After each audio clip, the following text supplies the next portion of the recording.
Football. What up, yo? Yes, it's football time, and I'm watching this Colorado TCU game, but you know what? I won't be watching it too much longer. It's almost time for us to watch the Auburn Tigers taking on UMass. We have finally made it, y'all. We have waited months and months and months since Hugh Freeze was hired and filled out his staff and recruited a bunch of dudes and absolutely pummeled the transfer portal, and they have finally gotten to a place, where this team is competitive. I think it's going to be a surprisingly good season for all of us to watch this. First official show of the year, and I got to get my seat set up. All right, there we go. Much better. I am Jay Tate. As you can see there, I am the publisher / Commodore at auburnsports.com, and it is indeed a beautiful day here in Central Alabama. I am coming to you live from the auburnsports.com headquarters in Montgomery, Alabama. About 43 miles to my east is Jordan-Hare Stadium, and we have B-Matt, Stoltze, Henry, Caleb is there as well working on recruits. So we've got a whole staff of folks, plus Robin Connor, photographer, is there. So we're going to be doing this all day, pregame, during game, postgame.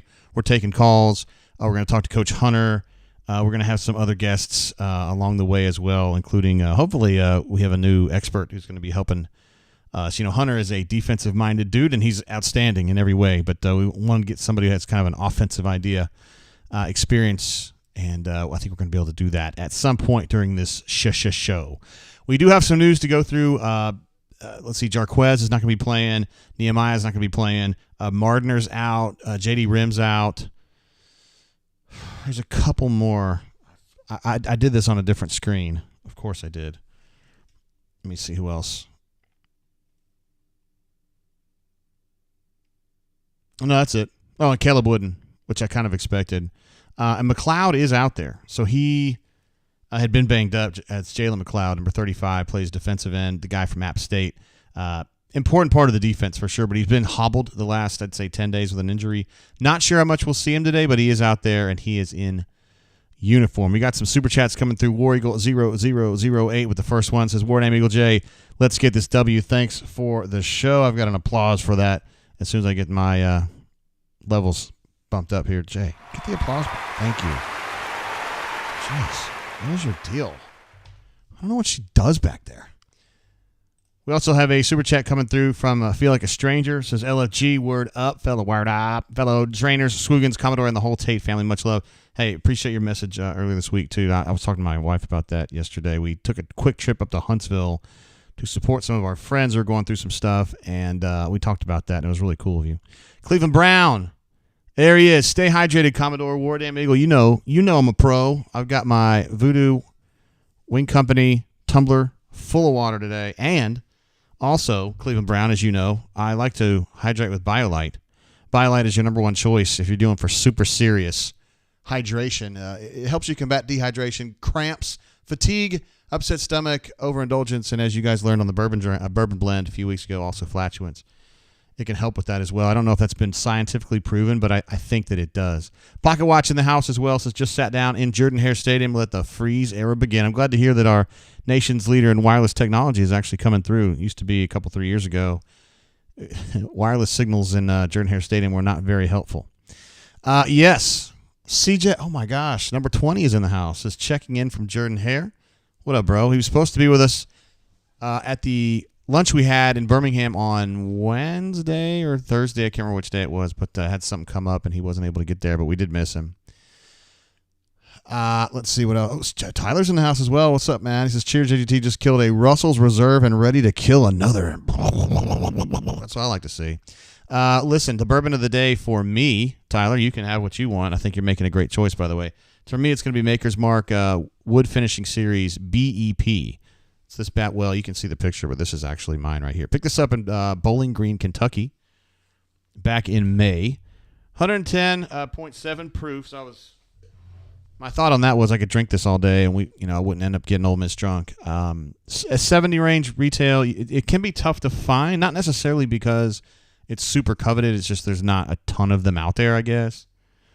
But it's a cool bottle to have. They've been doing these wood finishing series for 2 years, I think, and I think this is the 7th and last limited release in that group. So yeah, if you really enjoyed those, I guess this is the end of the road. We could sing a song. Although we've come To the end. Just kidding. No age statement on Maker's Mark. Usually I would think of that as a 4 or 5 year in reality. And then what they do with this, they finish it in with 10 Virgin American oak staves. And that usually sits for, I think, 6 to 9 months in that. So it's another finishing product. So I'm going to be, Wyatt J, why would you go to that one? Yeah, we'll start here. No, we actually start over here, don't we? Yeah. That's the one we start on. I don't know why. All right, this is our new home, our new in-game home.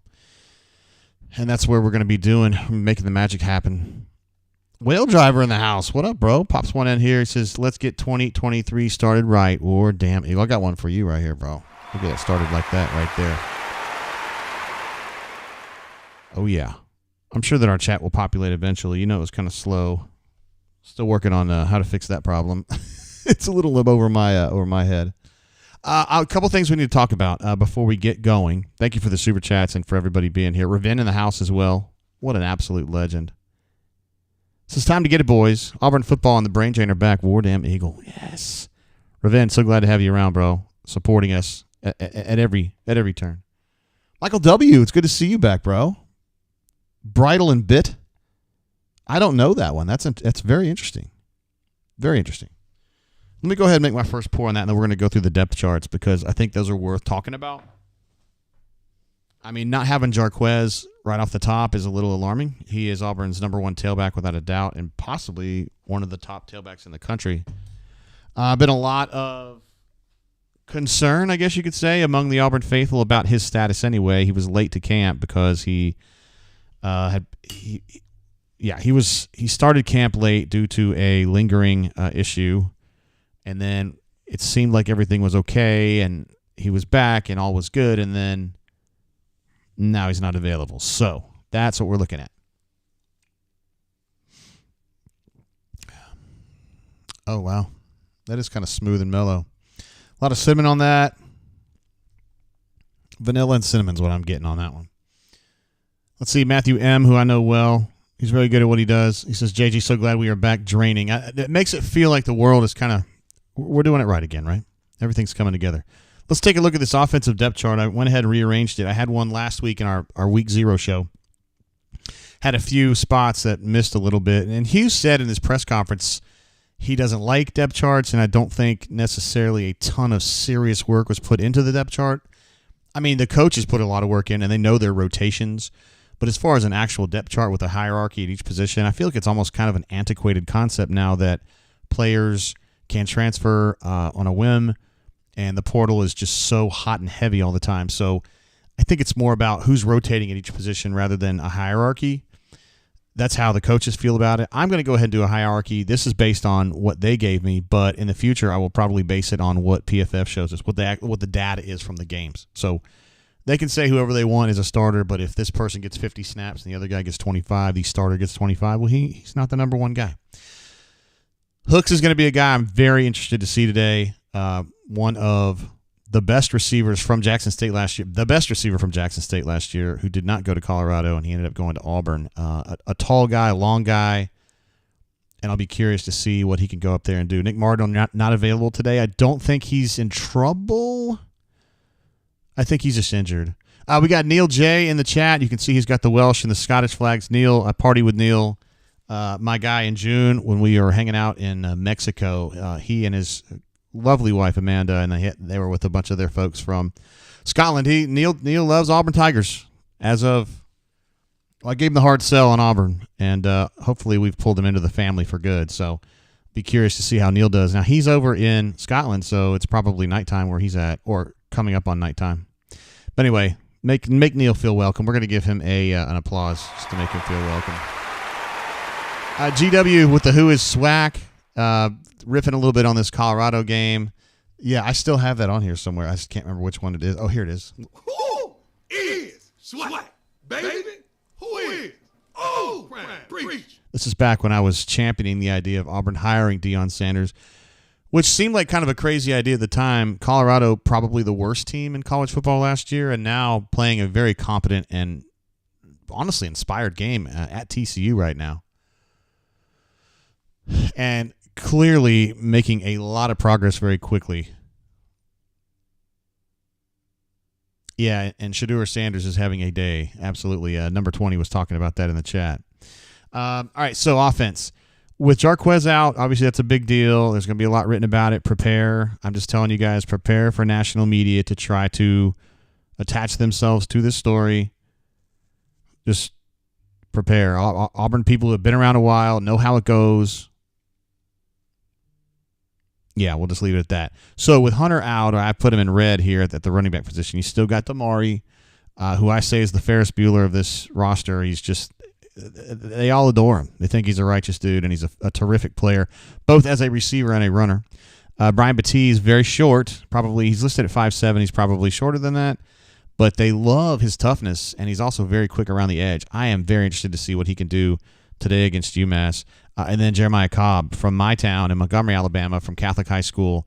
I think Auburn, I mean, not that he was underrated as a recruit. He was, I think we had him as a 4-star, but there's some people in the complex who think that Cobb is going to be like an absolute stud, like a Carnell, Ronnie type player, like super good. So we'll just see.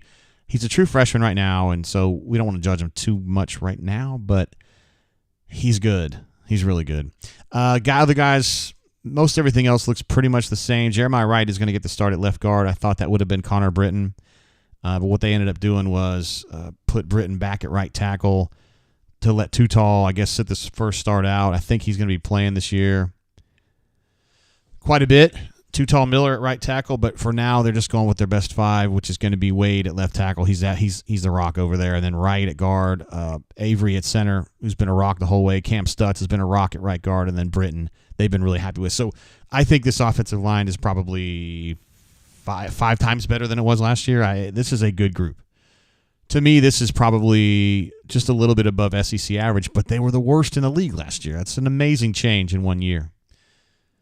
So we'll keep an eye on that. Defense, there are some issues over here as well. Jalen McLeod, I've got listed at Jack in red. He has been banged up. I don't know how available he is today. He is there. I just don't know how available he's going to be. And at cornerback, Nehemiah is out. J.D. Rim is out. Even though I've got Kyan Lee backing up DJ James at the one cornerback spot, I think Kyan Lee will probably start opposite DJ, and Champ Anthony can rotate in there as well. The fourth cornerback available today, I imagine, is going to be Colton Hood, who's a true freshman. He has played his balls off all the way through camp, and they have been shocked at how good and advanced he is. But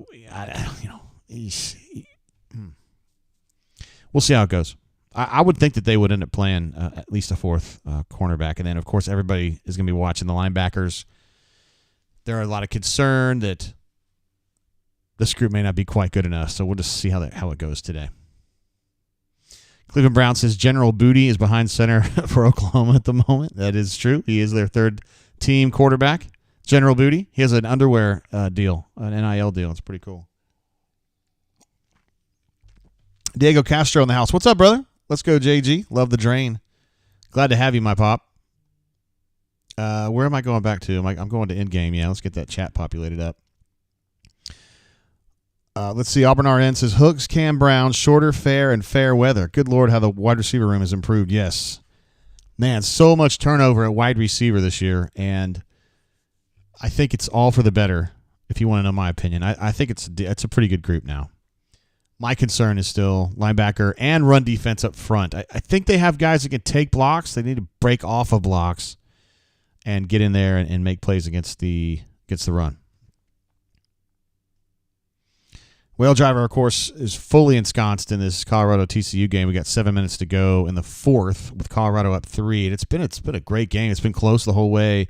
It seems like Colorado has been on the front foot for most of the day, and then TCU almost always finds a way to come right back. And that's kind of been the theme of this game. But remember, man, Colorado was absolute trash last year, and TCU was terrific. Now, they've lost their quarterback, who was an absolute beast. But nonetheless, if Colorado were to win this game, I would be shocked. I mean, that'd be a huge statement about how serious of a threat, if you want to call it, that Dion is, and his staff. A lot of guys do a lot of coaching for him over there.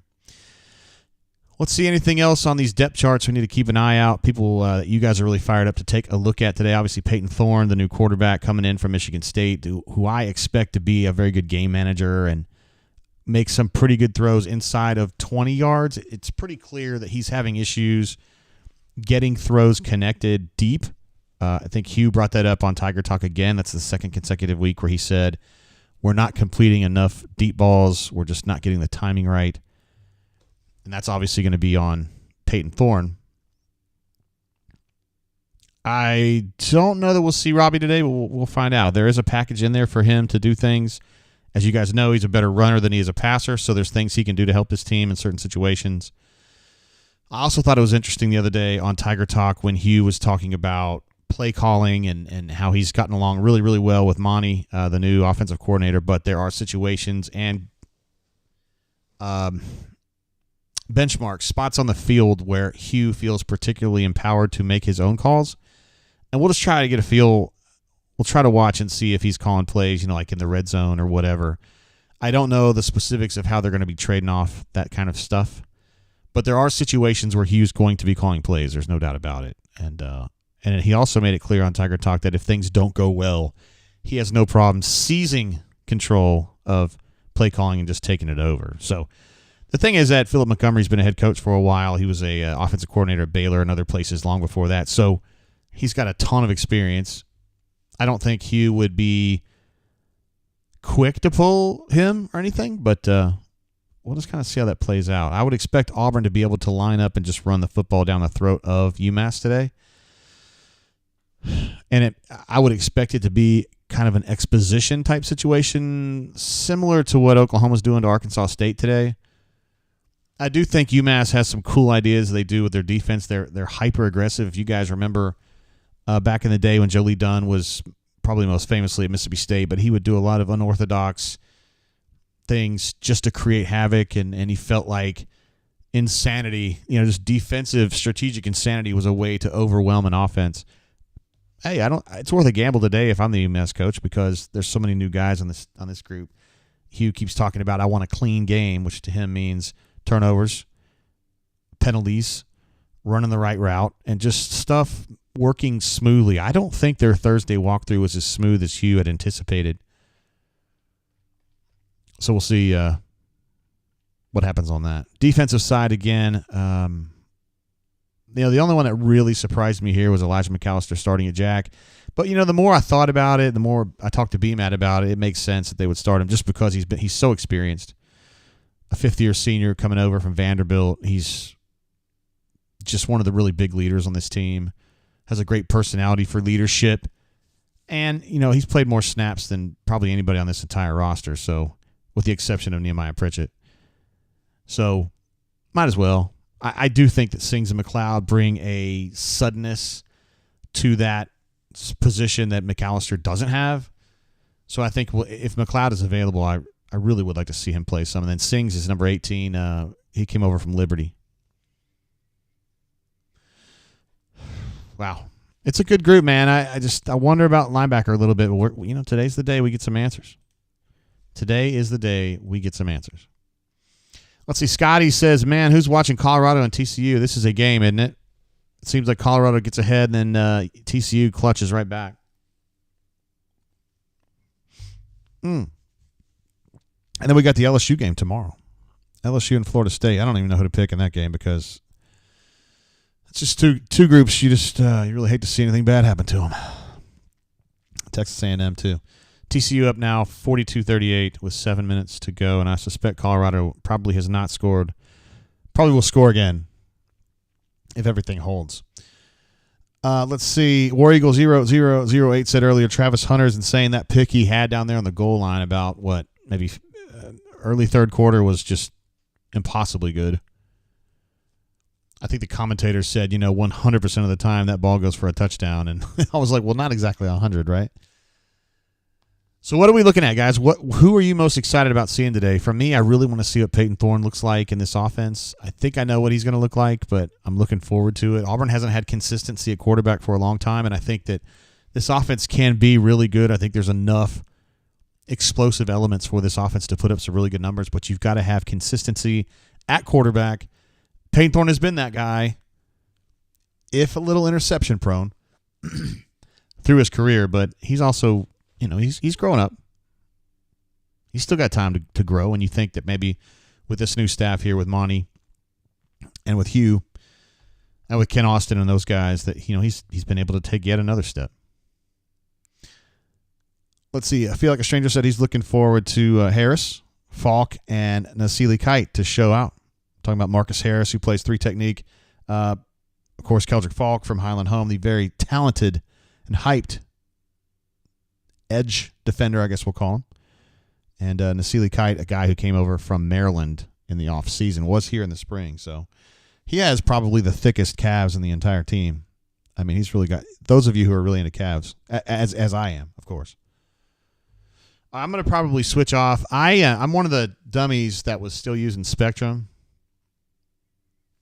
And so on Thursday, when I was getting ready to watch the Florida game, and Disney pulled all ESPN programming from Spectrum, I was one of the idiots that was like, hey, man, I can't watch my game. And so I had to switch to YouTube TV, which is what I have now. And just kind of bear with me a little bit because this is my first time using it. And I'm still kind of getting used to it. And I'm running it on a Vizio TV, which is probably not ideal. It's a cheapie for sure. Trying to look up Auburn on here. Auburn Tigers football. On now and upcoming, maybe? I don't see it there.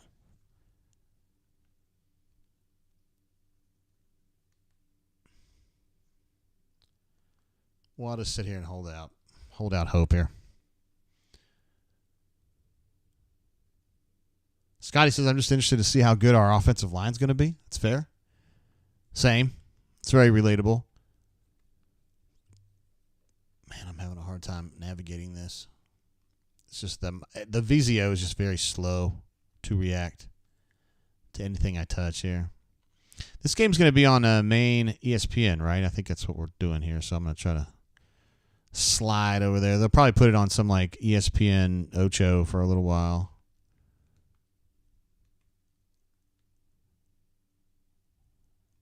Okay, I'm bouncing over to main ESPN. Let's see. Jordan says YouTube TV multicast FTW. Yes, I saw that on Thursday because there were several games going at the same time. And I was just like, oh my God, I've never seen anything like that, It was just overwhelming, but they made it very easy to kind of deal with. You can just kind of flip it from which one you hear sound from. It's pretty cool. Cleveland Brown says, JG using the free trial. My homie Denton's dad across the street hooked me up with a like promotional offer of some kind. I'm going to probably just roll it out for a month and see what I think about it because I'm so angry about this whole thing that I'm willing to switch for good. So there you go. Jacob G says, JG, I'm working cooking food from 3 to 9. Glad to have you here for most of that in Auburn football back. War Eagle, baby. Hey, man, that sounds awesome, dude. Cooking food. I think you're going to be making a lot of people happy tonight. What kind of stuff are you making, though? I don't want you to give away like what you're doing or whatever if you're trying to be low-key about it. But, hey, they're showing some Tiger Watch footage. Hey, now. There's the Eagle. War Eagle. That's what Cartoon Carl used to say when he was the PA voice of Jordan Hare Stadium. He'd say, blah, blah, blah, blah, blah, and War Eagle. There he is, Hugh Freeze. Man, I'm fired up, y'all. We've been talking so much about this for so long. Been waiting on this to happen, to go down, to finally see what all this work and hype, what it yields on the field. And I'm also kind of glad to not be listening to Beth Mowins today. Not that she's awful, but she's pretty bad. So I can just listen to me talk, and I'll do it my way. As you guys know, I just kind of talk through the game. I can't show footage due to copyright violations, but look at this, man. Look at this. CDF, who you know is Duff Diver on the board, says, how about Prime? Hadn't been this excited about Auburn football in a good while. Nice 9:30 a.m. kickoff. I can't do the calculations, but my guy, Duff Diver, is now in Hawaii. So it may very well be 9:30 there. I hadn't thought about you'd be watching a lot of these in the morning. I wish I was at your house for this damn Cal game, though, bro. Sheesh. I think we're kicking off next week at 9:30. Isn't that right? Guys, I'm telling you, next week's going to be a calamity here on the channel because it's my wife's 50th birthday. She's going to the lake for a big booze fest, and I got to be there. I mean, I can't just punt. So I'm going to be on the lake drinking all day before we even start that. And then, of course, you know how the brain drain goes. So Russell says, Beth Mowens, I'd rather caulk a toilet. That's pretty funny. Hey, Duff Diver, I appreciate you, brother. I've still been looking out for you on the game, even if I haven't played with you in a while. I know you've been doing some different kinds of stuff, but that's the way it goes. What's going on here, yo? Thank you very much, man. Appreciate you. Auburn Arnett says, what a feeling to know you have a competent head coach heading into a new season. It's been a minute. It has been a minute. Rich says, drain on the lake. No, I'm coming back to headquarters, man. Guys, it's funny because, like, I know that this isn't, like, the biggest show in the history of the world or anything like that, but I feel like I've been doing this since 2018, just the games, basketball and football, and I don't know, I take a lot of pride in it, and I want to make sure I get a show to you guys that's legit. And if I'm on a Wi-Fi connection at the lake, I mean, who knows, man? It could go well or it could go poorly, and if it goes poorly, I'd lose my mind because I get so mad at myself. It's like, why? Why did I trust this Wi-Fi? So I just come here to the house where I've got a hard line, and it's all good. If you guys were hanging around when we did quarantine shows, I kept losing the show because I was going on Wi-Fi, and it was just, oh, God, it was the pits, man. Now, I know we've got a lot of folks that are at the game today. I know Chip was there, or is there. C-Web is there. Pocket was saying he was there. I think Kanuman's there today, too. So I'm pretty fired up. It's a good day here in Central Alabama. It's like, I think it's sunny now, but it was mostly cloudy earlier, but it's very temperate. I don't know. It was probably 81, 82 earlier.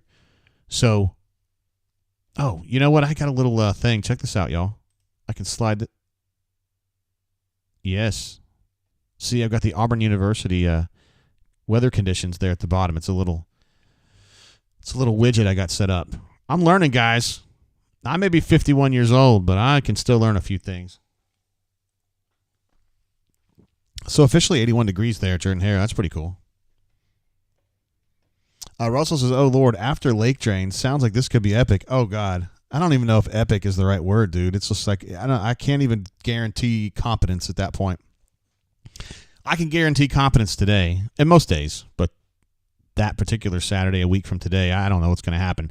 Now, CWeb4AU, Corey Weber, who posts in the chat a lot of times, he's at the game today, but he's going to be my babysitter here. He's going to make sure that I've got what I need because Courtney's obviously going to be at the lake. So, you know, we'll just see how it goes, man. Hopefully Cuz and Denton will come by after they're going to go to the Alabama game. They are Bammers. But when they come back, they'll be able to come by and help and support a little bit too. I don't know what support means, really. Just make sure I've got water. And if I throw up, I've got somewhere to put it. But anyway. Runner24 says, fancy new brain drain board. I like it. Hey, thanks, man. I actually was like planning this. I drew out like sketches and shit. Like, yeah, it looked like it was like that. That was my first one. And it ended up changing a little bit, but I made my score bugs myself. I felt strongly about that. I want them to look just like that. All right, we've got kickoff. The season is now underway. Wow, is that Batee taking that? Good golly, it's a nice return. So he took it about 8 yards deep, and he got it out to about the 40. That's a tremendous start right there. Auburn RN's fired up about that. I don't blame you, man. Raven, time for the era. Good luck to our boys and CHFWDE. Thanks, Raven. One of our absolute most legendary legends. All right, let's see if we see anything unusual from a personnel perspective here as they line up for the first time this season. I guess not having Jarquez would be very significant if we didn't know that was going to happen. They're just going to start out in a 2-by-1 with Jay Fair in motion, orbit motion, quick throw to Jay Fair. Actually, some nice blocking outside, broke a tackle, 9-yard gain. Nice.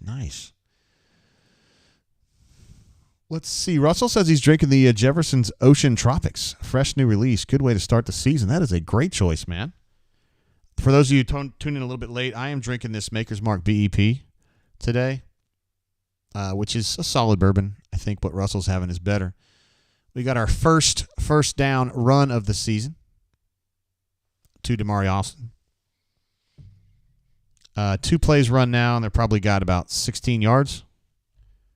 Plus that long return, so they're already into plus territory now. At the 46 is what I've got. Now, I'm using YouTube TV. They're in doubles.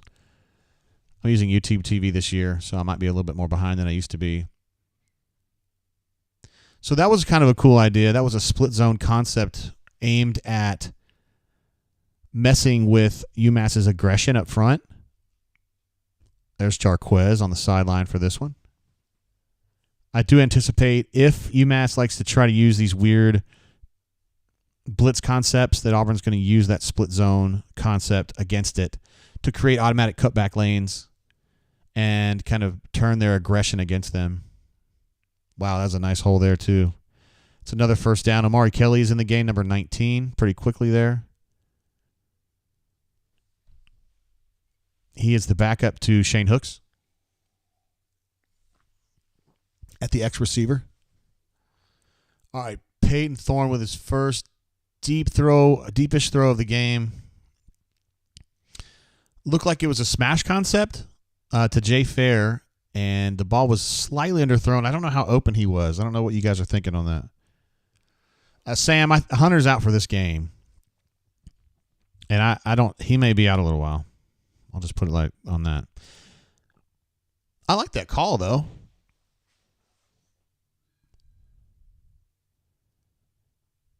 There's another design quarterback run. Peyton Thorne showing some running ability there. I like that. These are the kind of things you do to a defense that's trying to be hyper aggressive. Ravin says let's ground and pound. Man, it's the Auburn way. It really is. Boy, they're getting a lot of room, man. Damari with another 8 or 9 yard run right there. Tons of room to run right now.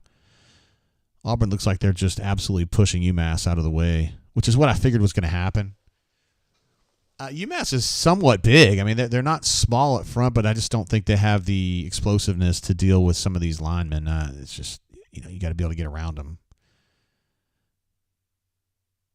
Oh, it's nicely done. Really good technique on that route from Hooks. Ultimately did not get the catch, but he was using his hands really well, and I thought he had created some separation there with his hands. That's handled really well, I think, but I was only able to get one hand up on it. Sam H. said that looked like Stidham running. I think that's a fair comparison. I really do. I think that Peyton Thorne reminds me of Stidham quite a bit. Not from a personality perspective as much, but like just from a physical and the way he plays. Nice little backspin there by Damari to get 3 yards in the first down. I like that. He's been playing great. This has been a terrific drive. It's been a very, what I would call, prototypical Auburn drive, right? Just line it up and let's run. Let's run the football and lock them backwards and just knock them into the end zone. All right, so Damari comes out. I guess that means Batee goes in there, or it could be Cobb. Let's see what they do.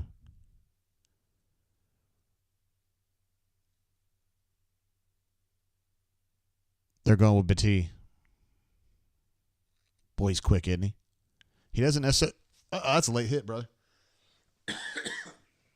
All right. So you're going to have a first and goal from the 1? Wow, man. This is the kind of drive where you just say, I like this. Auburn RN says, forward push by the OL. I've missed that. Hell yeah, you have. Yeah, big time. BMAT has been the one who's been harping for years about this shit when the offensive line's got to change, like yesterday, and finally it has.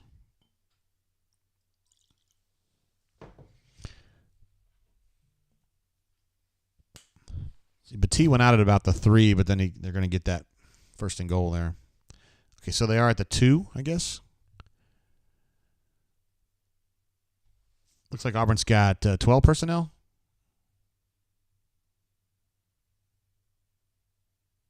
Oh, easy touchdown there.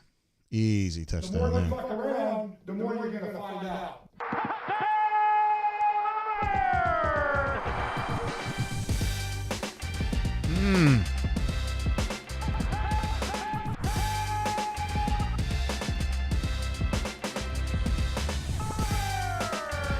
Mamadou, what up, brother? Mamadou Dad in the chat. Man, you know it's a big day when you see him again. Our favorite poster or brain drainer or whoever. I mean, part of the family from Indiana. What an absolute stud. Good to see. He said crappy defense, but this reminds me of Gus at his best. Yeah, like pacey, but not like insane. Just running the football, man. And it's similar run concepts to what Gus liked to do, except he has much better, he meaning Hugh, has much better personnel up front to block. There's Terrence Love, number 16, one of the big recruits or signees from last year. Well, guys, that was a outstanding drive right there. And Auburn goes up 7-0. I need to get some stats up here. I haven't been on stat broadcast in a minute.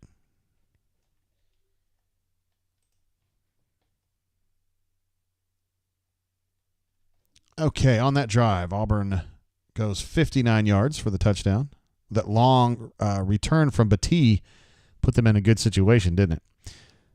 Thorne went 1 of 3 for 9 yards. Damari had 5 carries for 25. I'll go ahead and put that up.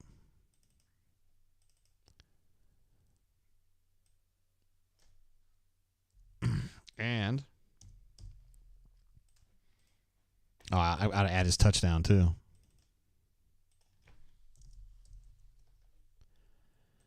And Auburn on third down. They were pretty good on that drive, right? Or did they even get to third down? 1 of 1. They were cashing in on second down a lot in that drive. Cash me outside. How about that? That's what Batee said on that outside run. 1 of 3 for Thorne for 9 yards. Had, let's see.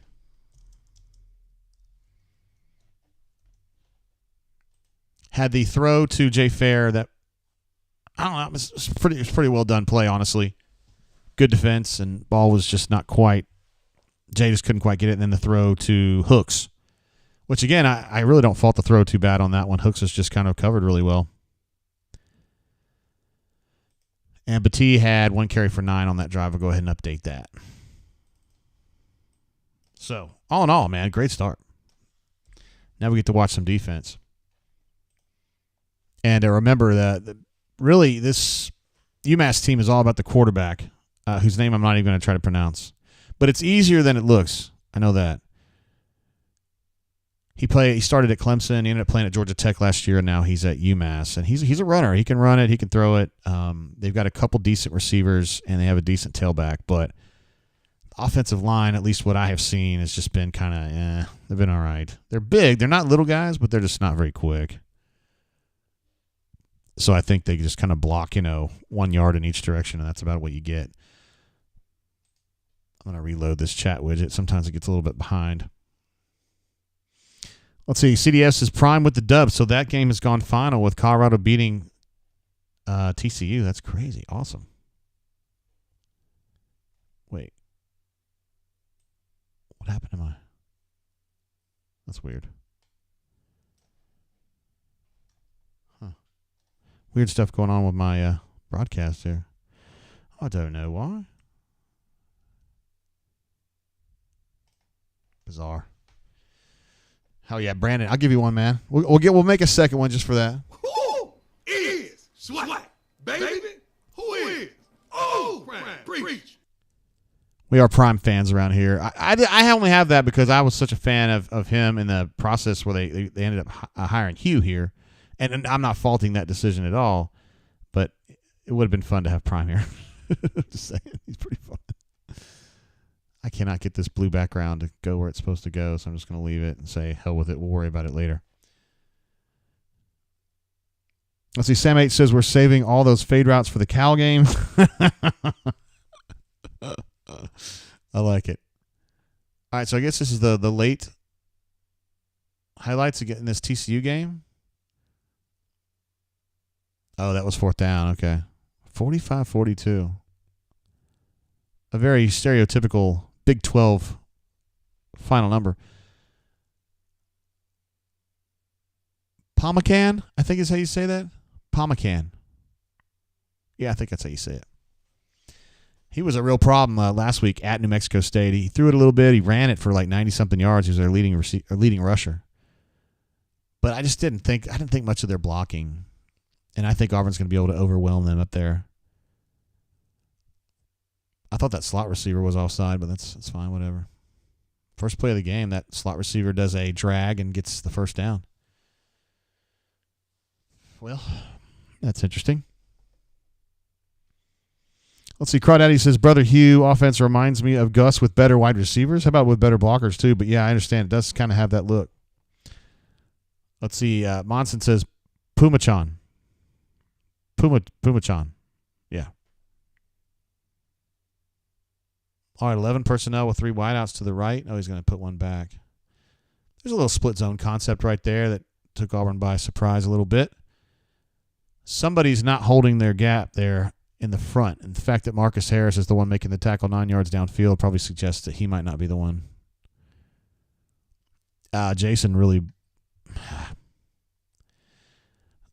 was pushing through there with his head down, and so he didn't adjust to the correct gap at all.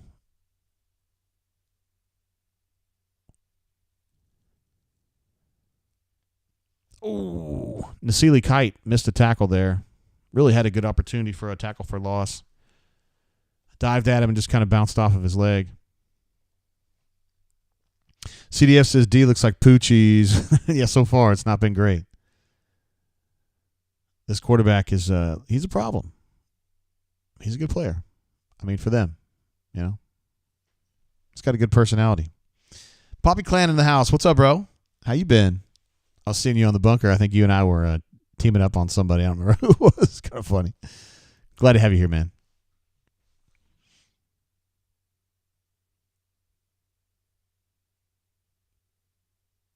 He has that. His arm motion reminds me of like TJ Finley. It's kind of a quick release, but it's kind of it seems like he's just kind of wristing it a little bit. You know, Cam Newton could do some of that, but he had an amazing arm. Those kinds of little flip passes would go, 30, 40 yards. All right, I've got a 2nd and 10 here. Auburn in a dime look right now. Oh, that was a nice little fake. Oh, geez. Auburn's getting pushed around right now, guys. I'm going to be honest with you. Not necessarily pushed around up front, but just getting spread out a little bit. And this quarterback is going to town on them right now. He's going in. That's kind of a read counter. And really took Auburn by surprise. Plus the little, like he was going to fake a little pass right there or a flip, a Jamel Holloway flip, and took Jalen Simpson off the path. Just a good play, man. Let's see. Michael W. says, oh, boy, our offense better score a lot of points this year. Yeah, that was the concern, right? I felt like, when you go through an entire fall – oh, gosh. When you go through an entire fall camp and it seems like pretty much every time out the offense is better than the defense, like that's kind of alarming in a way. Like normally when things are going really well, like back when Auburn was really good in like 2010 and 2013 and even back in the early 2000s, you'd always hear about the defense being dominant in the fall. And a lot of that's because they had already spent the spring learning the offense's tendencies and all that kind of stuff. But in this case, we kept hearing about the offense and the defense having trouble. And, maybe we're seeing some of that. This is just one drive, though. It's first drive of the year. And you got to trust a guy like Ron Roberts, who's been coaching a really long time. We'll find a way to get his defense playing a little bit better because, golly, they definitely need to be playing better.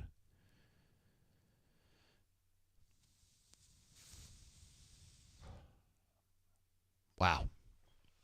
They've pushed their way all the way to the 1 now. Jonathan T says, run D sucks, LOL. Yeah, it's not been great. I would agree with you on that. I think everybody would. Midro said, I thought we fired Schmitty. That's pretty funny. All right, they're going to line up and just do a little sneak action there, and it's just a big pile of bodies. I imagine he probably got it. Nope, they're going to mark that just a hair short, I think. Nope, they're going to say touchdown. So, yikes. That's not great, guys. I think we have a sound for that, don't we? Yeah. I don't like your jerk off name. I don't like your jerk off face. I don't like your jerk off behavior. And I don't like you. Jerk off. Do I make myself clear? They never even got to third down on that drive, guys. Yeah. That's not great. They did not get to the third down the whole drive. That's not great. Not great. Let me see what that drive. 8 plays, 89 yards, and 402. So, yeah, they're going to need to get a little bit better on. I'm going to need you to go ahead and come in tomorrow. Let's see. Hornatius said, told you the defense was not going to be great. I want to speak this in like his voice. You ready? Told you the defense wasn't going to be great, and after reports, the offense dominating the first scrimmage. Defense should always dominate the first scrimmage of the year. I agree, man. That's what we always hear, right? All right, SR71 Blackbird says fire the DC right now. Let's not get carried away, guys. Come on. No, it was pretty bad. They're going to have to find a way to match up a little bit better with that quarterback. You know what I'm saying? Sam H says, I hate this defense. Oh, boy. Chris M says, press F to pay respects.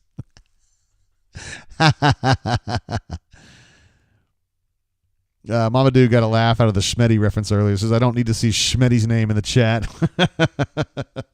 Yeah, you're right about that. Ay, guys. Man, Hunter's going to have a stroke over that.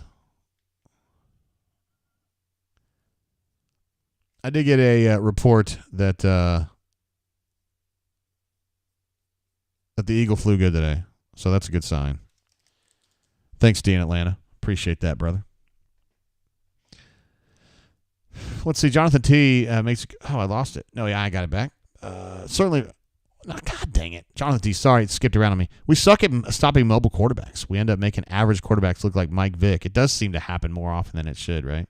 Auburn RN says Ron Roberts bringing that Big 12 defense to the SEC. We can commiserate here. It's a safe space, everybody. Cleveland Brown says McAllister at Jack ain't it. Yeah, I think we'll see a change here for this next drive. We were talking about it before the game. Like, I think Keldrick is really the guy that's been playing the best at that position, but they gave McAllister the start just because he's older and all that kind of stuff. I ain't got a problem with that. I probably do the same thing, honestly. Feel Like a Stranger jumps in with a super chat. The one and the only Feel Like a Stranger says maybe the defensive game plan was stashed in Schmetty's backpack. I don't know, man. We just kind of have fun like bagging on Schmetty, but he's actually a cool guy. And I know you guys probably know that. He's a good dude. And he's actually one of the guys from that staff that, hired on and got a solid job. So I think he had some real ability. Spicy P says it wasn't just the blown plays. They milked their way down the field play after play. That ain't good, man. I agree. Just let them make some adjustments, my guy. But I understand the consternation. I really do. And I join you in that. It's alarming. It is definitely alarming. Sorry, guys. True Beast 28 says, sorry, Auburn family, but our defense sucks. It's one drive, but I'm not trying to explain it away or anything. I think that was a pretty stinky one. Poppy Clan thinks we're going to be seeing a lot of Keldrick from this point on. I think everybody would like to see that, yeah. I mean, just because he so highly rated, played great in the fall, and I think we'll see him in the next drive. All right, so 7-7, not the score that I had at this point in the game, but that's fine. True Base says 8-play drive. Yeah, 8 plays, 80-something yards. And they never hit third down, brother. So, yeah, I got to be better than that. Just definitely got to be better than that. I feel like a stranger. I appreciate you, bro. I know that's 2 for you today. Thank you. Damn, but T with another really nice return. Gets out to the 30 instead of the 40 this time, but he's had some creases, and he has zipped right through them. So, Tiger Hosts and Tigerettes, an important part of the recruiting equation at Auburn at Auburn University. They do some real work through the years. Believe that. Y3 says defense. Good God. It was bad. It was super bad. I think we have a sound for that, don't we? I'm Chris Hansen with Dateline NBC. Yes. Chris Hansen would love to have he'd like to have a word. Oh, sit down and have a cookie. Oh, are you bringing pizza? Oh, I'd like to have some. Another split zone concept there. Batee gets off right tackle and gets, I don't know, maybe 3 yards. I was thinking we would switch to Cobb here and then use Batee as the off-speed back, like it's a permanent off-speed option, but they're just going to go with Batee as the straight number 1 on this drive, or at least right now. And they've said all along that he's really good between the tackles, surprisingly good for his size, so we'll see. His runs so far have been outside. And, Peyton Thorne feels like he had somebody, but he doesn't. And we got a DPI. That pass that seemed like a play where Thorne in practice, that guy's usually open, but he was not open at all in this case. He was bracketed. But maybe he was so covered because the defender had his hands on him. Jay Fair, again. The aggrieved party in that one. Poppy Glenn says, is Riddick available to suit up today? He's there, right? Sometimes may be good, sometimes may be shit. Sorry, man, that was wrong. I was supposed to give you that one. My bad. I was not trying to say DeMarcus Riddick is shit. I wish he was. See-ball, hit-ball kind of guy. He'd be a great money backer right now. Unfortunately, he's playing for Chilton County High School right now. Poppy Clan talking about the Auburn linebacker commit for the 2024 class. Probably the crown jewel of the class right now if they were to sign everybody right now. That was a nice throw there. He had to show some arm strength on that one. One thing I like about Peyton is he's calm in the pocket. He seems composed. And he kind of set his feet, made a nice across-the-field throw to get the ball to Jay Fair for a 8 or 9 yard gain. It's a tough throw. Oh, that was a nice cut right there. Bubba T just put his foot in the ground and got it field for about 5 yard gain. That's nice. Everybody just calls him Monty. Philip Montgomery. Running at some pace right now. Nice elusive move there, but a bad throw. Peyton Thorne did a good job to elude 2 guys in the backfield, kept getting up on him. He split him. But he had to throw to Hooks, and Hooks really wasn't in a great position to make that play.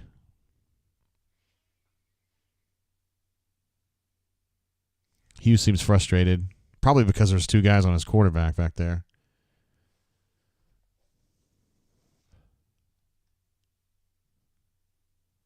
I'm with you, Josh. Josh says, Cobb, let's go. We want to see him. Yeah, same. I feel the same way, but we'll see. I bet he'll play today. There's Fairweather in motion.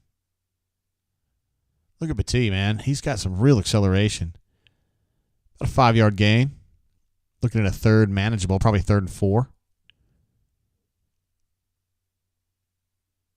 So do you go play action here, or do you actually hand the ball off? Like a anti-play action? They're going to go with a slant, a quick slant to VAR for a first down. Hey, I'm fine with that. We felt like that particular call was underutilized when Gus was here, but it looks like Hugh and Monty are not worried about throwing slants. They'll do it. Jordan Whitfield said a slant. I could cry. I was just thinking the same thing. All right, now that is outstanding blocking right there. And a nice catch by VAR. Boy, that blocking was really good. I will say this, defensively, I don't know what they're doing. Like, there's no spacing at all defensively on that pass rush.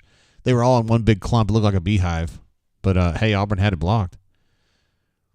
Boy, Auburn got some really good blocking on that run right there. Wow, the front end. Dylan Wade and Jeremiah were pushing people out, man. That's going to be a first down run right there. So Auburn's coming right back down the field, really. Kind of imposing its will on UMass. Josh C. says, what happened to Alston? I don't think anything. I think they're just rotating. Batee there's Damari right there. He's about to go in on that next play until the UMass player got hurt. I think they're just rotating. I really want to see Cobb, but it's still too early if he's the third guy, because they're just kind of going 1-2, 1-2, 1-2. Or 2-3, 2-3, whatever you want to look at it.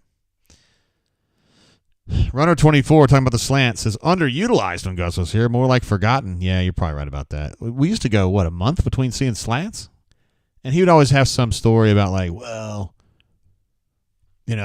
we go with the plays that our players feel comfortable with. I'm like, I know slants make a lot of sense in certain situations. Like, he's got to get better at that. You've got to get to a point where you can throw a slant comfortably. You can't spend your whole life going, well, you can't throw a slant. Fuck it. We'll never do it. Like, whatever. Travis J, what's up, bro? Says Jay, New Year's, same consistency. Let's go. Absolutely. Brian H in the house. What up, brother? One of my conciliaries. Trusted advisor. Yeah, Josh, I don't think Fairweather has been targeted yet. Let's see. He has not. In the receiving game, we've got 4 targets, 2 for Jay Fair, 2 for Barr. So, but we know that's not true. Yeah, I can't see them all. I'm sorry. Let me go over here to that. Yeah, I can't see it all. I can't see all those stats. Wish I could. But we know that, I know Hook's got targeted twice. But yeah, it's mostly been these slant guys. And to be fair, I thought the smash concept of Fair on the first drive was going to be a big hitter. Just didn't quite get caught. It was good defense. Auburn currently on third down is 2 for 2. So I'll go ahead and update that here on the page. The sequencing, I think, has been really clean. Chaz Music, what's up, bro? Says, what's up, JG? How about a toast for Jimmy Buffett? Yeah, that was tough news to wake up to today. Jimmy Buffett died, I think, at 75. Former Auburn student. And I was talking with my daughter about this because she was kind of asking, hey, man, I know who he is. Tell me about why he's great. And I was like, he essentially, you could either say, birthed or legitimized an entire genre of music. Although, to be fair, right? Cliff Ellis was a beach music star with the Villagers in the Florida Panhandle back in the 60s. A little before Jimmy Buffett caught on. But so beach music did exist, but Jimmy Buffett took it to a whole nother level, and he will be forgotten. He will not be forgotten, I should say. He might be forgotten by people who like metal, but yeah, that's a big loss. Big loss. Josh says defense needs to man the F up and play. Yeah, I concur, man. They're going to have to get better. They got time. Pipe in the house. What up, bro? It's my guy, Pipe Layer Nick. Hey, Nick, I don't know if he's still here, but Neil, remember Neil, that guy that was the Welsh guy that was hanging out with the Scottish folks?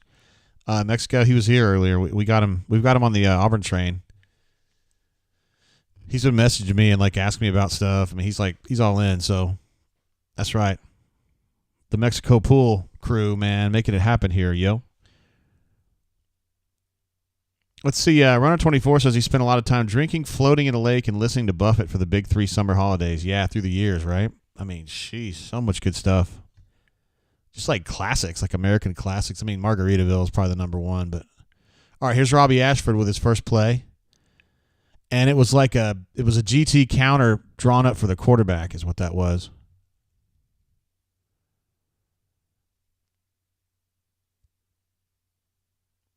All right, they're going to leave him in. Although, I mean, this is not a demotion or anything. Peyton's been playing great, I think. I mean, he missed a couple balls that were, I don't know, I don't fault the throw as much, really. He had a nice crisp throw from Robbie to Jay Fair on a quick out, like a quick screen.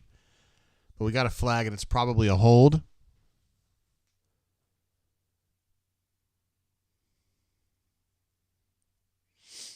Kind of threw it in that area.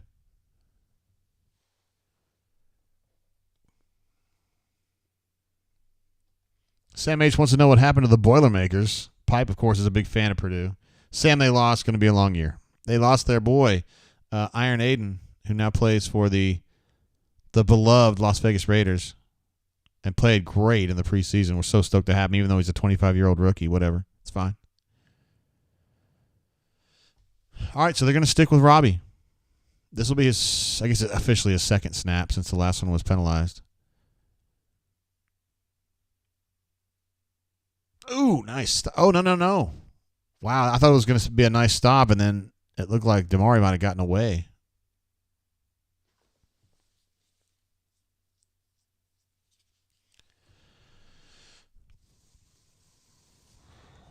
Just an unaccounted for defender there. That's the kind of stuff that I think Hugh was talking about. He's made this repeatedly about how no matter how good you are, when you're playing a team like UMass that takes so many chances, you're going to have some negative plays, and I think that's one right there. It's an example of what he was talking about.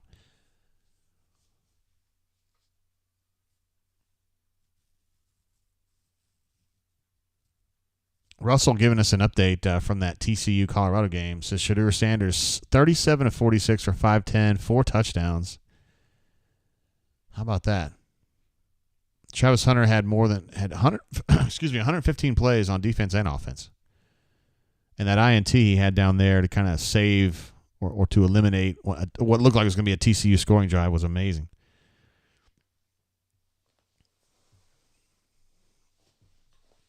Look at the UMass fans coming all the way down for the game inside Jordan-Hare Stadium. I'm probably pretty happy. It's been tough. If you were a UMass fan that's like my age, like they used to play 1AA and they were outstanding. I mean, they were really, really good. And then they moved up to big boy football and they have had a tough go of it. Although they were decent-ish maybe 8-10 years ago. Might have been a little bit longer than that.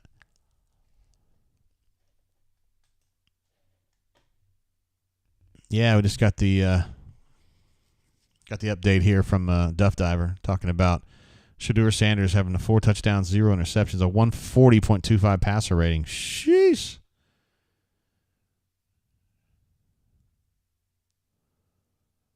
All right, Peyton Thorne back in at quarterback. They're trying to run some kind of a screen. Lord have mercy, that was a good catch by Damari. It was for a modest gain, but it developed too slowly. It was a third down play, and let's see, are they going to let McPherson take a shot at this?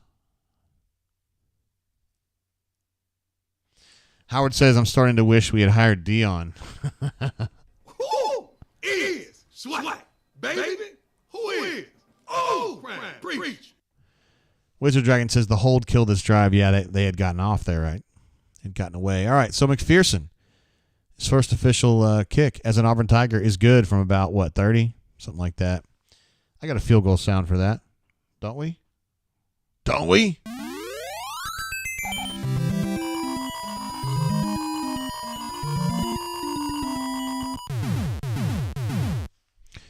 All right. 10-7 Auburn Tigers. Like Wizard Dragon said, I think the hold really typified that drive. They were probably doing a little bit better. Should have gotten more than 3 points on that one. Third down, Auburn is now 2 of 3 because they had just had that one there that went awry on that middle screen. It developed too slowly. We should get a TV on or a TV shot on Hugh. I'm curious to see how much he freaks out. If he does like Gus when he's like all bug-eyed, like he's been drinking Mountain Dew all day. Peyton's now 5 of 8 for 32 yards.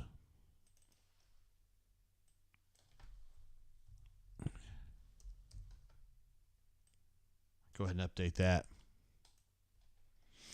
Let me try to get some of these other numbers. Batee is now 5 for 26.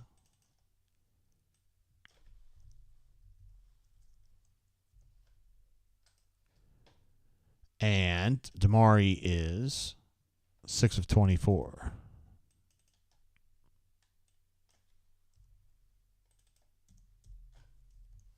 So it's been offensively, it's been split evenly. This is where things have got to change. It's got to be on defense. That was a horrendous first drive from a defensive perspective. What number is Falk? Scheist, like 18 or something like that. I got to look this up. I'm sorry. I'll look it up right now, though.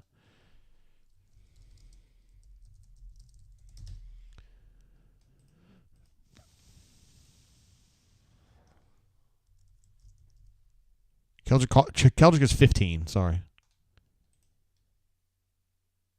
A little pressure made that throw not quite work out. There is Kyan Lee isn't there playing cornerback right now. He may have been in there for the first series. I don't know. How do you say her name? Buon Anthony? Huh. All right, 2nd and 10 is what we got. Chip says, "Sup, Swoogans," live from Jordan Hare Stadium. D got to step it up. Poppy Clan says 15, talking about Keldrick's number. Although Josh says Falk is 33 on the field now. Let's see. No, that's Nasili Kite. They still got Elijah in there right now. But they got Lawrence Johnson with the... Oh, he should have had the sack right there. He's going to put his hand up like he's done something, but he actually ran right by the quarterback. But it was a pressure, to be fair. It was a pressure. And it looked like Elijah kind of cleaned it up a little bit. Great penetration by Lawrence Johnson, though. There he is, number 52. He's the guy that came over from Purdue. And for this next snap, Marcus Harris goes in for him. Oh, Josh says he was wrong. Okay, yeah, you got it. It's all good. It seems like this would be a good place to play Keldrick, right here. I saw Sings in there. All right, so Jalen makes a really nice catch on a little drag. Stops him about 5 yards short, and they're going to have to punt this ball, I reckon. Jonathan T says, "Simp with the hit stick." That was a nice lick right there. That's the kind of stuff you expect from him, you know.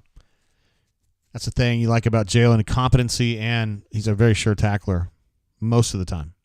Probably the best tackler on the team. The most assured tackler. If you see him get his hands on somebody like that, you're pretty sure he's going to at least go down or have a hard time. And then, of course, the worst ever was Owen Pepo, where his get-down rate was probably under 50. It's kind of a tricky punt, but it's the kind that could really help Auburn. Oh, he's out. He's out and moving, y'all. Oh, my goodness. Wow. What an incredible punt return right there. Really nice job.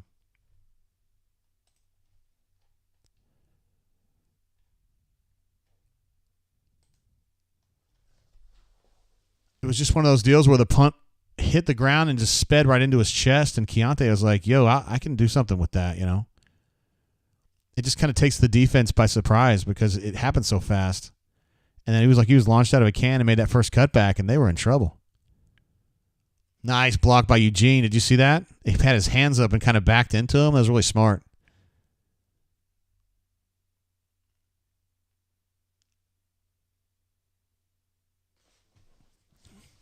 All right, so Auburn takes over at the, the 16 now?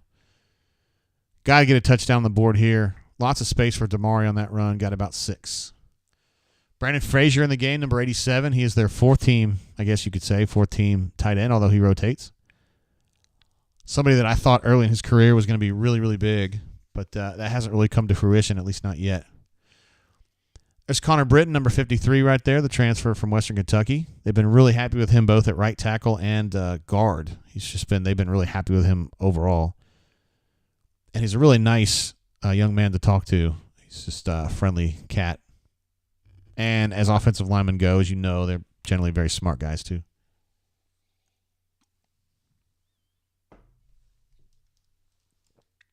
All right, that's the end of the first quarter. Auburn Tigers up 10-7. As we go to break. I don't need a break. We're just going to keep grinding, yo. That's what we do here. Cleveland Brown says Frazier's a hell of a blocker, though. Yeah, he has some heft to him. There's no doubt about it. He ain't worried.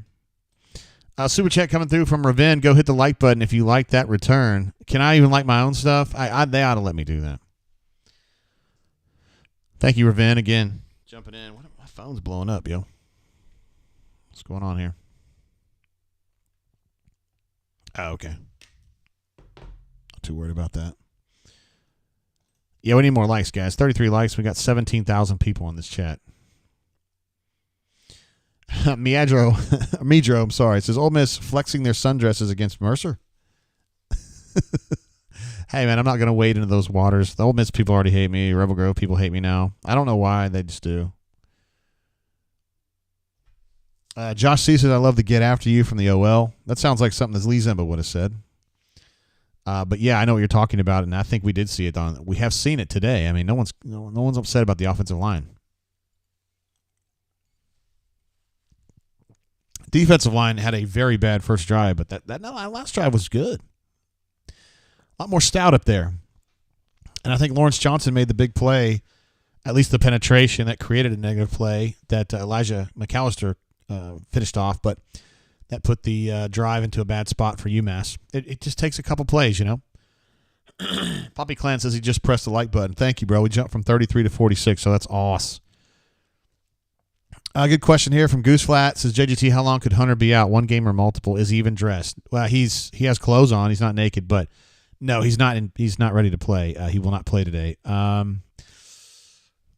If you're asking me my personal opinion, I think he's gonna be out a little while. I don't think it's a one game deal.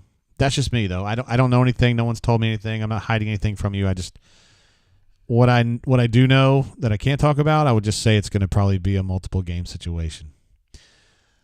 Good question up here earlier. Let's see. Cleveland says, are you and Neil cool or nah? The answer on that would be a nah. Yeah, definitely nah. I haven't spoken to him since November. I haven't communicated with him in any way since November. He just doesn't love me anymore. I don't know what to tell you. I'm not going to go down that road too much. Not that you were trying to push it or anything. It's a source of much frustration to me. But sometimes things happen in your life that you don't necessarily understand, and you just got to either cry about it or you move the fuck on. So I'm moving on. Brandon J makes a great point. He says, we will see week over week progress with the staff. I agree completely. I mean, you got a new staff. You got, well, in my opinion, some really good coaches on the staff. And I think Hugh is the kind of guy who just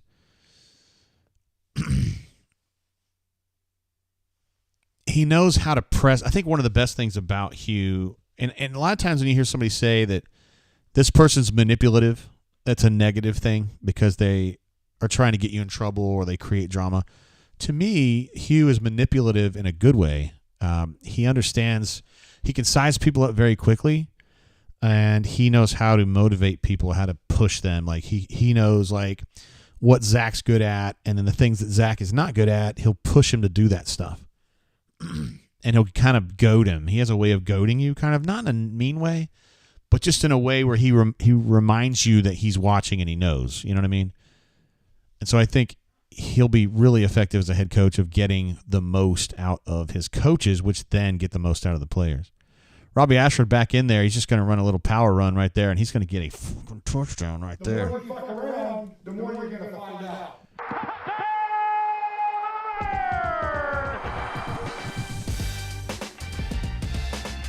That was pretty tasty right there.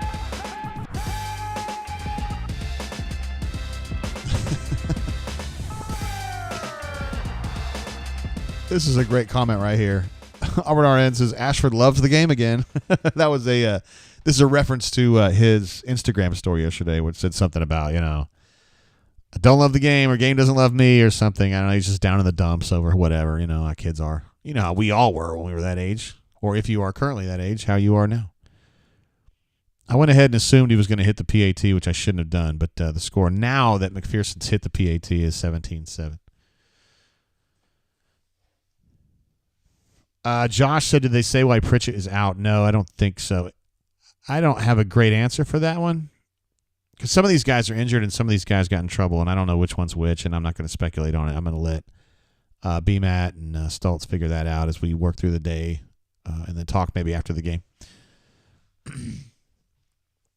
Yeah, that was a good run right there. That's what Josh said, and I agree completely. A little power run.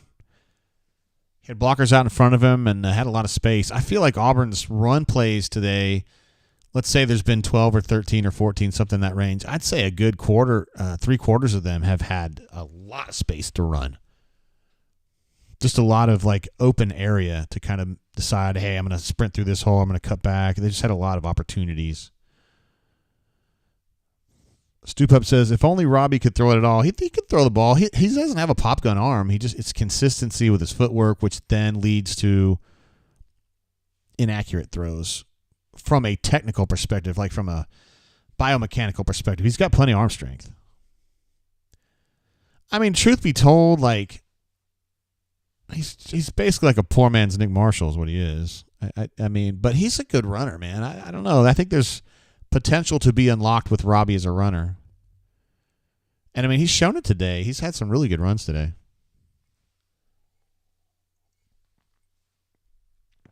Let's see. Runner 24 says BMAT indicated that Nehemiah Pritchett was out with an ankle injury in the pregame blitz, which I did not read. I was getting the game show. I was getting this show ready. So there you go. Thanks, Runner 24. Appreciate you passing that along, bro.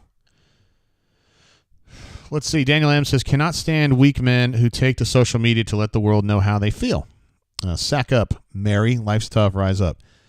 Okay, I am not someone who has ever done that in my life, so I'm on your team in general, but at the same time, I'm a 51-year-old man. He's a 21-year-old or 20-year-old kid. Like, I don't know, man. I wouldn't give him too much trouble. I mean, yeah, would I prefer that he not do that? Yeah, but look at that play right there. That's tasty. Yummy, yummy, yummy. I was calling Napoleon Kaufman. Donovan Kaufman, who's the backup nickel. He can also play safety. Makes a nice play, little penetration play, and just tracks down a little run there. Excellent play. And a veteran makes that kind of tackle, you know. Doesn't let it get through his hands. Oh, God, he had him again. Oh, nice play by the quarterback to kind of dump that ball off. But, Elijah takes a terrible angle on that. So, Coffin made another amazing play. Famacun, or whatever his name is, the quarterback, just kind of pitched the ball off. Kind of a Russell Wilson type ad-lib there. Worked out nicely. Elijah McAllister should have this for a negative gain. And he just took a terrible angle and missed it. That stuff frustrates me so bad. If I was a coach, I swear I would lose my mind. I'd be like, you've got to be better than that. Come on now. He's back in there for this play, though, wearing that Carlos Dansby number 11.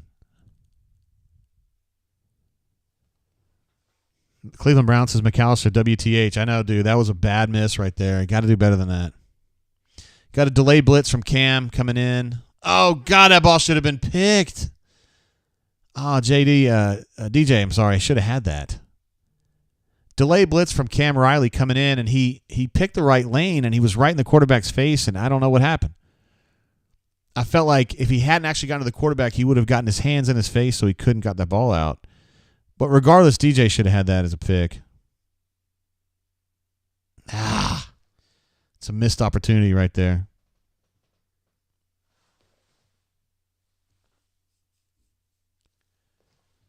But at the same time, it's now 4th and 4, and they're going to have to punt again.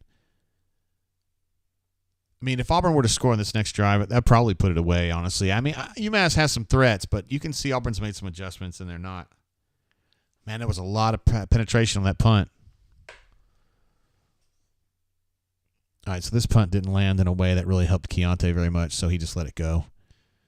And I think Auburn's going to take over on approximately the... we got a flag.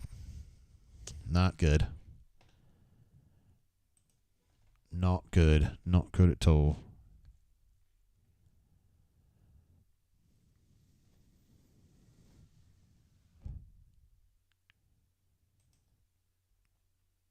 Honestly, don't know if that was Jalen or Justin.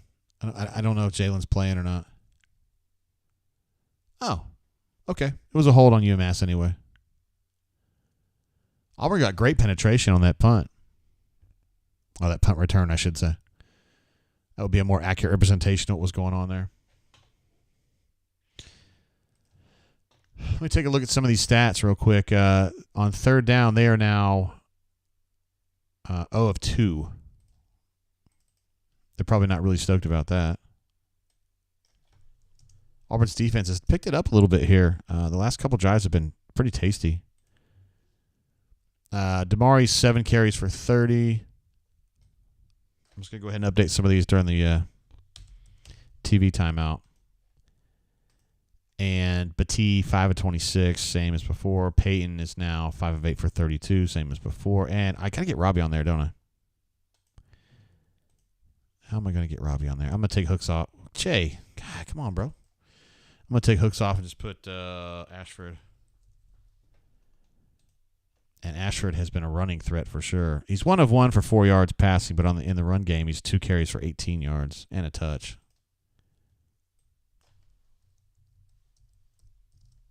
So he's definitely been an element today. An important element. That's good. Look, man, overall, I'm pretty damn happy with the way the offense has been going. It's been efficient and effective, and the run game's been good. And really, aside from that one hold, I would give this an A. The hold was ill-timed at an important moment in that drive, so I would probably give it an A-, but it's been good. Defensively, at this point, I would probably give it a C. I thought the first drive was an F, and I think that they have been A or B levels since then, but I have not forgotten the F yet, so I'd say C right now. All right, let's see. Daniel M's going to try to get nasty in here. I think somebody's probably pushing back on that thing about don't whine about stuff on social media. Let me clarify for you. We, as older men, have to come alongside the younger generation to support them, teaching them about life. That's true. That's true. Nicholas says, apropos of nothing, freeze-dried Skittles are crack. They may indeed be that. I did not know that just out of nowhere for me. One of our friends that we met in Mexico, she likes freeze-dried candy too, which I still have never had. I thought she was going to send me some, but she hadn't. Revin says, man, DJ had that. He really did. Should have had that one, man. Should have had that one. And Josh C says, Thorne surprises with the legs a little. Yeah, a little bit. I mean, I think he's a better runner than I thought. He's a little quicker than I thought he was. I mean, he's a lot like Jarrett. He might be just a little quicker than Jarrett Stidham.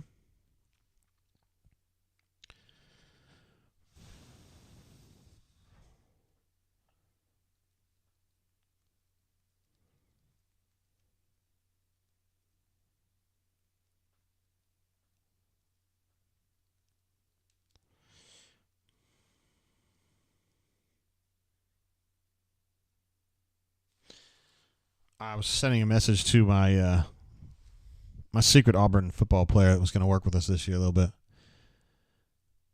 Boy, I felt like UMass had really good backside pursuit on that run, and Petit just ran away from him. He just accelerates so fast, but there's a flag, and it looked like it was in that holding area. Yeah. Put you in a hole to start with. It's going to be first and whatever, 19 or 20. Is that on Wade or on Avery? Looks like Avery. All right, Jair Shorter is just coming in right now. Number 19, he's going up to the... No, wait, hold on. Did I get that wrong?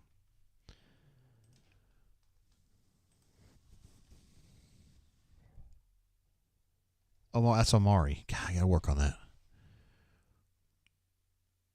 Boy, that's some really good escapability right there by Peyton. Oh, he's going to try to make a throw, too. What a nice pass right there to Shane Hooks, who's running right along that first down marker and gets the first down. Peyton's had a couple really nice, like David Copperfield just like vanishing in the pocket there. Because he looked like a had lad right there. And makes a nice little throw to Shane Hooks, who's positioned well. That's actually a really good 3-yard run for Damari. Right? No, wait, that's Cobb. My bad.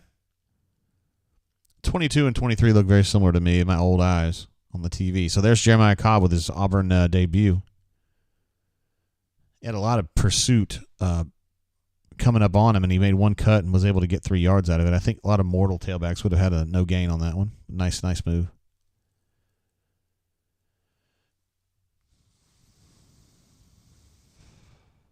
$11 personnel here. Oh, that was a design play right there. That was a design back shoulder throw because he knew that defensive back was going to be playing, was going to try to cap that route, so he knew he could throw behind him. He probably was not expecting that underneath defender to be somewhat close to that, but nonetheless, that's a really nicely designed play and good execution as well. Smart. All right, so Hooks didn't have shit, and now he's had catches back-to-back here. He thinks he's got something here, too. Oh! That's probably on Thorne. I think that pass has got to be a little closer to Jake. Because Fromm was open on that. The concept worked.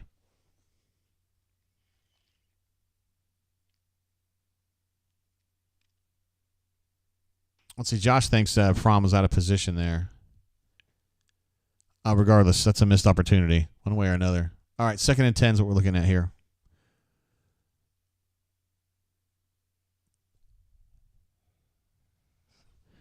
This is a counter run right there. Damari a little frustrated because I think he had an opportunity to cut back there.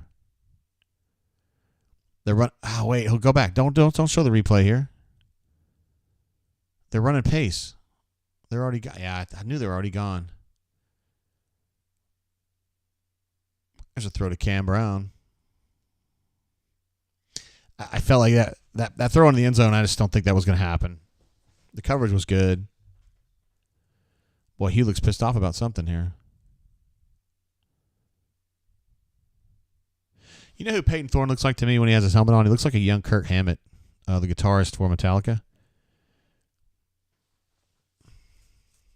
Uh-oh, he's giving Peyton an earful here.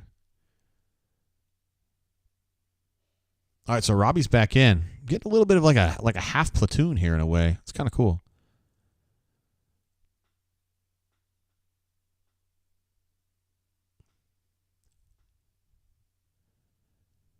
I think it's a real challenge when you've got. I think this is why they're giving Robbie so many opportunities right here, is because this could be a real weapon in the SEC. I mean, it's a weapon today too, but when you have a quarterback who's a truly gifted runner, even if he doesn't pass that well like Robbie, it's still such a pain in the ass defensively, man. So it's hard to account for people. And it's not even really the quarterback you're not accounting for, but you're not, but it's all the other blockers and shit. You just get overwhelmed so easily. It's one of the reasons why Nick was so good, Nick Marshall, when he was here. But Robbie looks like a step better to me as a runner. The same play right here, and he gets another touchdown. He's going to end up being a hero of this fucking game, and it's going to weird me out. But anyway, let's give it out. Let's get the touchdown going. The more you fuck around, the more you're going to find out.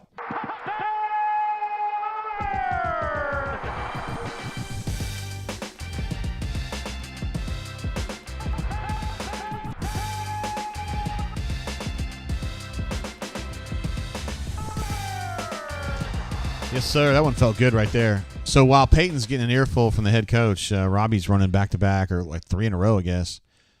A counter and a couple powers, and he's in for the touchdown. And Auburn's on its way here.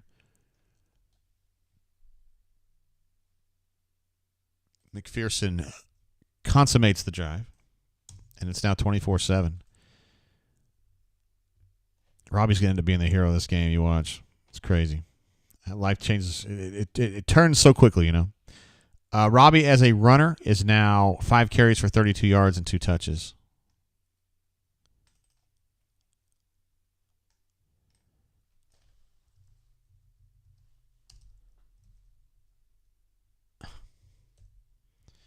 I gave the second touchdown to Alston.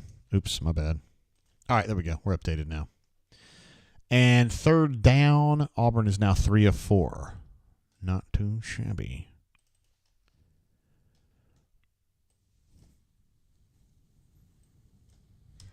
All right, let's see what the chat's saying here. Let's see. Auburn Dad for Life was disagreeing with me. Said that throw from Fromm was Thorne first bad throw. Okay, you're agreeing with me. I thought he made a mistake there, and some other folks thought it was Fromm. It could be both too. Let's see. Sam H says Thorne and the receivers aren't in sync, which is something that Hugh was talking about on last week's Tiger Talk and this week's Tiger Talk. Chip says goal line offense looks more than adequate. Yeah, definitely a step forward than what we've seen before. Raven says Ashford running with purpose. Yeah, he looks good today. He looks really motivated and he looks good. Let's see. Chris M says this is all going on film, and SEC defenses are going to have to practice it. You're absolutely right. It's distracting as from a defensive coordinator perspective, right? When number 8 comes in, we got to worry about this. That way, I say number 9. My bad, 9. We got to worry about this, that, and the other thing. Stoop Up says again, I really wish Robbie could throw it all. He could throw all right. He might get some opportunities to throw the football if Peyton is going to miss throws like that. I don't know. But they're not gonna yank Peyton right now. He's not been playing poorly. Josh said the reason Freeze was undressing Peyton, and I mean that metaphorically, was that he had missed the backside wide out, wide open. Yeah, I didn't see that on the All-22. Good eye on that, though, Josh. Appreciate you, man. Let's see. Truby says, what do y'all think about the passing game so far? It's been, look, the concepts have been working. They've been popping. I think some of the throws were average-ish, maybe a little bit below.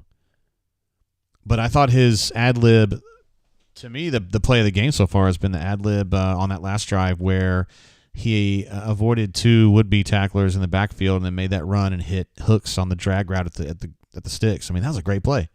From hooks too, but also for Peyton. That's good. Jordan said, Coach Freeze said he would always have a package for Robbie the man speaks. Truth, yeah, I agree.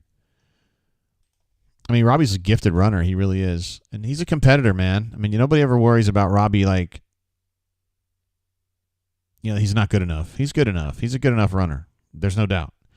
He just gets a little, I think he gets a little ahead of himself, confidence-wise, and it can be off-putting. I think that's one of his biggest problems, and then, of course, inconsistency throwing the football.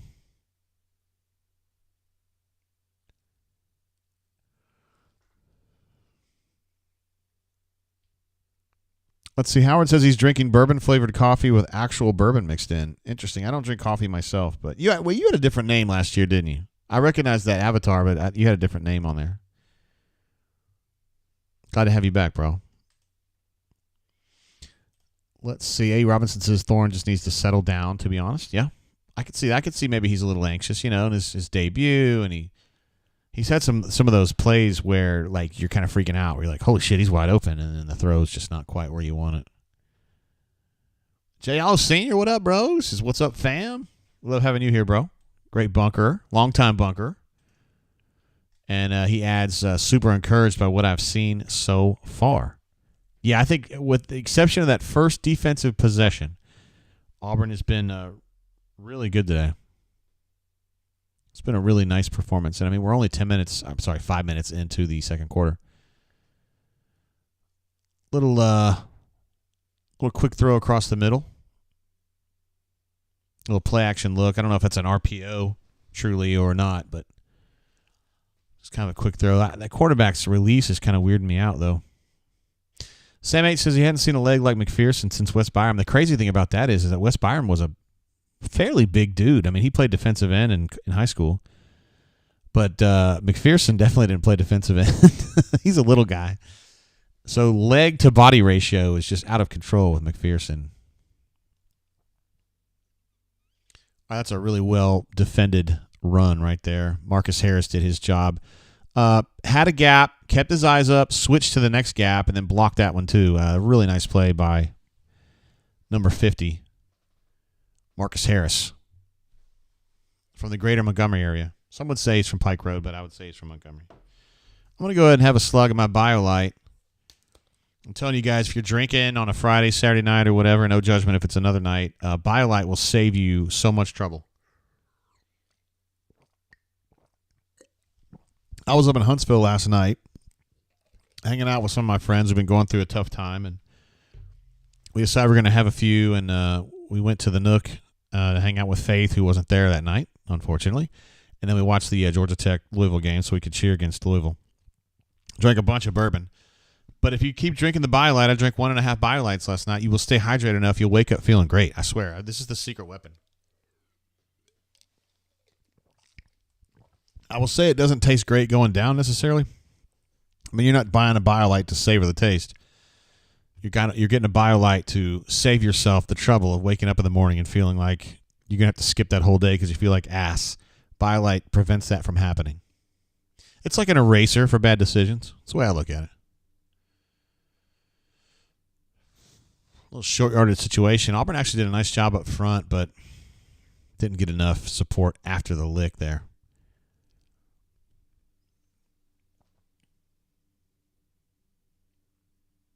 That's their transfer tailback right there. Had a decent game against New Mexico State. So at least they're putting a drive together now. Howard says, Wes Byram reference, Gator Chomp.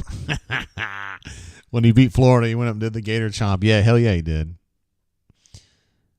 Yeah, he was pretty ballsy. Yeah, Damon Duval is, of course, the most ballsy kicker Auburn's ever had, in my opinion, but Wes was probably next. And Wes was a big – oh, damn. Did they get the ball out? He sure did. Ball's out. Oh, damn. Jalen got away. Oh, he's down. Somebody made a great technical play on that strip right there because they could have hit him or they could have stripped, and they stripped and got it out. And Jalen Simpson recovers that bad boy and takes it probably another 15 yards downfield. This game can get out of hand really quick here, guys, because Auburn's offense has been absolutely smoking. Look at Jalen doing his dance. Who was it who had the lick there, guys? Oh, it was fucking Kaufman again. He's out of game, man.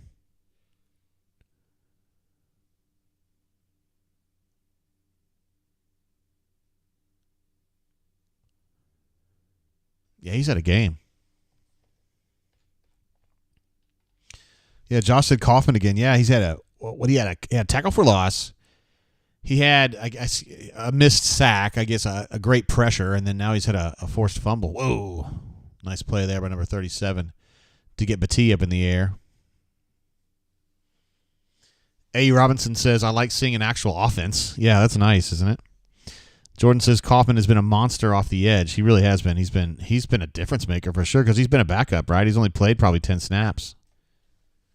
And he's made 3 huge plays in 10 snaps. I mean, he's really bringing chaos, which is what Ron Roberts likes to see. Looks like 12 personnel here. Oh, I really like that. Oh, that's a fucking catch right there, man.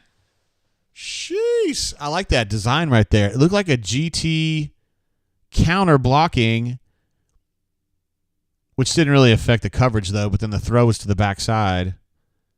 And Peyton, that's the first deep ball Peyton's connected with. A nice little long pass caught by VAR on the outside. Nah. They lined up 3 wide there, the 3, thinking that they could pull some of those defenders out of the box, and they really didn't move. And they ran into a populated box, and as a wash. I would probably fault the decision to run the football there. I don't know if he has a chance to check that off or not. I don't know.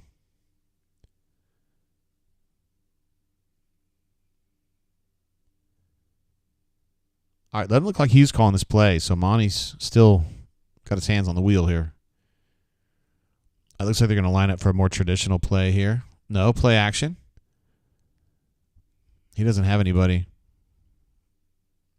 They thought that Damari would be able to get over there around the 2-yard line and catch that ball and turn up, but they were right up on him. The linebackers rotated over there to him very quickly. And I didn't see the receiving threat on the backside coming across. Did you guys see that? I didn't see. Jonathan Teese is bringing Robbie. That's an interesting idea. I mean, do you just turn him into like a goal line specialist? There you go. Jonathan T gets his wish.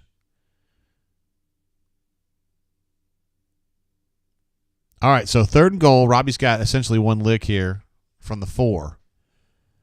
He's a guy who's going to really pressure the defense by either running or appearing to run, and they're going to call a timeout. Think about this. I agree with the decision. I don't think this necessarily matters from a points perspective, but I think from a game management perspective down the road, Gus and Hugh love talking about benchmarks. What is our plan when we're at the 5? What's our plan when we're at the 10? What kinds of shit do we like to run? What are we best at in these situations, these places on the field? And I think this is a good opportunity to say, okay, we got a shot here on 3rd down. We're at the 4. What do we do? What does Auburn do? What does this offense do in this situation? And they were a little confused, not sure what they wanted to do. And so he said, hey, let's talk about it.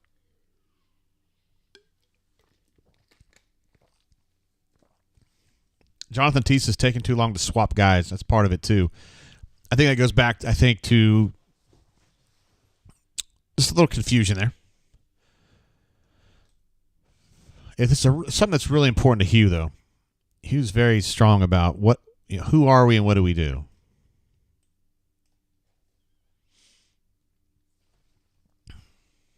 Oh, my secret Auburn Tiger is back with me.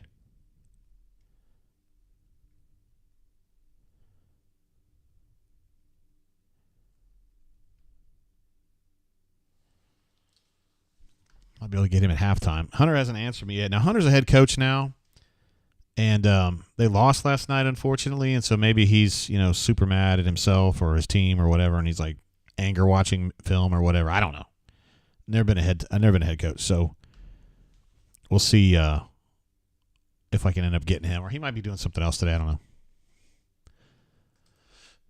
But my secret Auburn Tiger has been helping. You guys would like to hear from him. I think he was a 4-year starter at Auburn. He was at least a 3-year starter. And he's one of my favorite players ever to talk to because he's so sharp. He's really, really sharp. Josh C says substitutions will get quicker as the season goes along. Yeah, definitely. First game. I understand it.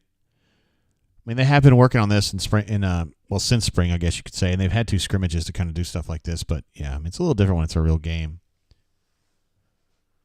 Decatur Tiger 97 is with me. Says, yeah, I wouldn't worry about subs in game 1. He doesn't mean don't worry about it. Like, doesn't matter. He's just saying I'm not going to give him too much hell about it. Let's see. Michael W says on TV they're calling him Red Zone Robbie. Thank you, because I'm not listening to the TV. That's a good nugget there, buddy. Thanks. Red Zone Robbie. It's kind of sells him a little bit short, though, doesn't it? I mean, he looks a little more fully featured today, at least. All right, here we go. 3rd goal from the 4.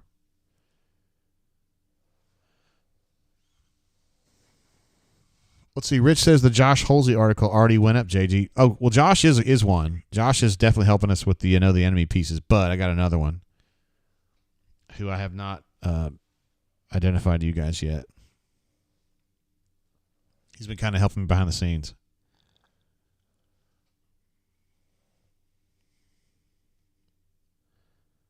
I think he got in, and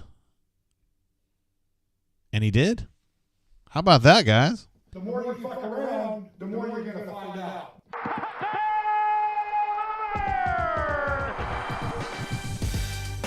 Damn.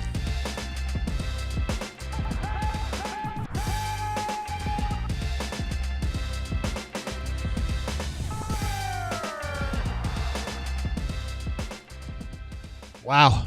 Patrick P says, Robbie for Heisman too soon? Yeah, it's too soon, bro. I know you're just teasing. He's had a whale of a game, though. He really has, particularly considering he's a backup. I mean, he's like kind of a bit player. But it's been a big-ass bit. He's done a hell of a job, man. He's been the difference in the red zone. I mean, he's having an effect on the game. I mean, I'm not trying to say he's Cam Newton. He's not. But I'm saying, like, remember how Cam, he'd get in the red zone, and he would just bowl people over, and that's not Robbie. He's not going to roll you over, but he's getting it done, man. He's really fast. Now, a big part of this is that the blocking's been great, the play calling has been great, and so he's had good opportunities. I mean, this particular run, his 3rd touchdown run, I thought was more on him. Like, he was just really fast to beat him to the edge. The 2 before that, I thought were just good calls and good sequencing and good execution ahead of him.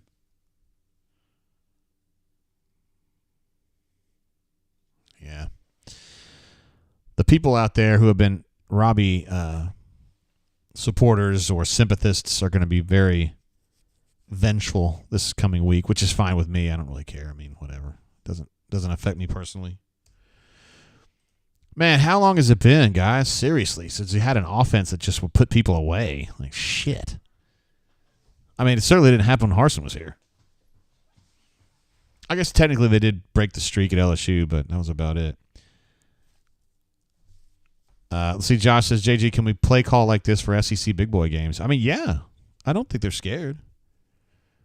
But I understand what you're saying, and I am curious. We're not that far off from Texas A&M. We're still several games off. What we got? This game at Cal. Got a home game against the Sanford Bulldogs, and then we got at Texas A&M for that 4th game. And, Texas A&M is usually pretty good this time of year. They really fall apart in the second half of October and November because they're paper tigers, but you know what I mean. I mean that metaphorically. Wait, Howard says Jan from Toyota, hot MILF alert. Wait, where's she at? I need a picture. I'm just teasing.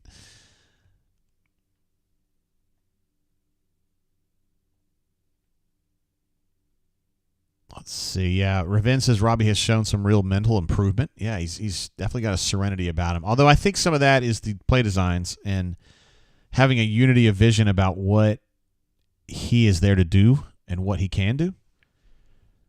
I mean, if you think about his last, well, they didn't really have a choice. Let's say that Peyton was available last season. It doesn't really matter. I think they were asking him to do things last year that he just wasn't good at, and they had to.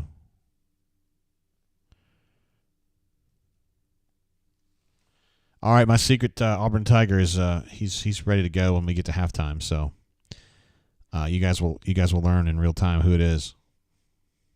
One of my favorite players to talk to, and I was really stoked. I called him on a whim or texted him on a whim, just kind of like, hey man, I've got this vision for what I think you could help us with, and he was like, fuck yeah, I'll do that.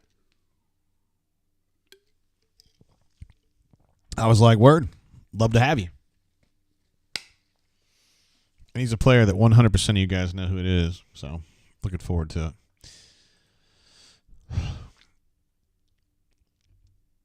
Let's see. Diego says, let's be real. Last year's team, here, I'll just put this up on the board. Last year's team would have been up 17-7 right now. There is improvement for sure. Yeah, definitely. There's a whole lot of improvement too, right? It's not just, I mean, I would say it's across the board. I think, honestly, I think the sequencing has been really, really tight today. I think it's been good. I like the flow of the play calling, which I'm going to give credit to Hugh and Monty on that. And then, obviously, as Ravin was saying and others have said, Robbie looks like he's improved. He looks a little quicker to me, although I've always thought he's a really terrific athlete. And I've been happy with Peyton, too, though. I think he's been doing what he needs to do. Where are we at? We got 4:42 to go. Okay. I don't have much criticism on the offense, guys. I mean, I know you guys don't either. It's just that I think the blocking's been good. The sequencing's been good. Quarterback play's been good. I thought the tailbacks, in lieu of Jarquez being there, have been good. And this defense has really tightened up since that embarrassing first drive. Kaufman really has been the difference. I mean, he's been a real pain in the ass. He's playing right now. He looks like he's uptight. He's working on a slot receiver. Still made a play. Got off a block and made a play. That's nice. 5-yard gain, though. Auburn Dad for Life says Will Herring is on the sideline as a reporter now. Yeah, tell me how that's going, bro, if you're listening to it. I spent a lot of time with Will back. I used to do a radio show with him, and he could be a really funny dude. I don't know if that would translate well to the radio, but he can be really funny. Like in a frank way, you know? Oh, shit. That's terrible, man.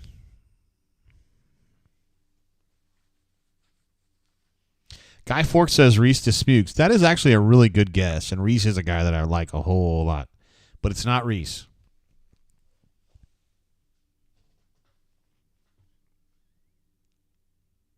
Let's see what happened here. Elijah got double teamed and didn't have his eyes on the hole at all. And then somebody else got moved out as well. You need your linebackers to come in there and fill, though. Didn't have any of that. Same play call right here, and same result.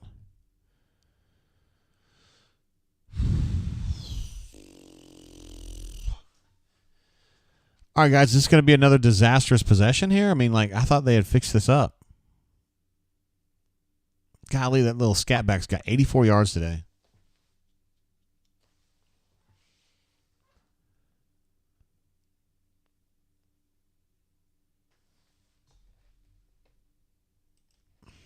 Jeez.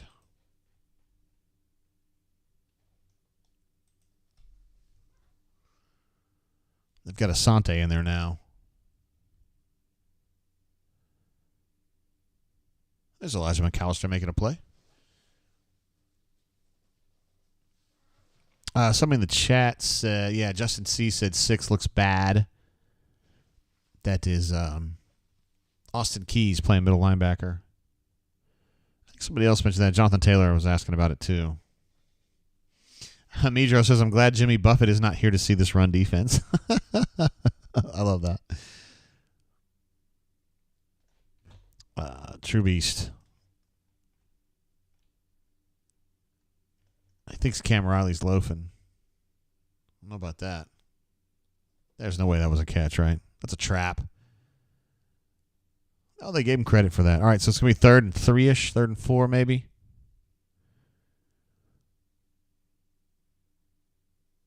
Simpson is the transfer wide receiver for them, number 8. I think he came from Arizona. They've got a bunch of dudes from Arizona. All right, 3rd and 4. Auburn's got to really tighten up here. Let's see what they go with. Is that Keldrick right now? Or is it Jalen McLeod? I can't see the number. There's someone ready to launch out from the near side edge. I can't see if it's 15 or 35. That's Keldrick. Oh, we got a Sack City, baby. Sack fucking Eugene Asante gets the sack. Although he had a co-conspirator with him. I don't know who that was.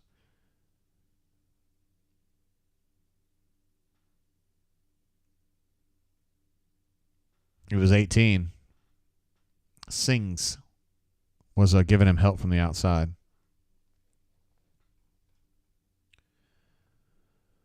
Yes, Decatur Tiger had that right. He said it was 18. Sings, the defensive end from Liberty.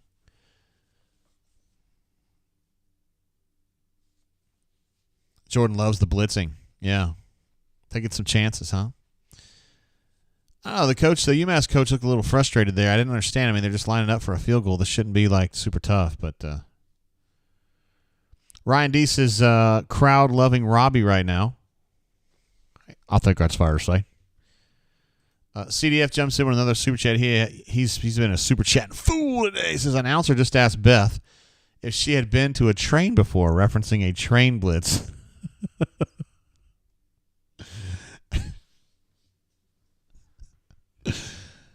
Oh, man, the things you hear. There's Ben Agamoa right there, tight ends coach. Been with Hugh Freeze for a long, long time. Played for Freeze when he was when he was coaching small school ball. Ben was playing for him there, and he's been with him the whole way. And of note, Ben is a fan of bourbon, specifically Weller.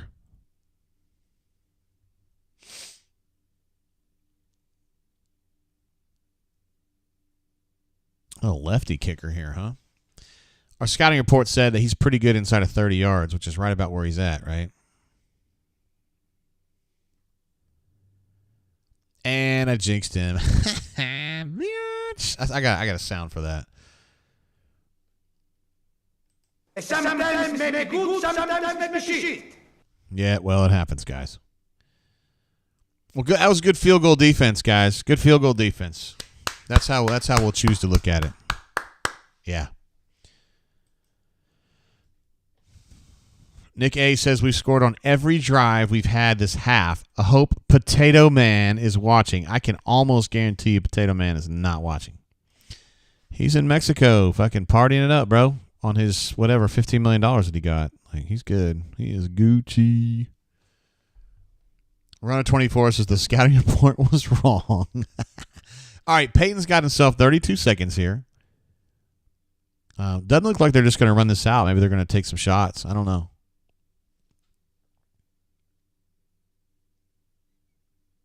All right, I feel like that ball could have been completed right there, and it was just underthrown. I mean, he did put it in an area where it wasn't going to get picked, so that's good.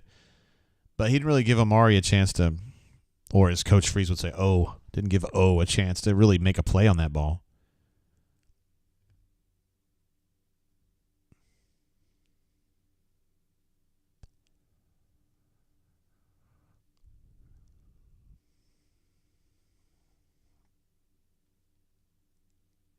I feel like if you're going to run that play where you're going to slide block to the left and then throw to the right, you're going to want Fair to try to get back toward the middle of the field where those linebacker eyes have been drawn away from where the ball went.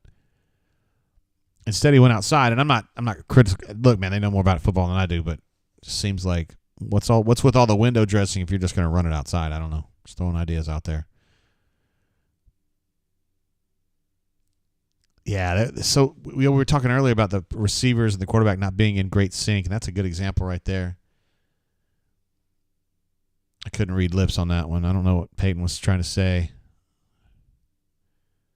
Uh-oh. Uh-oh. He's about to let somebody have it here, isn't he? There he is. The Aussie, the flying Aussie. He's out here to punt. Oscar Chapman.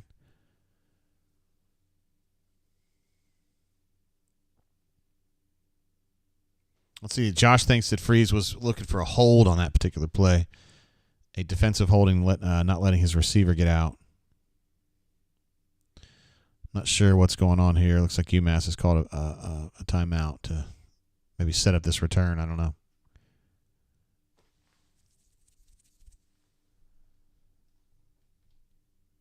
Chip says Freeze might have cussed on that no call.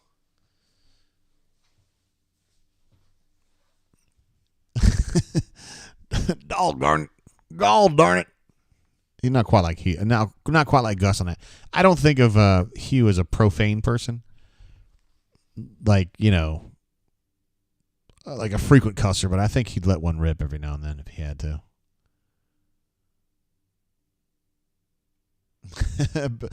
On the heels of the comment earlier about I hope Potato when Nick says about the Potato Man's watching, Feel Like a Stranger says Potato Man didn't watch the game when he was coaching it. I do think he watched it. I just don't think he was very interactive.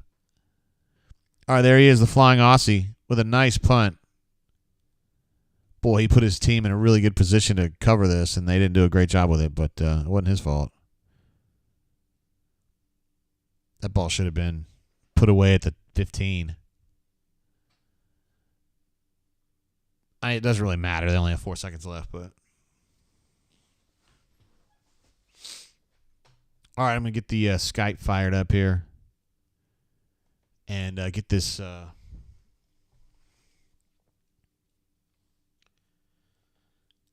number queued up so we can have that ready to go.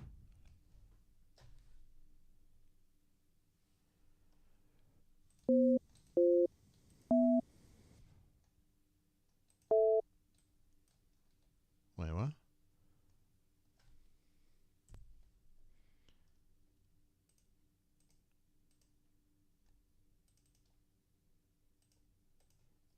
All right. There we go. Queued up and ready, yo. Oh, yeah, we got the halftime. All right. Let me go ahead and bump this over to halftime.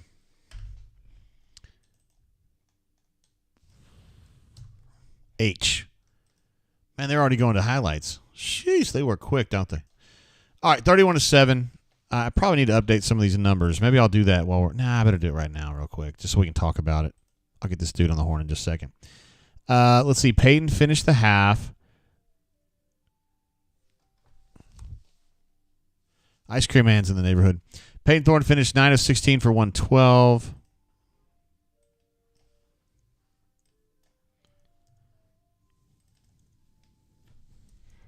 I keep doing just 12 yards. He had 112. A passer rating of 115.1. Robbie Ashford only threw one pass, completed it for 4 yards. On the rushing tip, Robbie Ashford 6 for 36, 3 touchdowns. Wait. 6 for 36. Yeah. I guess he lost yards at some point. Batiste 7 of 25.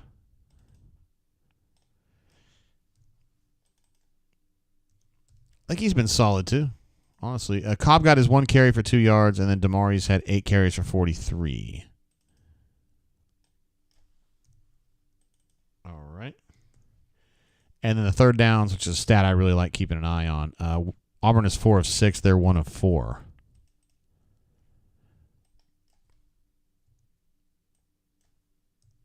One of 4. That's something that Ron Roberts is going to be happy about. He'll look at that as a building block.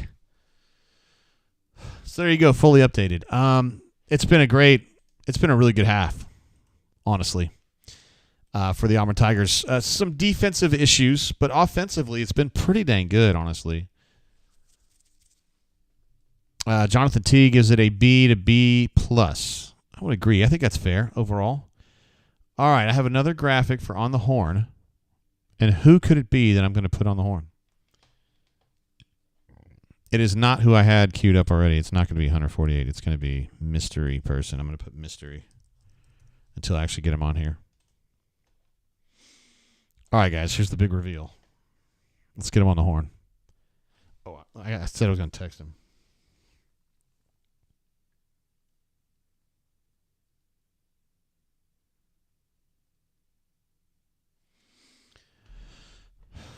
Let's see. Corey Dubb in the house. What's up? Says War Eagle to my Commodore. What up, bro? Let's see. What else we got going on in the chat over here? Oh, look at that. Ryan D says defense C+, offense B. I thought the defense was a little better than that. They had a really bad first drive, and that last drive was iffy. But in general, I'd probably give them a B. Offense A- for me. Just one idea. D. Williams, what's up, man? This is AJG. What's going on, my man? Not much. Just sitting here running this show, yo. All right, here we go. Let's see if we can get this dude on the home. I'm really fired up to have him on here. Oh, no. Did I just kill it? I think I did. God bless. I did it again. Hold on. I gotta mute this.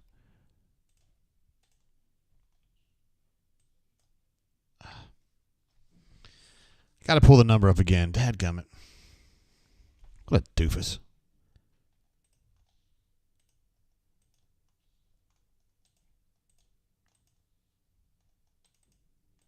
All right, here we go.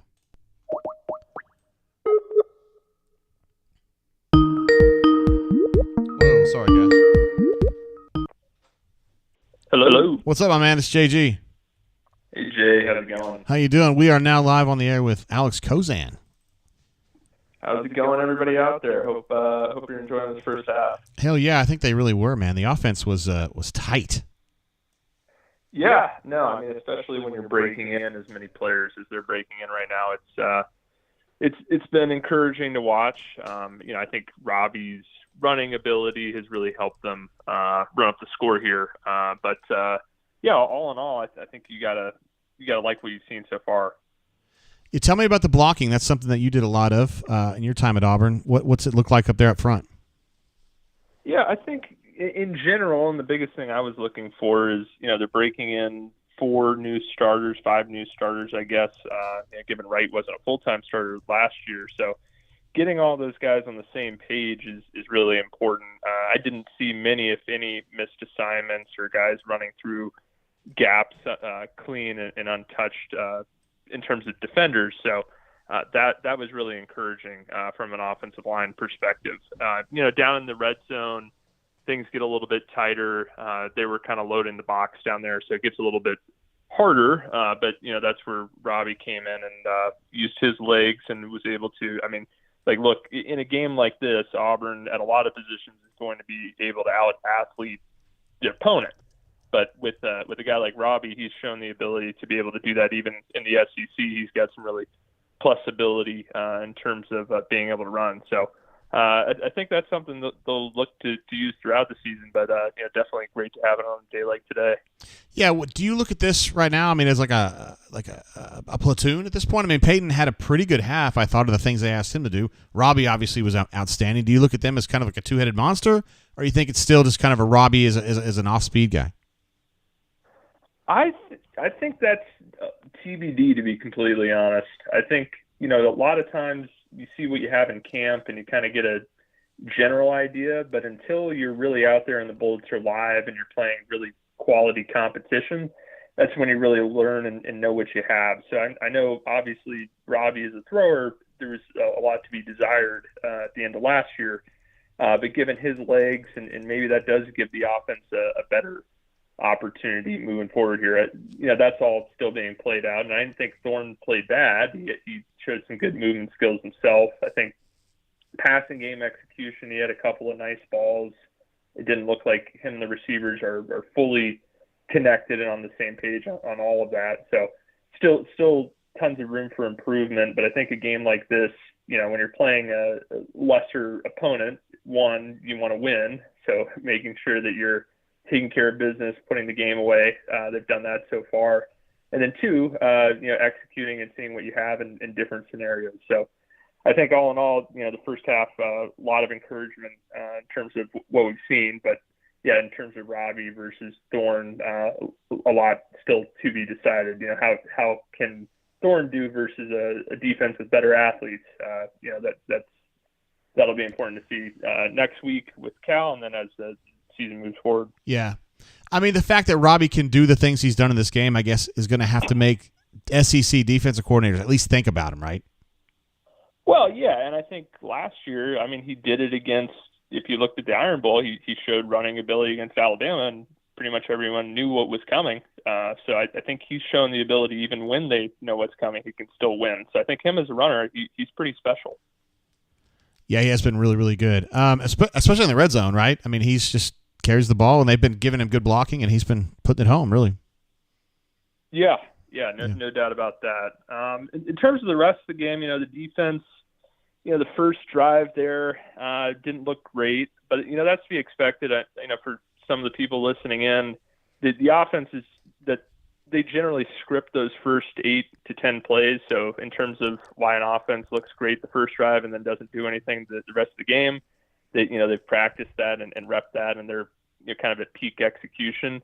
But I think the concern there in terms of the rest of the half was really just some of the poor run fits you see, linebackers being out of place. So that's something they'll get coached and cleaned up on. But they're averaging, I think, 7 or 8 yards a carry on the ground, and that's something that you want to see improved. And then the rest of the teams, I think special teams is really encouraging. Punt return, kickoff return, they've done well there, and then had put the pressure on the kicker to get them to miss the field goal. So all in all, it's a motivated team, and they're coming out strong. So a lot to like here, and then you'll go into next week and take what you've learned here and improve from there. Yeah, I hate to be a neophyte about this because I haven't talked to you a lot since you played at Auburn, but do you watch all the games? Like last year, for instance, did you watch all the Auburn games? I wouldn't say I watched every play of every game, but I'd say the vast majority. All right, cool. Yeah. And you're seeing, I mean, everything looks better across the board from your perspective based year over year? I think in general, it's hard to tell, to be completely honest. When you're playing a UMass, who knows what's going to actually translate to SEC competition. Yeah, that's fair. When we were talking about Robbie's run ability, he's shown that in SEC play. What this passing game looks like when you're playing better athletes and better defenses, that's a different dynamic. Yeah, for sure. What kinds of things are you looking for in the second half here, Alex? Just continually just kind of be focused mentally and kind of eliminate some mistakes? Yeah, continue to play clean football. We'll see if the passing offense can get into a little bit more of a rhythm, and then defensively, let's see if the linebackers can clean up some of the mistakes they made in the first half and really shut down that run game from UMass. Alex, good stuff, man. I appreciate you working with us this season at auburnsports.com, at least calling in and being one of our experts on the horn. We need that. Believe me. All right. No doubt, Jay. You guys have a good one. All right. See you, Alex. Bye. There he goes, Alex Kozan, former offensive lineman who played here a long time, at least a 3-year starter, may have been a 4-year starter at Auburn. So we appreciate him spending some time, taking some time of his day to talk with us here at auburnsports.com. And I think that's a satisfying mystery player, right? Told you guys it was somebody else. Although Rich Anvils had picked that. There have been some guesses about who it might have been, and it turned out to be Alex Kozan, yes. So fired up about that. And had a great – Alex is one of those guys, like when he was a player here, I would talk to him on the sidelines and stuff, and I could always tell that guy was like next level, very, very bright. And he would ask me about like, how many subscribers do you have? How much do you charge them per month? What do you have to give rivals? I mean, there ain't many 21-year-olds asking me questions like that. And it's because he's got a brain for that. he's a financial type person, and so yeah, we had some good conversations about that. So thanks to Alex for jumping on here with us today. Appreciate that. Back on the chat tip, we've got Mobile Lum in the house. What up, girl? How you doing? Let me get this super chat back up there. There was a super chat that popped in right when I called Alex. I've not forgotten about you, Okra. Look at that. I love the avatar there. Mad Max, star of the Las Vegas Raiders. It's just great to have the drain back covering some football War Eagle. What's up, Okra? Thank you for jumping in with that super chat. and supporting the channel. Also, sorry for the reverb there in the beginning of Alex's interview. The default setting on my thing was to have Skype hot and then my mic hot, and when it does that, it doubles up, and that sounds awful, and it's my fault. So I very quickly muted the Skype line, and it sounded good after that. So stoked about that. I'll just say Kozan's in finance. I think that covers it. Yeah. He's in finance. Doing what I figured he would always be doing, and he's probably doing it at a really high level too, but I wouldn't know that necessarily. It says Rich did a podcast with Reese Dismuse. I say Rich. Rich said Alex did a podcast with Reese Dismuse recently. I don't know if it's still going. Yeah, it was like a couple years ago. They were doing a podcast together. They've been friends a long time. Reese, of course, a legend in his own right. And I think it's just a lot of effort to do a podcast, man. And I think with those guys doing what they do in their private lives, it just takes up a lot of their time, and a podcast was just a little bit more. But I can't speak for Alex. I didn't ask him that. So maybe I will ask him that next time I communicate with him. But yeah, he's really good people, no doubt about it. Melee says, wife and I are about, thanks again, Okra, for that super chat. Wife and I about to drain a majarita in tribute to Jimmy. Of course, reference to Jimmy Buffett, who passed away overnight. The great, I guess you call him beach music star, or you could put a lot of things on him. He's an entrepreneur as well. But a fine guitarist and a fine songwriter and a great performer. So, Jimmy Buffett, a one-time Auburn student, as you guys know, from the south part of our state. His sister is Lulu. If you've ever been to Lulu's down there in, I don't know exactly what hamlet that is in. I think it's in Foley. I could be wrong. Lulu's is a very popular eatery down there close to the water, and that's his sis. Let's see. Wargle 0008 says, I was in finance classes with Kozan at Auburn. Smart dude. Yeah, he's next level. A lot, offensive linemen, if you're ever going to go for you're like, hey man, I want to talk to a football player. I really want to talk to a really smart one. Offensive line's probably where you start, right? Although if you heard Jason Jones talk on Tiger Talk the other night, and he plays on the other side, he's a defensive lineman, but he's extremely articulate as well. He's a lot of fun to listen to, and I thought some of his answers that he gave Andy were just next level. I love that. Let's see. Chip says, Ronnie Brown is sporting some gray tips. You've got competition, JGT. I promised you guys I was getting my hair colored this week, and I didn't do it because our friends had something come up, and we needed to go up to Huntsville to support them, and I wasn't able to get it. But I will for the next show. I will. I think administrative assistant was in here briefly. I don't know what she was doing. I was on the call with Alex and didn't have an opportunity to interact with her, so we'll see what happens. Ruxy Poo, what's up, brother? Rux, really star of our quarantine shows, and hopefully he will be a star of our shows once again because he's amazing. But he says, I love college football. That's a great sentiment right there. It only takes 3 words for Ruxman to encapsulate an entire day. And he's absolutely right about that. I'll do a little piece of trivia. I was trying to think about this the other day when I went out to lunch with 2 Bunker legends, Madison legends, I should say, in addition to Bunker legends, D. Lucky and Easterwood. I had a chance to eat lunch with them on Friday. Hell, that was yesterday.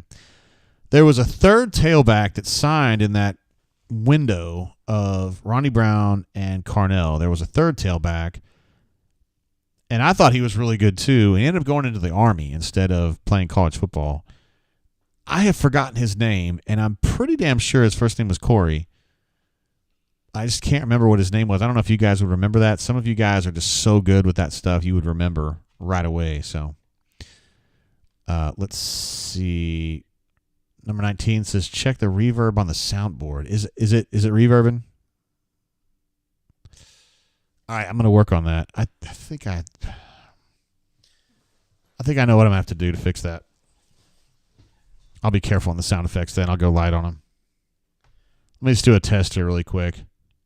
Who is Swag? I got it. I see what's going on. Let me see if this fixes it. Hold on. Nope, that doesn't fix it. Okay. I can't really fix it when we're in real time because it's just me, so I can't really do that. AU Taxman jumps in and says, "We draining? Hell yeah, we are. What's up, Taxman? I saw him at the Birmingham Bunker Lunch the other day,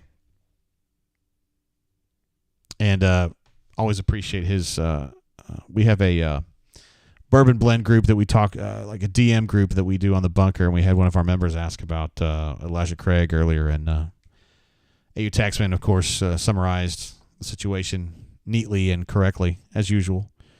Guy knows his bourbon, man. He knows more about it than I do, that's for sure. And sure do appreciate him being around, hanging out. Whale Driver says, Cassinius Moore. No. This is a guy who didn't go to Auburn. He didn't go anywhere. He went into the Army, as I recall. So, yeah, Cassinius was... He's first of all, he's from Anniston, and Cassinius was, but he played here. He actually played.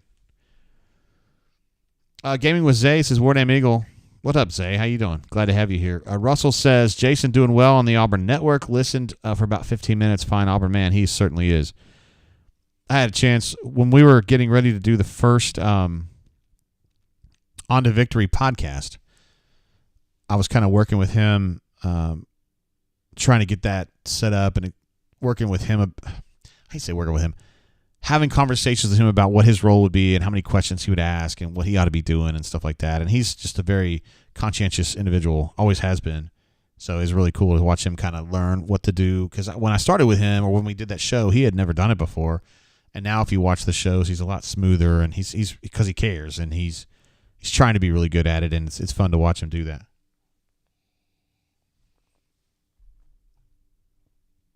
Let's see. Felix the Cat says, I like listening to the podcast on Tuesdays. Thanks for all the great content during talking season. Kept me sane. Of course, Felix. I appreciate you listening, brother. Diego says, drink of choice JGT. It'll be my pleasure to tell you. I'm drinking the Maker's Mark Wood Finishing Series BEP. This is the last one. They did 7 of these, and this blue one, the BEP, is the last one. I picked this up in Bowling Green, Kentucky in May. And it's good. I'm kind of weary, I guess, of these wood finishing series on the Maker's Marks. A lot of times I drink the ones from the cities here in the state.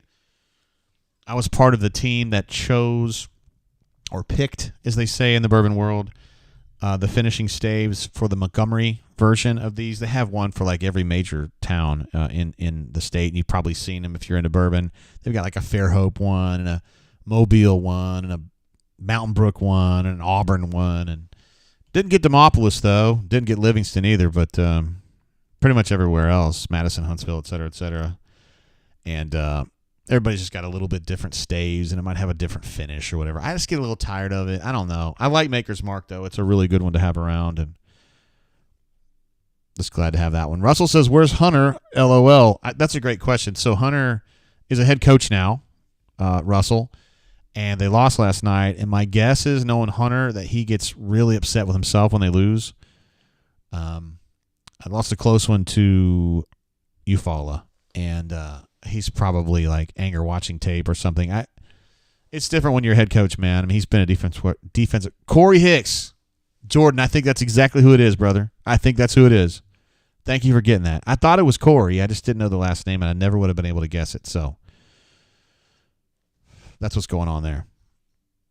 And AU Taxman had that too. Corey Hicks from Memphis. That's exactly who it is. I remember Tubb was like really fired up about that kid too. Now he look, it wasn't like it was like, well, Ronnie and Carnell are nice to have, but this Corey Hicks guy would have been better. It wasn't like that. It was just like, I would really like to see this guy, you know. All right, we're getting back going. Third quarter firing up here. And let's see if Alex, he was hoping to see Auburn stay clean and maybe be a little bit better on defense with the run fits, linebacker play in particular. And they're going to start out with Cam Riley, number 13, and Austin Keys, number 6 at linebacker, which would be their default setting. So we got a blitz coming in from Keontae Scott, who forced a slightly quick throw from the quarterback, and then he short-armed it and wrecked that play. So good pressure. Again, that wasn't a corner blitz per se, but it was a nickel blitz. And Auburn's had some success for sure affecting the quarterback with those blitzes. Russell said exactly, JG, like Ronnie, he cares, talking about J-Cam aerosol. Yeah, for sure. Jason is a conscientious individual. He cares about doing a good job regardless of what he's doing. I wish he hadn't gotten hurt. I'm a Raiders fan, so there's another pressure. Oh, shit, you know where that's going. You know where that's going. I know where it's going. You know where it's going. The more you fuck around, the more you're going to find out. More pressure on the quarterback, man.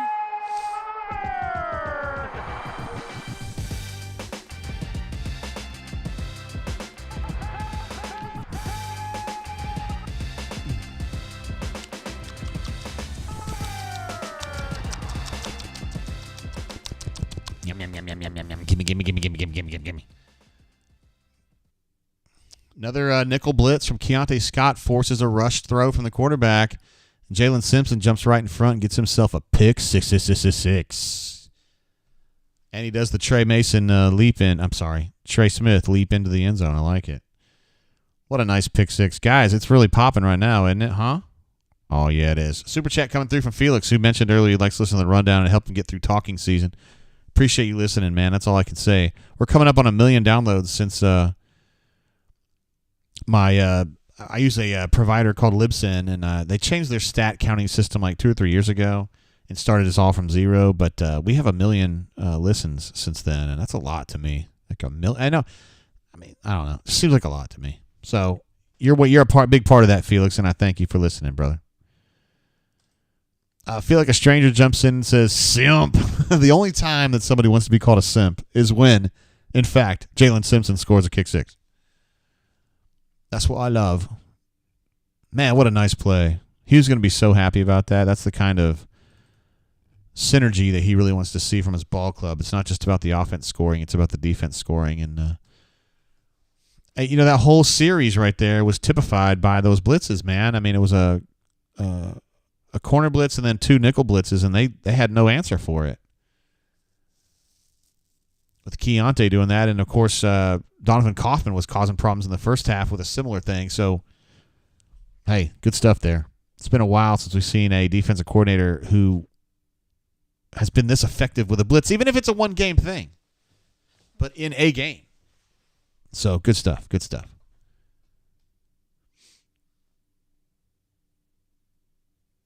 Diego says, defensive backs, I feel like a stranger again. Thank you for that. I love the simp.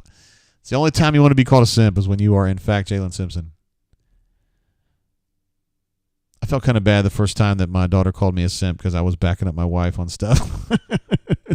You're such a simp, Dad. I'm like, what? You mean like Jalen Simpson?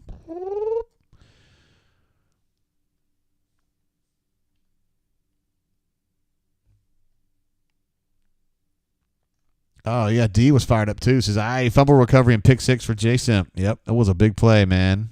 That's a 3-War Eagle play right there, no doubt about it. At least, I'll show you guys what I'm talking about. He put it on the emoji game. Good emoji game there, D. I like it. Sam H says, having fun now. Been a while, right? I mean, look, man, I know UMass. We all know UMass has got some faults. Probably it's a team that went, I think, 1-11 last year, and they're better than they were, but they're, they are what they are. Wow, a double penalty on UMass there. They had, it looks like a clip, either a hold or a clip, and then a face mask. Both against UMass on that return, so they're going to be backed up here, and I think I know what's going to be coming down the pike here. Going to be some blitzes.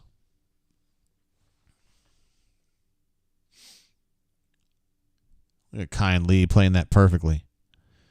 He knows he's not sure that he has defense behind him or backup behind him, so he just plays it smartly and just kind of angles him into the end zone, but got face masked really bad.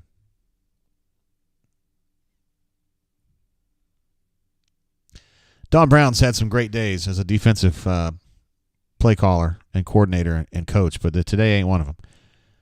All right, so UMass is going to take over on their own 10. And I think the cat's out of the bag here. If you blitz the quarterback, he's going to make mistakes. The safety from Auburn High, whose name escapes me, Griffin Speaks, is out there right now. Number 39 is playing. And it looks like Larry Nixon is out there playing. I don't know if he's playing Mike or Money. We'll take a look and see where he lines up. There's Kaufman again, causing trouble. He's been good, man. There's Griffin Speaks right there, number 39, getting his teammates sorted out with his shoulder pad. That's good to see. Yeah, there's Nixon, number 30 right there. He's the transfer linebacker from North Texas. That was a really good trigger. You could see number 30 and number 9 trigger at the exact same time, and they triggered exactly at the right place. So that was a nice read and react from the linebacker core on that one. I realize it's 38-7 now, and it's changed a little bit. The tempo of this game has changed, but you at least want to see your linebackers playing well like that. AU Taxman says 2000 class included Jason Campbell, Ronnie Brown, S. Daniels. That one's getting away from me. Carlos Dansby, Jay Ratliff, Edens, Javor Mills, Philip Yost, Ra Johnson, Mayo Sowell, Carlos Rogers, Brandon Johnson, the fullback from down on the coast. Is that right? Cobb, Rude Dog, and Cassinius Moore. Or Alton Moore. I don't know which one. Damn, that is a good group there. Oh, that was almost a pick. Is that Champ right there? Who is it? Is it 25 Champ? I don't recognize him right off. Silas Daniels, my bad. Good stuff. Sam is asking, who is 39? That is Griffin Speaks. He is he transferred in. He played at Auburn High School, and he transferred in from Baylor. Whale Driver says he was a Tiger host for the 2000 Rudy class. Dude, I was shouting out the Tiger hosts and Tigerettes earlier. Man, Rude Dog, a lot of young guys and gals don't remember Rude Dog very well because he's only here 1 year. But, man, he was such a revelation. Not quite like Cam because Cam's like the greatest ever, but he made such a difference on that 2000 Auburn team because, like, in 99, they were still kind of bad, but they were kind of good too. Oh, that punter faked it. He went down. I hope they give him a penalty for simulation. I mean, Auburn had the great game in 99 at Georgia, which is one I'll never forget. But they were still just kind of so-so. But in 2000, they got Rudy Johnson, who was like this really strong. He was almost like a fullback. He was like a better version of Heath Evans, kind of. And he really carried Auburn all the way to, a West Championship, right? That was back when they had to play against Mississippi State for the West. And Alabama was kind of ass at that time. All right, Josh C., great question. What is the yardage difference? Let me take a look. Great question. Total plays, total yards, 167 to 237. That's not as wide a chasm as I thought it would be. Auburn has 116 pass, 121 rush. Auburn has 15 first downs to their 8. And Auburn has 42 plays to their 31. So average yards per play is actually pretty close. 5.6 for Auburn, 5.4 for them. They actually lead in time of possession by 1 minute, although that can be a misleading stat. The key point here is Auburn has 2 turnovers created, including a pick 6, 4 sacks, 6 tackles for loss. And that's made a big difference. Auburn is also 5 of 5 in the red zone, partly because, Robbie's been so good. So Sam H says, good shot of the new DJ booth in Jordan-Hare Stadium. Good stuff there. I didn't see that shot, but I like a good DJ myself. We have a great DJ in our midst. I don't know if he's here right now, but Why Not AU, Patrick D., who's a big-time super chatter and a legend of the channel, he's a DJ, and you kind of think, oh, yeah, right, like some dude my age is going to be a good DJ. He's a good DJ. And those of you who have seen him do his thing, you know how serious he gets about it, and he's good at it. AU Taxman says Rude Dog was an underrated pro running back, played mostly for the Bengals. Dude was a solid NFL player for a long time, mostly forgotten now. He is kind of forgotten. I think another part of the reason that Rude Dog is forgotten is because he didn't have that like electric personality, and I really think that matters sometimes. Because like think about like a Kenny Irons is probably behind Rudy as far as how good he was, but we remember Kenny more because he was such a clown and funny, like he gave a great interview and he was entertaining all the time, and he's just a guy you wanted to give a high five to all the time. Like I mean, I can think of a bunch of guys. I mean, T.J. Jackson was like that. Jeffrey Whitaker was like that. James Callier was like that when I first started. I mean, and Rude Dog was not that guy. He was kind of a brooding, quiet, leave me alone kind of person, and I think that part of it. Cap was like that too. Cameron Artis Payne. I was talking with D. Lucky and Easterwood about him yesterday at lunch because, Cap was a really good player, man. Really, really good. And I think part of the reason that he also is forgotten is because, he's just kind of like a dude. He didn't really stick out on a personality level, which is silly, but because we're still talking about football players that make plays, right? Brandon J says he was also here for 1 year. That that is important. But it was a great year. I mean, if you were around and you knew how badly Auburn... The more you fuck around, the more you're going to find out.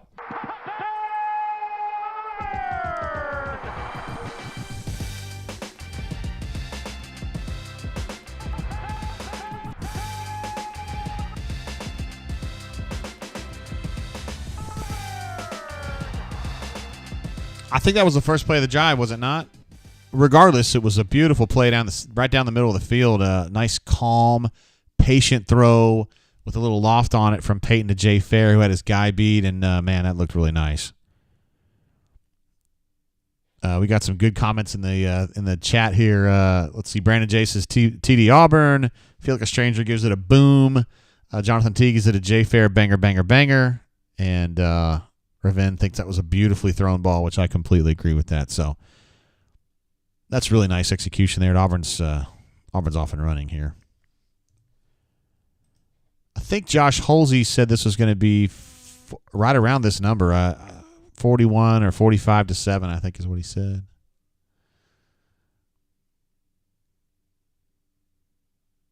I've been happy with Peyton. I know that Robbie has definitely excelled in the opportunities he's been given, but I feel like Peyton's had a harder job. He's had to do more, and I think he's done pretty well, man. Let's take a look at his numbers now through this last drive. Peyton is now 10 of 17 for 141 and a touch.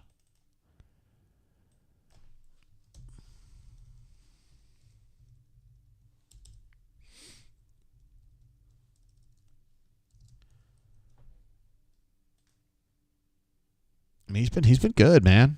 I don't have any problems with him. Let's see. Everything else is pretty much the same. Jay Fair is now the leading receiver. 5 catches for 56, 1 touchdown.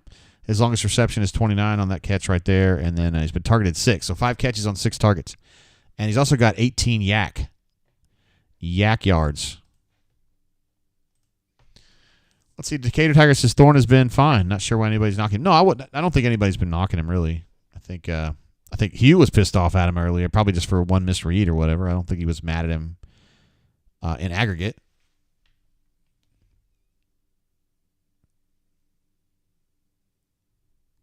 Wizard Dragon, he's a mathematician over here. 2 TDs in 2 minutes. I like that rate. At this rate, Auburn's going to score 1,000 points. No, I'm just kidding. It's not really that bad. But everybody's cheering for Holden now. They want to see Holden Gerner. But Sam H is not so sure. He says one more drive. I would probably go another drive with Peyton. I think I would.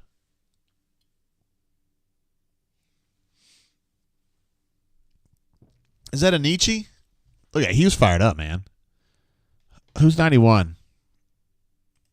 I'm sorry, guys. I don't necessarily know every single player. That's Zeke. My bad. Zeke used to wear a different number. So Zeke Walker getting in the fray there with a nice little tackle for loss, and Hugh gets fired up about that. All right, so we got Jason Jones in there. Marcus Harris, regular guys. Missed the tackle, though, that time. Griffin Speaks makes a tackle, though. Nice play. Could be a hold on this one. I feel like a stranger's calling him Holden Groiner. It's kind of like Ifabor Groiner. There's a hold on that play. Coming back, yo. Jonathan T says need to tighten up the tackling. I agree. There's been too many missed tackles. Not like that. I feel like there's different kinds of missed tackles. There's the kinds where you like you man up and you drop it. Those piss me off more than anything. When you're diving like that, to me, it's almost like you got to get 50% of those guys down, and maybe you're just on the backside of the 50-50. I don't know.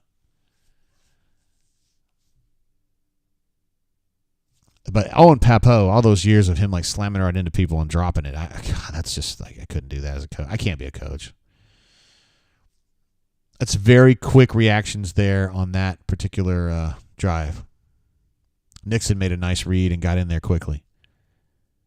I feel like the linebacker core, Dixon's been good. He's been better. I know the game's out of hand now, and that may be, Ole Miss. I'm sorry, Massachusetts is affected by it. Who knows?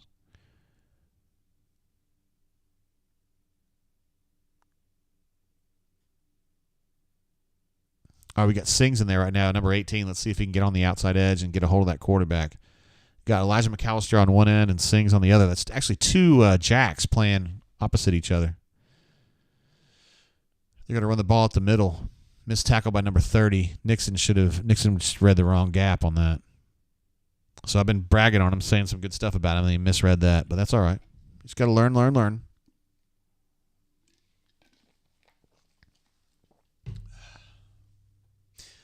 Damn, CDF jumping in with another super chat. This guy's been off the chain today, as is customary for him. This is Beth. It was not a happy ending for Hugh Freeze and Ole Miss. LOL. I'm not going to touch that one, CDF, but that is pretty good. Clever. I like that.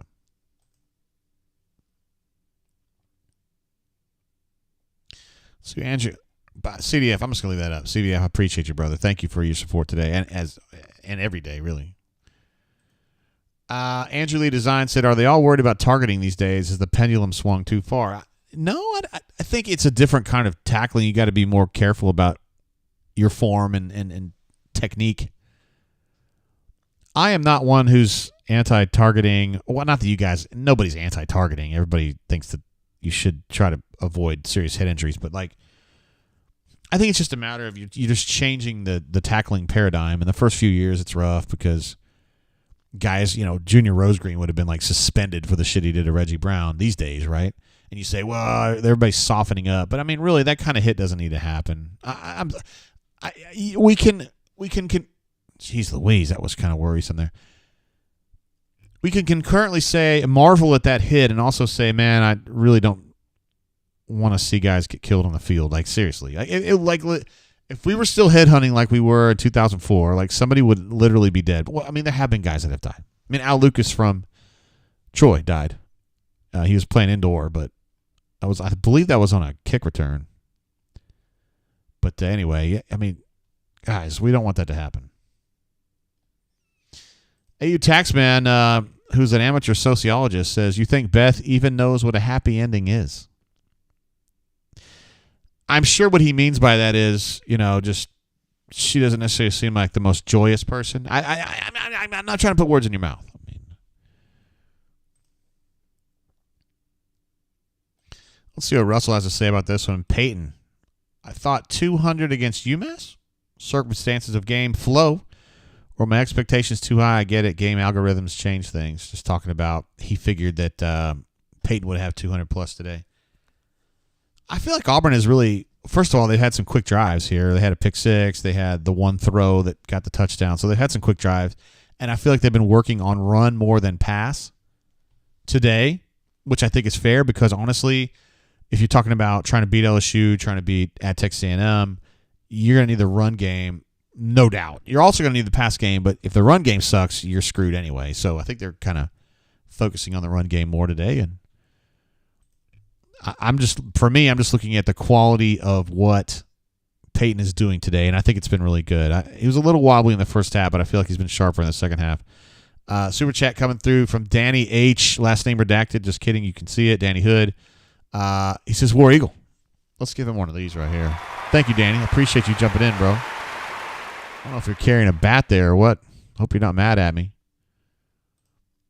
Chip, who is at the game, says 88,000 official attendance of 88,043. Nope, is what he said. Josh says, JG, what leads you to think Hunter is more than one game?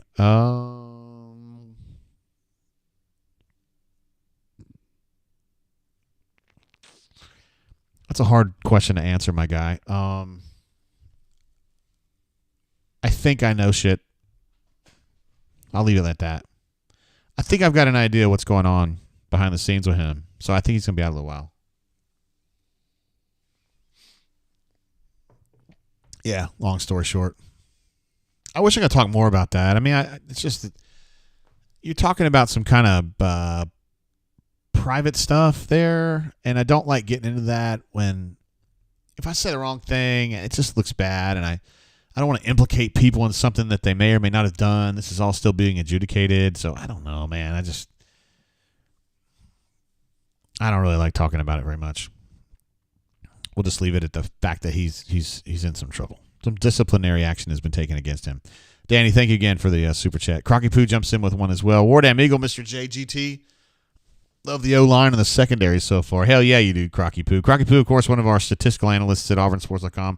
Unofficially, although I have offered him a job in the past, and he turned me down. Couldn't pay him enough. No, I'm just kidding. That's not really what it was. But he provides a lot of content for the site in an unofficial capacity, and it's great. It's great content. He's really, really good at it. So we appreciate you, Crocky. That's why you're one of the legends on the crawl there. Thank you for the super chat. And Danny, too. And CDF, a.k.a. Duff Diver. And Feel Like a Stranger. And everybody else has jumped in as well. AU Taxman says I would leave him in. Talking about Robbie having an opportunity to kind of be a do-everything quarterback now at this stage of the game. Yeah, let's see what he can do. Well, that was a big fucking mess right there. That's going to be a hold on Micah Riley Ducker, isn't it? Oh, no, it's going to be a face mask against UMass. Micah Riley was in a weird place there, and he looked out of place. Oh, I didn't realize Too Tall was in the game. Number 72 playing right tackle.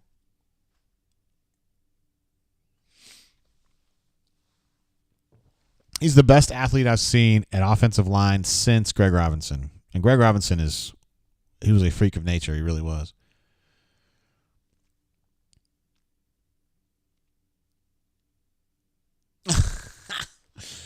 What are we doing?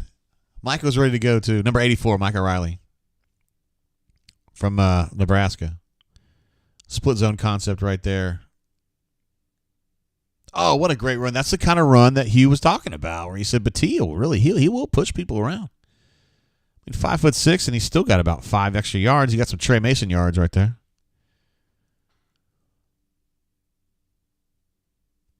It's Wade and Cam Stutz talking a little bit there.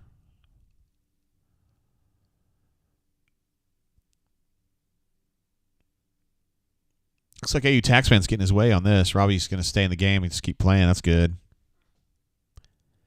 Got Cam Brown down here closest to us on the outside. Oh, VAR's going to get hit there. I don't think that was on Cam, though. I think there were just too many defenders in the area.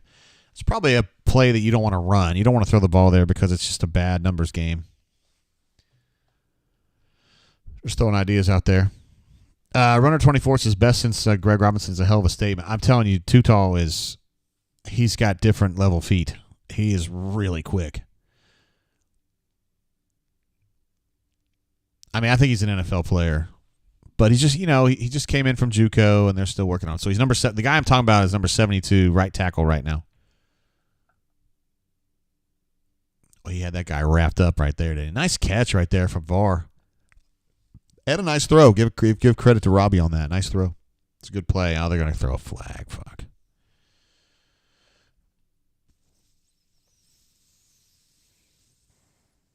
A little face mask action. I can't tell who that's on, but I'm sure ESPN will make that clear to me here momentarily.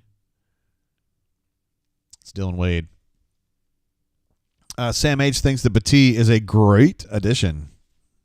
And Chris M. says, slant. Yes, they do exist. Auburn can run. Look at the body control on Too Tall right there. He just absorbed that contact, sunk his hips, kept his feet moving, had complete control of that defensive end, and it was over, man. That guy was getting nowhere. 3rd and 20. This is going to be, I don't know what you got in the playbook at for Monty at 3rd and 20. But I'm guessing that Hugh won't take over the play call on this one.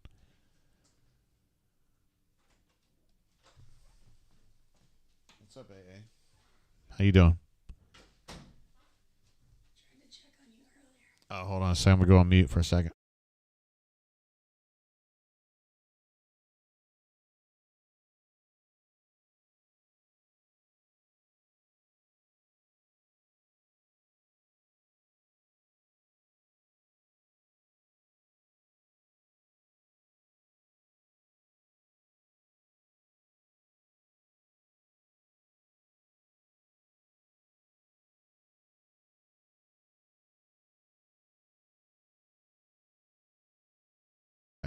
All right, guys. I'm back. Cordy's just checking on me. Let's see how I'm doing. She won't be doing that next week, though. Eugene, you don't have to run after the ball. It's not a fumble. What happened there? Were those fire ants? Are they gone now? Yeah, I put that vinegar all down their little hole. They were not happy. All right. Sorry. Let's see. I think we got a super. Wait. No, we didn't have a super chat come through. That super chat hasn't reloaded in like 2 or 3 minutes. God, our chat's got to pick up. The chat actually is really popping on YouTube if you guys are over there, but it sometimes doesn't translate as well to the screen over here. I don't know why. It just slows down sometimes. Russell says, Free Jarquez, Hunter, just saying. Well, before we go too far down that road, let's make sure we all have a good understanding of why he's being. I hope we understand what's going on. Yeah. Sam H is he's fired up. He wants to see if Miss Courtney's going to bring me a charcuterie board. Probably not tonight, yo. I don't think so. Hopefully, I can just drink enough to be happy, but not Ole Miss drunk. You know. I was talking to a guy the other day. He's a business owner up in Huntsville, and he's made more money. He's younger than me, and he's made more money than I have in my life. I will ever make in my life. But anyway, he goes, "Tell me about the brain drain." And I was like, "Yeah, we just kind of, I do Auburn games, and I drink a lot." And he was like, "So you just drink and watch the game?" I go, "Yeah, pretty much." Well, that's a hell of a way to make money. I go, "Well, I feel like I'm just doing the job that I would want to watch people." I mean, like, I'm a Manchester United fan. There's a guy named Mark Oldridge, and he does a show for Man United. He does watch-alongs. He does content on video and stuff, and I love it, and I live for it. And, like, I'm just trying to be that guy for Auburn people. Although, to be fair, like, War Report does a terrific job, too. They just kind of have these it's just a different dynamic, I guess. Sam H. jumps in, one of our channel legends. Says, "I'll super chat you, JG." Oh, yeah, I forgot. Yeah, I forgot about that reverb. I could solve that. I just got to get another little mini board here. I thought I bought this board, and I was really fired up about it, and then I don't think it works great with this system, so I'll have to get another one. It happens sometimes. Cleveland Browns says, "Stay hydrated, JG." Thank you. I've been sipping on my BioLite. I stayed hydrated like a mofo last night when we were drinking a lot, and it saved me. I'm telling these BioLites.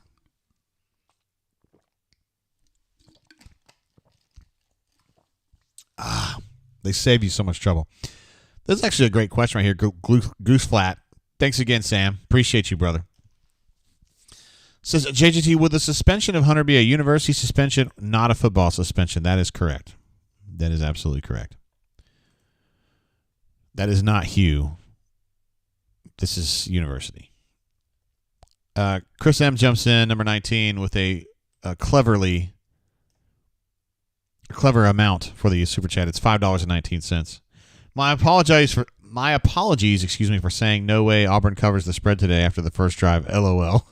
We'll give you an LOL on that one.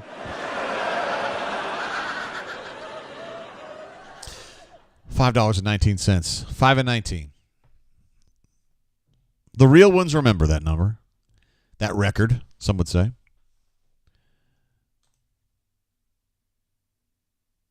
Now, let's see. Runner 24 says, "I read that bunker post on Income. No way that dude is richer than you." Guys, I hate to tell you, I'm just a regular dude. I drive a Hyundai. Mike G's the one that drives a Tesla Model S. And I go, hey, man, you just started up a fucking YouTube channel like 2 or 3 years ago, and now you're driving a Tesla and I'm driving a Hyundai? What's going on? And he had an answer for me that I don't really want to say because it's his life and his business. It's his story. I don't want to tell it, but he did have an answer. All right, what do we got here? We got Sings dropping into coverage. Come, somebody pick that off. The pressure's really getting to this quarterback now. Auburn's, I think, learning something. We're seeing Auburn become self-aware. Auburn Dad for Life jumping in. What an amazing story this guy is. A great super chatter, a great brain drainer, a good bunker, too. And on Twitter, he's good. He says, sorry to go off topic, but any news on Carter commitment? I feel good about DeAndre Carter. He's the offensive tackle from Santa Ana, California, outside of Los Angeles. He's going to be committing soon. I feel good about it. Unless Caleb tells you something different, because Caleb has been up on that a little bit more than I have. Chip says Falk just ate a man alive. And also, talk about the real ones who know what $5.19 mean. Brandon J says we need a leader, not a loser. And also Rich said the same thing. Those are the real ones right there. Slice Fudson, the legend. Is he still posting on the board? Old Slice Fudson. Chip says JGT starts selling Coke. Hey, you mean Coca-Cola? Uh-oh. Oh, Jason Jones. Got his paw. Don't you guys love it when people say paw?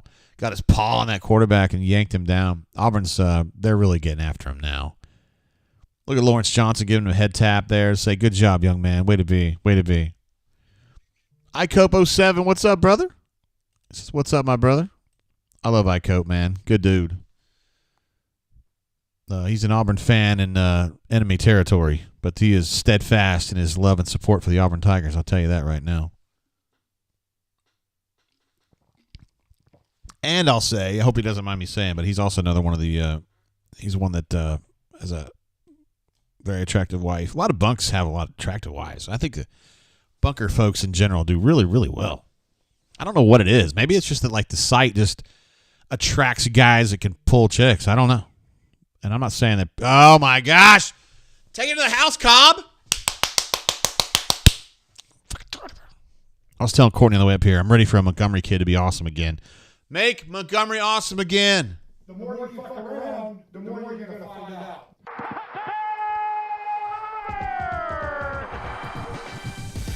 Oops.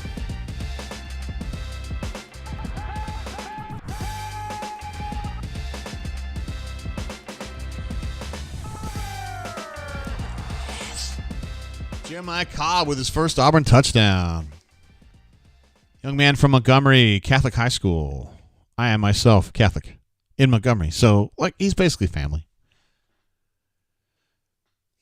Yeah, I got ahead of myself on the PAT. So, Auburn's now got 52. 52 points, yo. We're not even in the fourth quarter yet. I feel like a stranger says Cobb is a dude. I know what you mean by that. And, yeah, I think he's a good player. Runner 24 was blown away by that run also. AU Taxman as well. I don't know what this means, but Sam H says Jay Lee going to change his Twitter bio. I don't know what that means. Cleveland Brown says Montgomery great again. Wasn't the river brawl enough? Oh, boo. Wizard Dragon said our fourth string running back took it the distance. This running back room is loaded. It's crazy that you're in a situation at Auburn. Look at all these studs right here. Trey Mason, probably my favorite of that group. Well, I like Ben Tate as a person, but Trey had this ability to just dive under tackles and get another yard or half a yard. He just do it over and over and over again. And over the course of a season, man, that adds up to like 200 yards. Carnell Williams. I don't know. I don't call him Cadillac. Some people call him Caddy and Cadillac and all that shit. I call him Carnell. I don't know. That's his name. He always answers to it, so I'll just go with that. I really like Carnell. He's got his quote is on my signature on the bunker. He said, my seat don't dictate my service, which is like the best thing I've probably ever heard a human being say. which is to say, I'm going to be me and I'm going to treat you with respect. I don't give a shit who you are. And if we all lived our lives like that, we'd be better off as a society. I'm just saying that. That ain't a political statement. That's a Cadillac statement. No, I'm sorry, a Carnell statement. Christopher B., I'm on board with this totally. He says, keep Caddy forever. He is an Auburn treasure, to be fair. Terrific player, terrific individual, former interim head coach. He has improved a ton as a coach in the time he's been here because he cares, man. He cares about being good. He cares about being good. And you know why he cares? It's not just because he loves Auburn. It's because he's that person. Like, he was taught, he was raised to that he has a responsibility to God to be the best Carnell he can be, honestly. And so he's out there challenging himself every single day. It's inspiring, dude, and he's pretty amazing, honestly. Josh C., who's been in the chat all day long, been absolutely bringing it. Says, JG, the female announcer, Beth, keeps referencing Hunter and says Freeze will address after the game. Okay. I mean, that makes me think it'll be a shorter one. But, and I was telling you guys earlier, like, I'm just telling you my opinion or my view on it. I don't know. I have not heard a coach say, well, it'll be 2 games or 3 games or he's gone forever. I'm just kind of trying to read between the lines that I think it'll be a little bit. But Josh, appreciate you, man. That's the kind of stuff. See, I can't hear the game myself, so I don't get to hear it. Sam H. says 2005 NFL Rookie of the Year, Carnell Williams. Yes, he was a good one, man. He had patella tendon problems, really, is what derailed his career. And I honestly think, I remember when he was playing at Auburn, and I did a story on him at the Montgomery Advertiser where I talked to the effervescent and amazing Joe Cribbs about Carnell.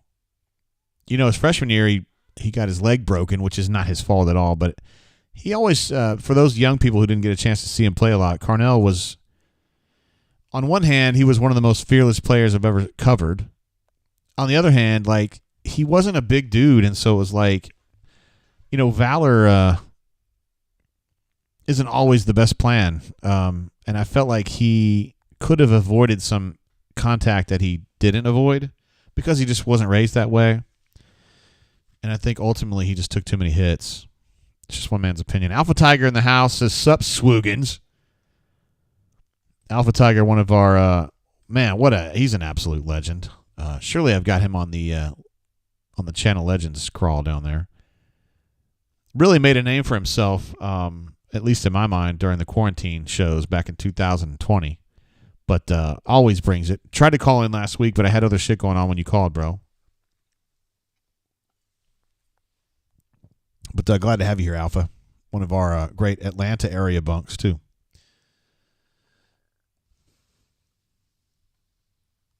Let's see. Spicy P says the fact that Jarquez is on the sideline in a jersey and smiling doesn't have me too worried. Yeah, that's cool. I don't have an opinion either way. If he did something wrong, then just, let's get it over with and let's get on. Terrence Love, number 16, making his Auburn debut. Inichi Sledge, number 90, is definitely playing a little bit in there right now. Look how happy these kids are. Look how happy Don Brown is. He's like, we beat New Mexico State, guys. That's pretty big, no doubt. Runner 24 agrees with me on the Carnell. Says some discretion may have helped Williams limit his abuse. Like, there's two. I feel like there's you can have there's a continuum. On one end is Carnell, who wouldn't shy away from a contact no matter what. He felt like it was disrespectful. Then you got on the other hand was like Brad Lester, who I also like, but who was very willing to run out of bounds, maybe too willing to run out of bounds, and so. Like, you try to find a middle ground, right? And it's hard to do that. I felt like Trey Mason did the best job of that, of towing that line, right? He would go out of bounds, but not too often. He would challenge people, but he wouldn't challenge a 250-pound linebacker who was already set and about ready to knock his chin off, He was a very intelligent runner, and I'm surprised, honestly, that he didn't make it longer in the NFL, but I think there was a little more at play with Trey than just his, physical ability. Jalen McLeod is in the game right now playing that edge spot. I'm glad to see him out there. He is the third player. What? Yeah, I guess he's the third player out there at that position. I mean, for me, he's like a starter. I don't know what's going on. Blake asked a great question. Should there be a separate channel exclusively for and presented by the Bunker Gentlemen's Hot Wives? They are, man, I'm just saying, like, Bunker wives / girlfriends are, this is verifiable. They're way hotter than average. I don't know what the deal is. I don't know how this happens. I'm just telling you, I know what I've seen, and I know what I'm talking about. That's a great idea, Blake. We ought to do like a calendar. We could sell it for charity.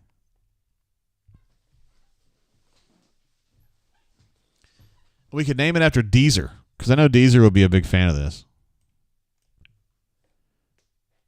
Deezer, for those of you who are new to the channel, Deezer was a terrific bunk and a great brain drain caller and just brain drainer who passed away, unfortunately, about a year and a half ago. And one of the last things that he did here on the Brain Drain, I think his last call on the Brain Drain, he teamed up with Hornatius to call in. And he was a big Hornatius defender, even though, of course, we know Hornatius can't be defended. He is indefensible. But Deezer did that. And boy, if the story ever comes out about what all went on with Deezer and the things that he did for people late in his life, bunker people, you guys would literally cry. I have cried over this more than once because the brotherhood and the fellowship that went down, because Deezer was sick. He had 2 bouts of cancer and ultimately died of cancer. And he had a lot of nasty shit happen to him before that. But the brotherhood and the fellowship that was shown him and that he then showed other people on the board, off the board, stuff that you guys, that was not a board post or anything. We ought to make a movie about it. Because it makes me tear up, honestly. We have some really incredible people on our board who do things for other people on the board out of the goodness of their heart, honestly, truly altruistically, and it's just, it's pretty amazing. Yeah, Sam H says, rest in peace to Deezer. You bet, bro. I have a tribute to Deezer on every single rundown post. And some of our brain drains, particularly in basketball season, because Deezer was a big basketball fan. I still have Deezer up there. So, yeah, anyway, Decatur Tiger says we miss Deezer. Let's give him an applause, man. What a stud.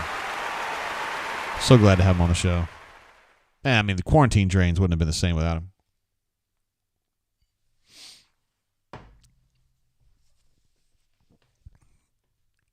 Let's see, Russell, that's pretty clever, man. I got to give you credit for that. He says, UMass, thank God, the first Minutemen to surrender since 1776. Oh. I'm going to get that reverb fixed, Chris, I promise. I know how to do it. I just got to get the equipment. You know. Spicy P says, TJ Finley time. What? This ain't Texas State, Poppy. Wop, wop, wop. Let's see. Russell says Texas is leading Rice. No surprise. 37-3. Texas fans calling for Arch Manning. Dude, I ask this question honestly. Has Rice ever won a game? Like, every time I hear about Rice or see Rice, they're getting killed. Like, that must be the worst team ever. The Rice Owls in Houston, Texas. Great school. If you meet somebody who graduated from Rice, I'm pretty damn sure they're awesome. But if they played football at Rice, they may be awesome, but they were not good football players. And yes, I can comfortably say that, having almost no knowledge of anything about Rice except for I've been there once. And I kicked a field goal in their stadium once. That's it. That's all I've got to say about that. Philip Marshall's son, Ben, went to, he's a graduate of Rice. And guess what? He's a stud. BioLite. Cleveland Brown, I'm still drinking, bro. Tim says good baseball teams. They do have some good baseball teams, or they have in the past. Absolutely. Josh says Oregon is leading some poor team 81-7. Good golly, Miss Molly. Whale Driver says Rice is like Vandy for Texas. Dude, does Rice even have like a moment where they get Jay Cutler and they're decent? Or James Franklin, they're decent? Do they even get that? I honestly don't know. I mean, I don't even know what league they're in. They just get killed all the time. Like, if you ever see them on TV, they're getting killed. You probably don't ever see them on TV, but they usually play like Texas A&M every couple of years and they get killed, and it's like, whatever, what's going on? Sam H says, rule number 1, never lose to food, a.k.a. rice. Well, then there's a lot of bunker people that lost on that because they lose to rice in verbal arguments all the time. Ohio State only up 17 on Indiana is surprising to me a little bit. That's a little surprising. Russell says, awesome, JG. You betcha, bro. Just trying. Auburn Dad for Life jokes that Oregon's trying to play like Spurrier's Florida teams. Just being ruthless. And Josh was noting that in that huge 81-7 lead that Bo Nix was pulled out of that game a long time ago. So, guys, we just started the fourth quarter in this game. Jeez Louise. It's just not. Like, the satisfaction of this game is already gone. I mean, it's fun, I guess. But, I mean, what else are we going to get out of this?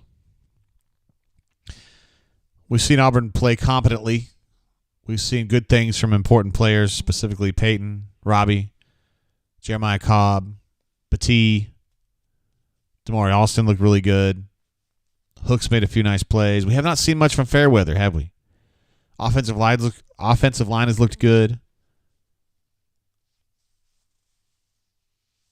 Defense, Kaufman had a good game. Keontae Scott's had a good game. Great pick from Jalen Simpson. Robbie Ashford's still out there. I'm surprised, honestly. I thought this would be holding time. That's almost certainly Jeremiah Cobb running the football there, and it is. True freshman from Montgomery. We had him as a 4-star, so it's not like he was under the radar, but I felt like he was a little bit overshadowed in that class. Let's see. Daniel M. goes ahead and he gets the receipts on Rice, and he says, in 1938, Rice wins the Southwest Conference Championship, marking the first conference championship in program history. And now here we are in 2023, and it's probably the last conference championship they've had. That's good stuff, Daniel. Appreciate you, bro. Let's see. Runner 24 says, offense pretty good, but not enough good play from the wide receivers or tight ends for me to be truly happy. Interesting. And Spicy P kind of jumps in there and has his back. Says big receivers have had no highlights. I thought that play from Hooks was really good where he ran down the sticks and took that scramble pass from Peyton right as he was going out of bounds on the top of the screen. That was a nice play. But that is one. That's just one. 3rd and 2. Let's see if Robbie's going to run this football, right? That's what I would do. Or just give it to Jeremiah and let him do it. First down, Auburn. I think it's time to get Holden in there, yo. Oker says, JG, how do you think Jimmy G's going to do? Boy, I hope he's going to be pretty good, bro. He can't throw deep. But, man, me and Cordy and our neighbors that live across the street who are Raiders fans, we just gave up on Derek last year. I was like, I'm done. He's got to go. And now the Saints are on the hook for $100 million minimum on him. Just like, what? Like, he ain't worth $100 million. And so we got Jimmy G over here. Basically, we're paying him like day to day and hoping that Iron Aiden can become maybe he could be our quarterback in the next year, a couple of years. Because you know Jimmy G is going to get hurt. We know that. Now listen, this is not a highlight play right here that Robbie just made. But I thought that was really well done. Like, he felt the pressure coming. He had nowhere to go. Wasn't really his fault. And he got the ball out to avoid a sack without taking a penalty. Like, that's a good play. That's a good play. That, to me, that kind of shows that's something I don't think Robbie would have done a year ago.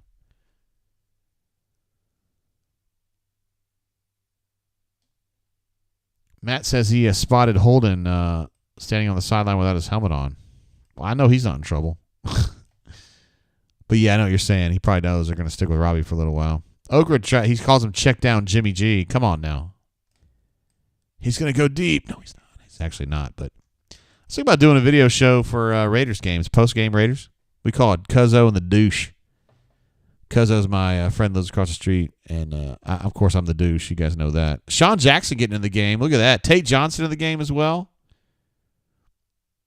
Sean Jackson, the tailback, number 44. He's a thick one, and he will absolutely truck a man. Man, how could Sean Jackson get in the game but not Holden? Come on now.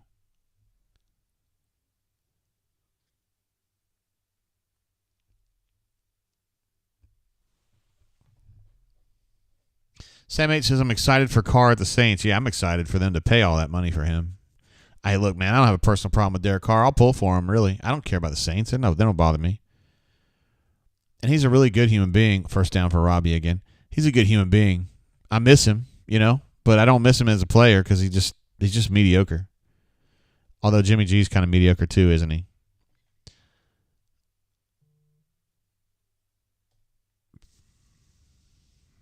Let's see. They just honored Bo's grandfather as a coaching legend of the game, Conrad Nix. How about that?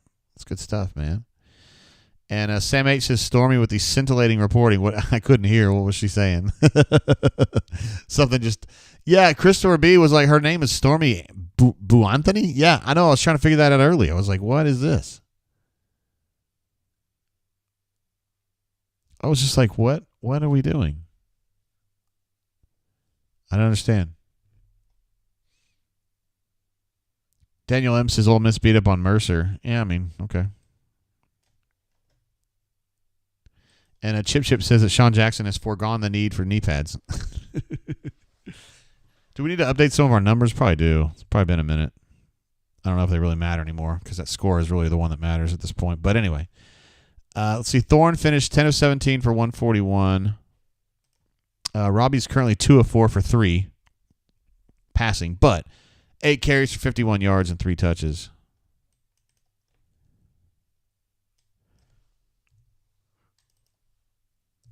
I mean, 3 touchdowns is pretty damn good for him. I mean, for anybody. That's terrific. Batee, 8 for 31.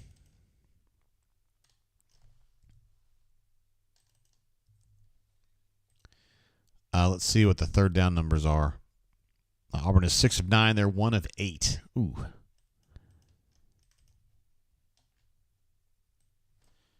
6 of 9.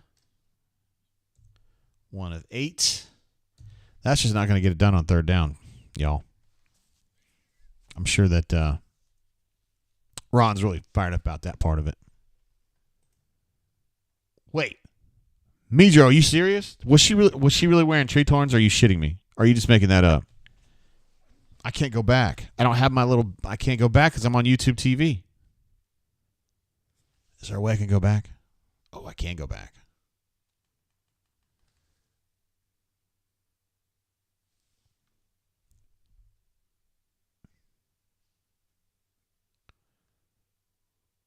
Oh, I'm stuck now.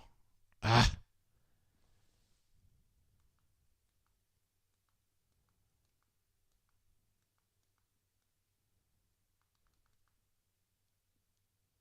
No.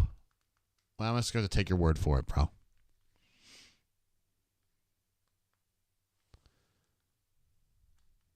Man, I'm still learning how to use this. I don't know what I'm doing here.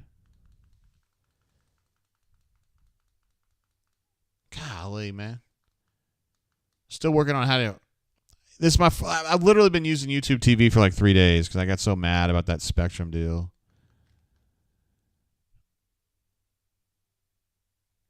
Okay, I'm live now. Yeah, if she's wearing tree torn, she's my favorite now. Oh, Midro. You bastard. What are you doing? He said it was a joke, JG. Save the rewinding. You got me, man. I'm going to give myself this one right here. Sometimes maybe good, sometimes maybe shit. That's on me, man. That's on me. Scotty B in Tennessee. He's a man of a certain age, obviously, because he says tree torns are automatic hottie status. Am I right? Fuck yes. I'm sorry. I shouldn't have said that word. Hell yes. Sorry. So Runner 24 says, wait, what are tree torns? They're hot. So in the 80s, I know you're probably younger than that. you're probably way younger than that, but in the 80s, the hot chicks all wore the shoe called Tretorns, that are from like Scandinavia. And they disappeared for the longest time, like 90s, 2000s, 2010s. And you kind of saw them like creeping back in a little bit in like the late, like let's say 2020 or so. And now, like, anytime I see a girl wearing Tretorns, I'm fucking just like blown away. Like, it's just like, it tells me it's a girl of class, and typically she's hot as a rule. So, I mean, I've seen a few. There was 2 girls at the pool recently who were wearing Tretorns, and I was just like, oh my God. Like, girls like my age, you guys would have been stoked. But yeah, also another telltale sign back in the 80s, Runner 24 was a girl that drove a cabriolet. I never knew an ugly girl, to drive a Volkswagen cabriolet. They were all hot. Every single one of them. My girl at the time drove a Beretta, which probably is not a hot girl car. So, draw your own conclusions. I don't understand. Spicy Pete says, Clemente said expect theft and good news. I wonder what recruit had fun out there. Theft?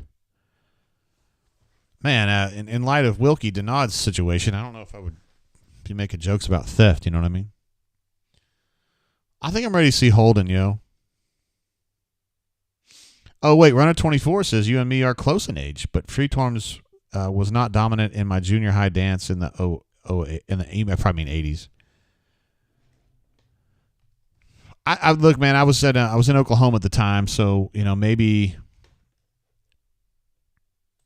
I was in the wrong place. I'll try to pull up a picture here just to show you what I'm talking about. Like, unfortunately, I can't find a girl in them. I mean, it's like you can't look girl Tretorns, but this is what they look like right here. I'll pull up a picture right here. So they look just like that. Usually they're like dark blue. These are green, but usually girls will wear those with jeans. And then, that was almost an amazing snatch right there. Typically that's, girls in jeans, and then they have like a dark blue one, or maybe like a plaid one or something like that. Yeah, that's what I'm talking about.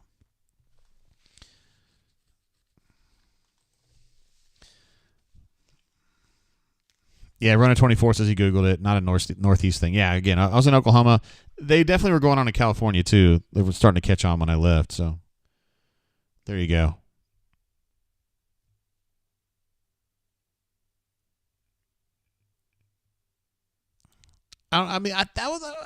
Was it a great pass? No. Was it a pass that gave the wide receiver an opportunity to compete for the ball? Yes. So, I mean, that's fine. He's going to try it again. Oh, and another pass that, like, he had a chance to. I mean, Caleb Burton had a chance to compete for that ball. Sam H. Whoa, hold on. Darkside says I prefer Keds. All right, I'm saying, like, where I was at, Keds were something that the girls out of the city would wear. So that was like a country girl thing to do, which may be where you're from and maybe what you're really into. So no hating on that. Also, Jonathan T says Freeze not happy there. Yeah, he seemed really fussed about the pace. He was like, let's fucking go. Let's do this, I feel like a stranger jumps in with another super chat. Says JGT said, amazing snatch.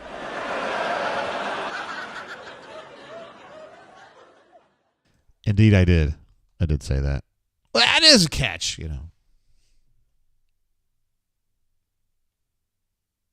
Runner 24 said his grandfather worked in a Keds factory. Wow, we're really getting down the rabbit hole here, aren't we? And Josh C says Freeze got upset there. There was no urgency. That looked like he was pissed off about. Yeah, he was like, "Let's just go, let's go." Coach Gus has done that a few times. Lost his mind about a lack of urgency on the offensive end.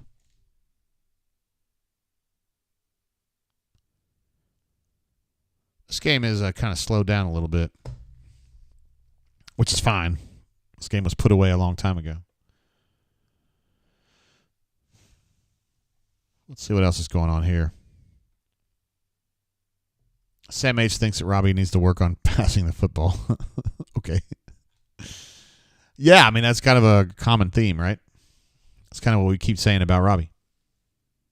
Pass the football better, please.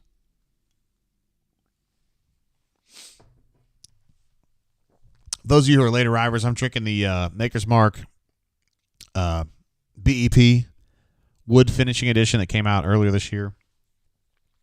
Got this bottle in Bowling Green at a fairly seedy liquor store for about $70, and it's good. I mean, Maker's Mark is one of those where, like, if you like it, you like it, and if you don't, you don't. I mean, it's very sugary, very sweet, very available. Sounds like a girl named Tiffany. Redhead, probably. Yeah, you know what I mean. And I wouldn't necessarily encourage you to go get this specific bottle, but in general, I like Maker's Mark. It's pretty good. Like a year ago to 2 years ago, 3 years ago, whatever, I was chasing coveted bourbons. These days, I don't do much of that because there's so many good bourbons at your location, I promise. Any liquor store that you go into, they're going to have some bourbons that are really good. Like Russell's Reserve. You can find that almost everywhere, and it's delicious. Maker's Mark is very good. Hirsch is really good. That's around in Alabama a bunch now. A lot of good stuff. Josh C. Says, JG, early prediction on the Cal game. Yeah, I think Auburn's going to win that game 38-17. And people are going to be mad that it wasn't a wide enough margin. Pipe says, looks like a Destiny. I've not really been involved with a Destiny in my lifetime, nor have I really known one. The only one I know now is like really young. Works for my wife, and she's a nice girl. So, whoa, that dude really took off, didn't he? That's that wide receiver that transferred in from Arizona. Dude, you better not celebrate that touchdown. You're down so many points. Nah, he's doing the right thing. Yeah, that's cool. I respect that. That dude was gone, though, wasn't he? Jeez. That was some really good acceleration. Boy, number 8 is Osbury, and he wasn't having his eyes on the ball. Make sure I'm getting that right. I'll make sure that's Austin Osbury before I implicate somebody who didn't do anything wrong. Yeah, Austin Osbury. Just overran it, man. All right, 52-14 now. So Auburn's got to score again to make this look better. I'm just teasing.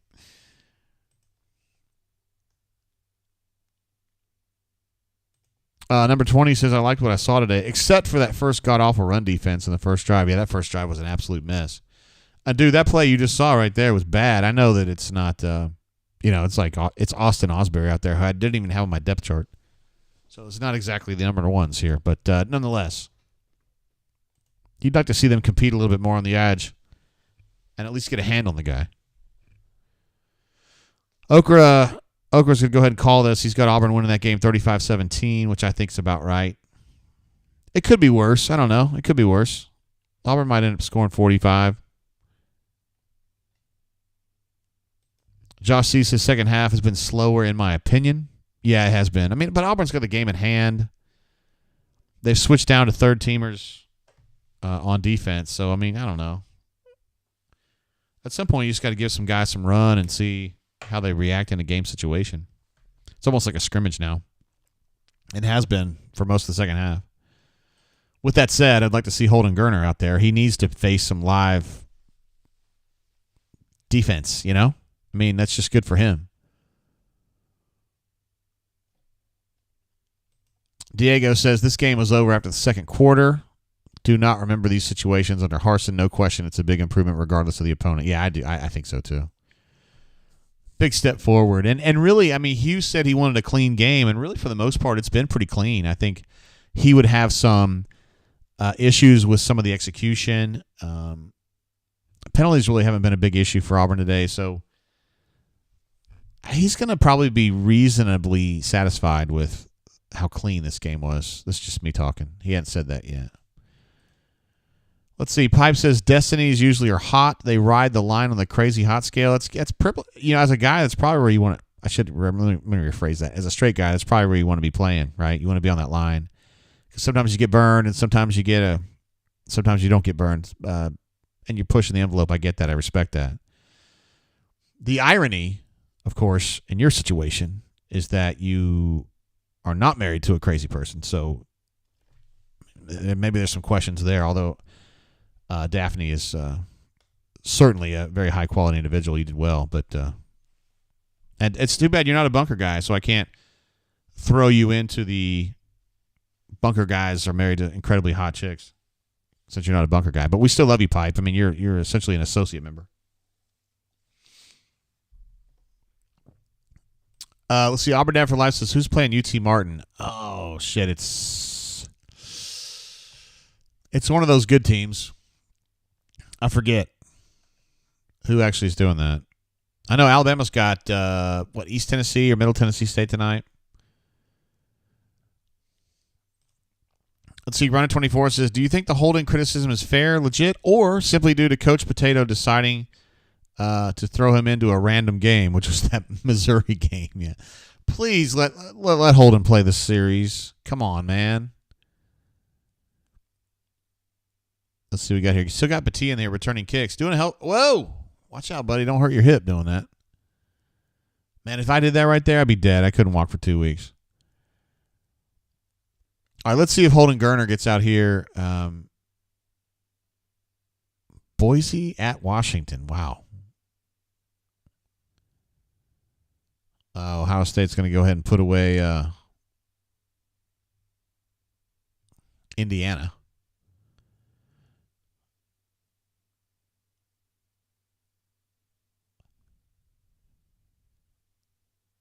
Indiana. Okay, yeah. They play football too. All right, here he is. There's everyone's hero. Now with a stash. Now this dude can throw a football. That's pass interference, right? Maybe we'll take the catch, but like dude was dragging him down, wasn't he? No, Josh says, damn, he can throw. I'm telling you, the guy's got real arm talent. I'm not kidding. I mean, he's a really good thrower of the football. I mean, I watched him in the when Cam came out last spring to kind of show off for some scouts. I felt like Holden's passing performance was reasonably on par with what Cam Newton was doing.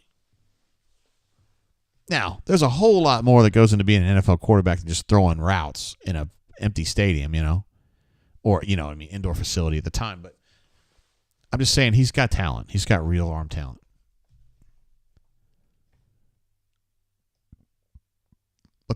Justin said, I knew Beth and crew would mispronounce Gerner. It's tricky, actually. It looks French. You want to say Gernier or Gerner? Gernier? I don't know. Gariner? Like a mariner? But it's Gariner? Could be. It could happen.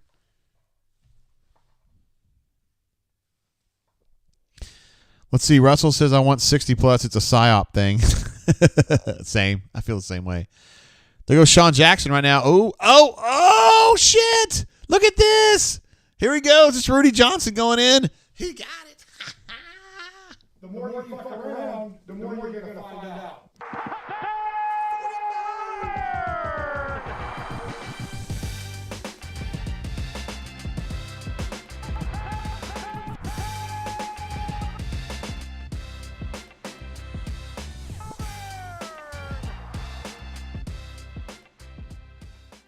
Now, what a play, yo. Sean Jackson gets a touchdown.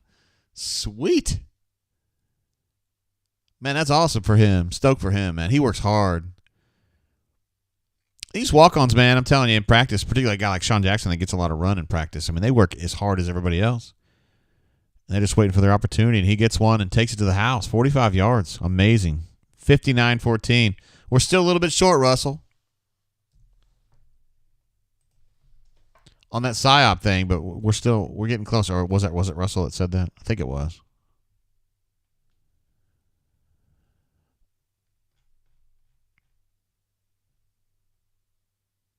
I like that. Diego's thinking about like Frankenstein. Thornbrain, Ashford athletic ability, and Holden arm equals Cam Newton. Missed that. Tim says, dude makes Rudy look thin. We'll give him a laugh on that. That's pretty funny. I like that. Oh, Solo Tigre says an official got run over as a bonus. You'd love to see it. Hey, as long as he didn't get hurt. And Daniel M says, was that Ron Dane? Real ones know, man. Real ones know.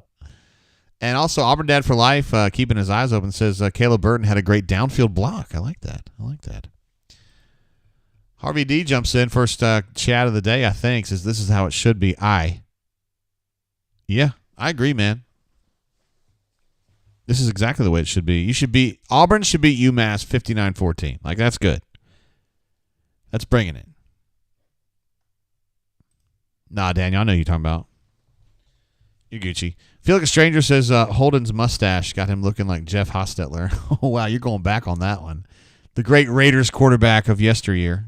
Indeed.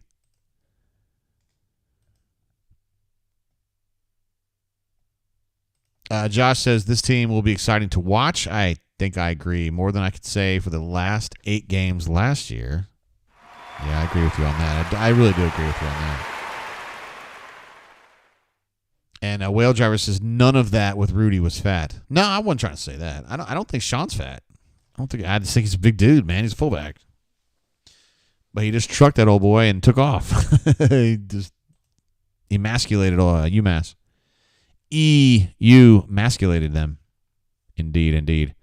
Auburn doing really well right now. Playing some good football. Unfortunately, we can't really learn a lot from it because it's like, third-teamers on third-teamers. But when you do your job and you knock around the first-team guys, I mean, that's the way it goes. Wonder if I can fix my blue background now. That would be great. My background has been messed up since we started. I couldn't fix it in real time. Come here, bro. Come here. There you go. Now you can't get away from me. There we go. I got my blue background back. That's exciting. It was supposed to be blue all along. Okra, thank you. Support. He says, big boned. That's what my mom told me. She gave me a little like figurine when I was younger, and it says "Use not fat, use fluffy," and it was like a U. It was like a sheep. Mm-hmm. Runner 24 has heard that one before. Big boned, LOL.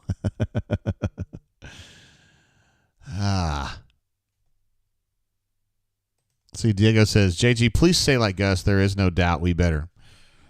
There's no doubt. We're definitely better. We're a better football team. There's no doubt. Christy and I were talking before the season. Oh, look, there's the DJ booth. We need to get Why Not AU in that booth. Oh, they've got a DJ here at Jordan Hare Stadium. And I'll tell you what, he's really rocking out the beats. If he plays a little CNC Music Factory, that sure would be awesome. Little gonna make you sweat till you bleed. Is that dope enough? Indeed. Oh, wow. You're really rocking today. I don't really want to watch Georgia Bulldogs highlights. Oh, they're playing UT Martin today. All right, cool. Oh, there's a game I won't be watching. Texas A&M against New Mexico. I just don't. I'm not going to do it. I just can't. You guys know how I feel about Jimbo. It's not happening. Sam H is fired up. He says, that DJ booth, hot. It's fire. Fire. All right, Josh C is going to check out of this bad boy. He says, appreciate you, JG. Until next weekend, War Eagle, everyone. Can't wait to hear y'all's post-game comments on the Tuesday podcast. Josh, have a good day out there, bro. Appreciate you being part of the show all day.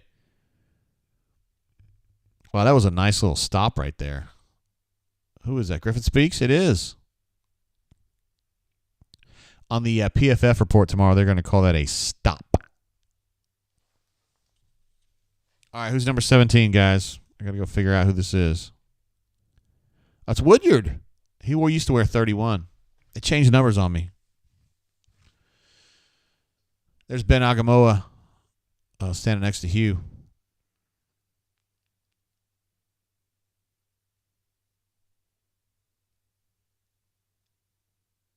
Another nice stop.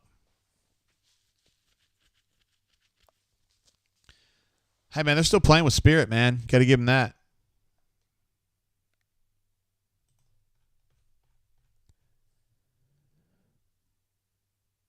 Let's see, Cleveland Brown is worried. He thinks Ohio State is only up by 20 against Indiana. They're not getting back in the playoff this year. Maybe they don't. I wouldn't be upset. Does anybody actually like Ohio State, like outside of Ohio? Because I sure don't. And y'all don't. Man, you got me weirded out, Russell. Is this a big play right here? There's Lorenzo Ferguson, number 14. I'm just kidding. It's not really him. He's the original 14 for me, though. That's actually Marquise Gilbert.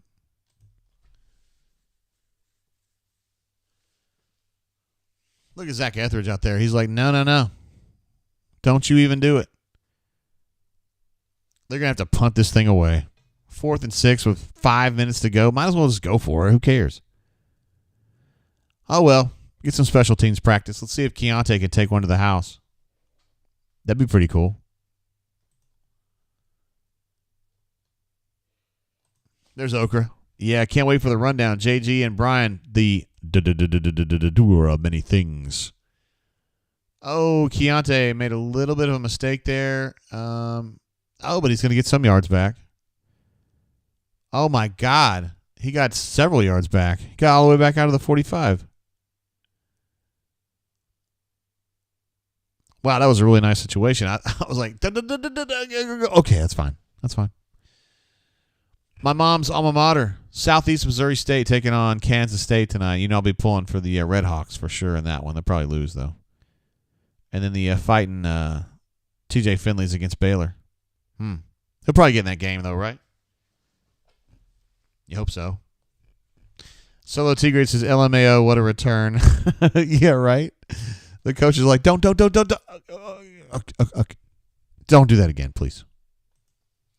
All right, let's see what's holding Cook up here, man. Let's see if we can get another touchdown drive. He looks definitely much better with the mustache. Let's see what he's working with here. He's got Micah Riley, Malcolm Johnson Jr., Connor Liu playing center. Okay, if Sean Jackson's coming out, who's going in? Is this 35? Jones?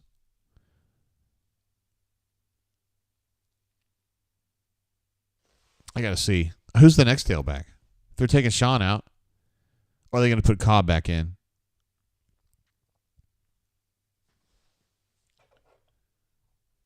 Yeah, it's 35. It's Jones. There's a walk-on. I've seen him in practice, and he looked really good too, man, honestly. I told you guys he's a fighter, man. That's a first down right there. That's a great run. I forgot where this kid's from. I want to say he's from like Mobile or somewhere, but he looks good in practice, man. Jonathan T says, we're very deep at running back. Yeah, you're right, man. The fact that you can lose your number one and still be good, I mean, they look good today. I know they're playing UMass, but still, I still think these guys are going to be fine against the really good teams.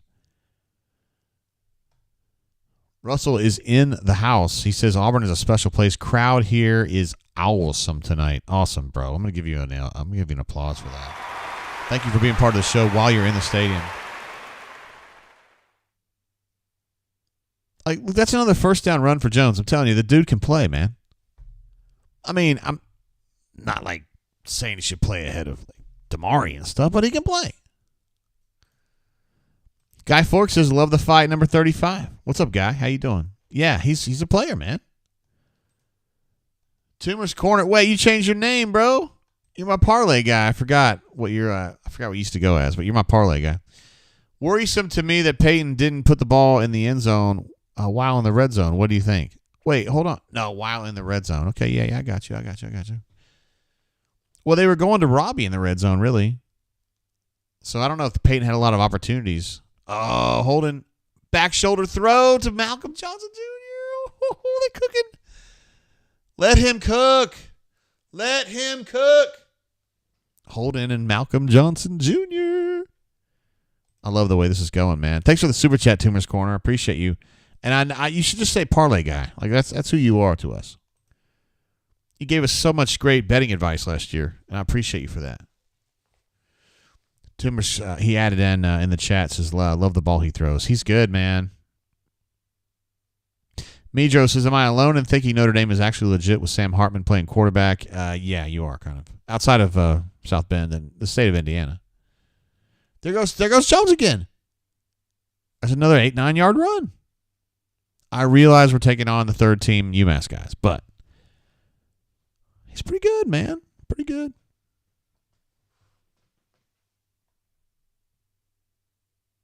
Risk no reward. That's not what you were posting as last year, though. You were posting as your actual name, but I respect you changing that, though. You guys make me think that something is about to happen here. Am I really behind that much? I thought I was live.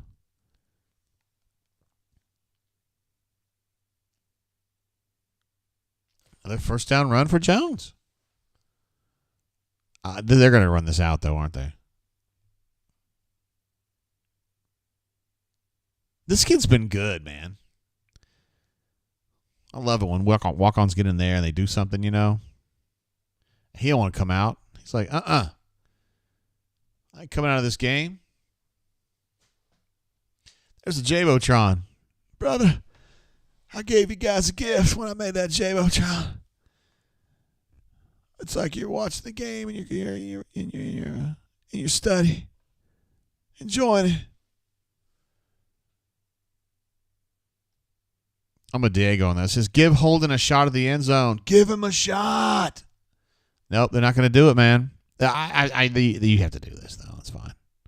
Nobody's mad. It's all good. So that's just going to go F right there, 59-14.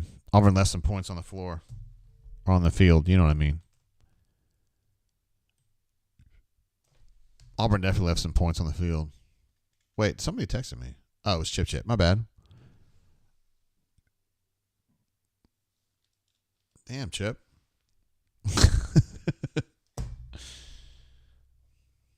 Russell, I'm with you, bro. I'd like to see 60 just for a PsyOps thing, but they're not going to do it. Caleb Burton gets on a... Yeah, he gets to be on the field here for this W. All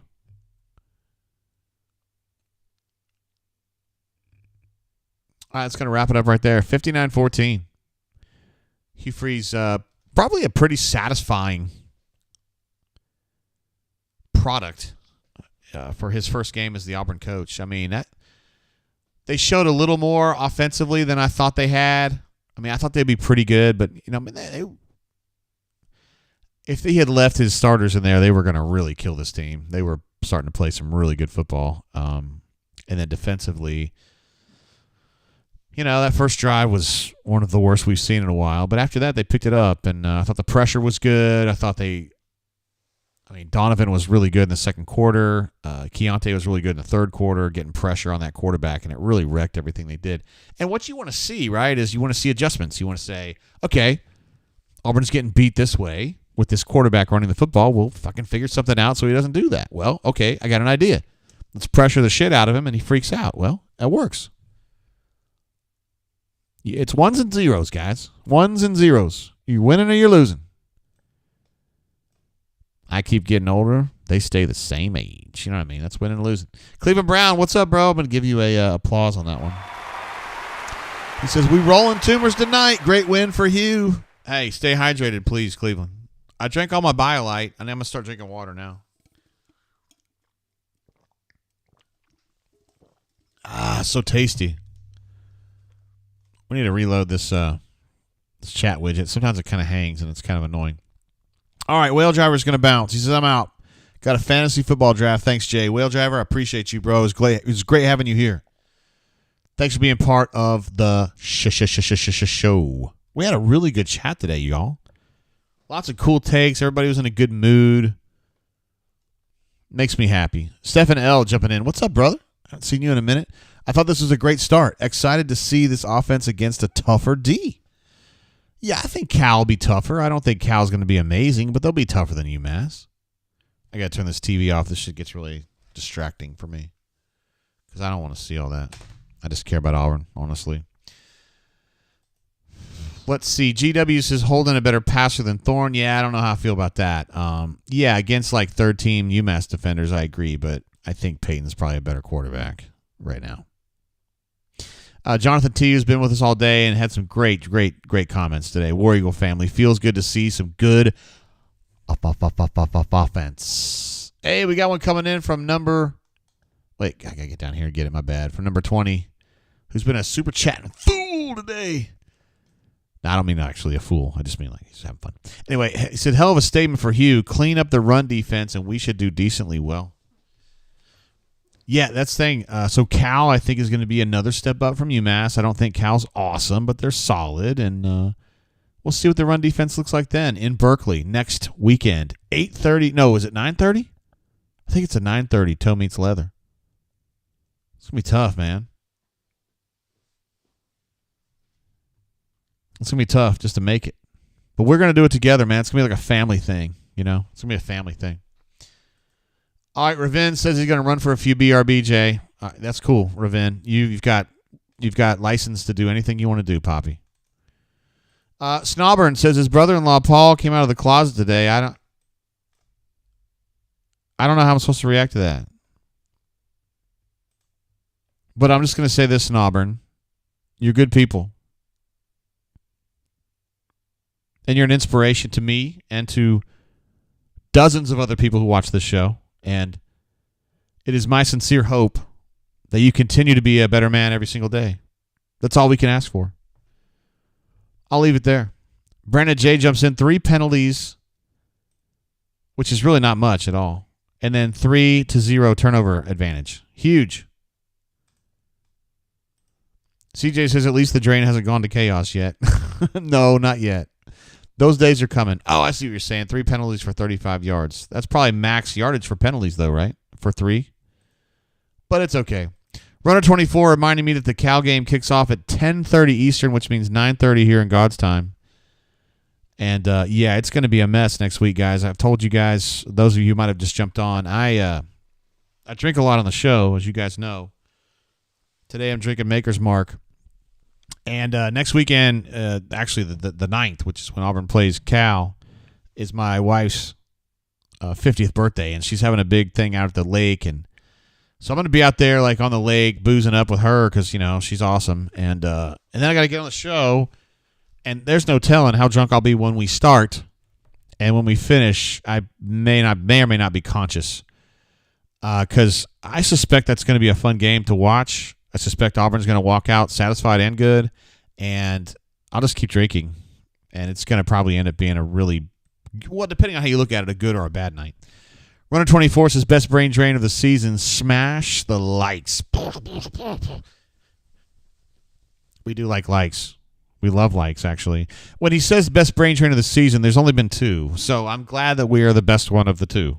But that's a great start, and Runner 24 has been a great commenter all day long, so we appreciate that. Let's see what else we got. Rank 2 Police jumps in, says Austin looked really good. I didn't really like Batee. Yeah, I think Austin looked better than Batee, but Batee had a couple really good kickoff returns to start the game, and I thought he ran physically. I thought he was pretty good. Let's see what the final numbers were on Batee, because I haven't updated those in a minute. Probably should. Batee finishes with 8 carries for 31 yards. Yeah, it's kind of lackluster, I guess. But the way that they were distributing runs, I mean, Sean Jackson had 5, Jeremiah had 5, Robbie Ashford had 9 carries, Damari had 8, Batee had 8, and my man Jones had 4. So in all, in aggregate, Auburn rushes 43 times for 292, 6 touchdowns. I mean, that's pretty good. That's some old school Auburn shit right there, honestly. But yeah, I mean, it's UMass. But Rank to Police, I agree with you, bro. Auburn Dad for Life says, JG, my kidney may... No. Let me rephrase that. JG's kidney may need emergency care next weekend. Let's laugh about that because it's not yours. It's mine. I wouldn't laugh about yours, but I'll laugh about mine for sure. Michael W. jumps in, says, great job, Jay. Thank you, sir. Appreciate you being here from start to finish. You're a wire-to-wire guy. We looked the part as expected, which is better than we did last year. Have a great weekend, brother. You too, man. I'll see you on the other side. We'll be doing the rundown, of course, on Tuesday. And then, BMAT, and Brian, and we'll be writing a bunch of stuff. Yeah, you know how it goes. Let's see. Let me think about this. Guy Fork says, Dion is taking a giant S on the media today. Is he really? What did he do? And, by the way, I am media myself, and you guys know that I was pulling for Dion to get this job. So, and I mean, Hugh looks like he's doing a hell of a job, so it's not like I'm crying about it or anything, but I'm just going to say. Who is SWAT? Baby, who is? That's all I'm saying. Ooh, prime preach. Hey, you Law 20 jumping in with a super chat. What's up, bro? Appreciate you, man. Always been very supportive of the channel and everything we're doing here. It says, Wardam JG got a bit nervous on UMass's first drive. Yeah, no kidding. We were getting a little bit nervous here, too. Picked up a Weller 107 today to celebrate. Wow, Weller Antique. That's the red label. It's a good one. Sleeping bag is packed for next week's game. Are you asking me, or is it for you? Love it. Yeah, next week's going to be fun, y'all. I mean, we've never been in that situation before. It's going to be the latest kick of my lifetime for an Auburn game, and I'm just going to be trying to stay conscious and keep up with you guys. But the fact is that you guys are going to be here as you are, and that's all I need. That's all anyone needs, really. We're all here for each other. Don Propperdicken, we were talking about this yesterday. Don and his family, the Propperdickens, are from Maastricht, Holland. They're in the south part of the country, and in my opinion, for my money, the best Dutch people I know. Says, good dub, great drain. Thank you, sir. I'm going to give you an applause because we care about you and we love you as an Auburn fan, our emissary, as some would say, in Holland. Let's see, Duff Diver says, Duff Diver, that's him, was a prime truther. Yeah, I was too, man. I was pushing that. But yeah, CDF was on that train real early. Let's see, Eddie J says Cal is winning and they have almost 600 yards total offense at the end of the third quarter. Who are they playing though, Poppy? Are they playing a powerhouse like UMass, huh? The best team in all of Massachusetts? Get you some of that. CJMH asks, are we concerned with Peyton's arm strength? That's a fair question, I think. The throw he made to Jay Fair in the late first quarter where he rolled to his right and he threw to his left all the way across the field and hit him against that sideline, that was a tough throw, man. I mean, to me, that was a throw of somebody that has some pepper on that arm strength. But I would call it average probably, right? I thought his accuracy was pretty good. I think he had some competitive throws that were dropped. Not dropped, but like the receiver had an opportunity to win the play and didn't.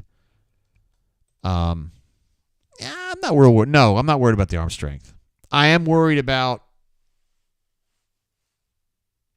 getting more in phase, so to speak, with the receivers. I felt like they just weren't quite there. There were passing yards left on the field tonight, and not just 10, not just 20. I'd say like 100 or maybe 150. Just plays have got to – you just want to see them better. A little sharper.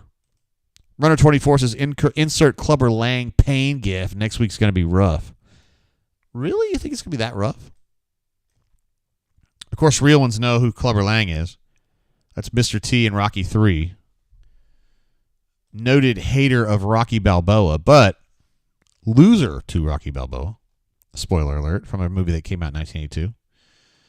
Bo is great, who I had an opportunity to hang out with earlier this week in Birmingham, says that game will be so late that I plan on sleeping over at J. Tate's snuggle room that night. Sometimes maybe good, sometimes maybe shit. I don't know. Depends on what room you get. If you're in the D Lucky suite, you're Gucci. If not, whatever. Goose Flat says the best running back was suspended today. You're absolutely right. It's amazing that Auburn has the depth in a running back room to lose the number one guy, and then 2, 3, 4 together are amazing. And I know it's UMass, but I still felt like the competency was there. I felt like that was a good, really good group of players right there. Let's see what else we got here. Yeah. Chaz Music jumps in, says, how about the first installment of Chicks We Dig? Check out Paige Van Zant. Do I know who that is? I will check that out. We got to start out with some tree torns, but we'll get to Paige. Is she related to the real Van Zants, or what's the story on that? I'd like to know.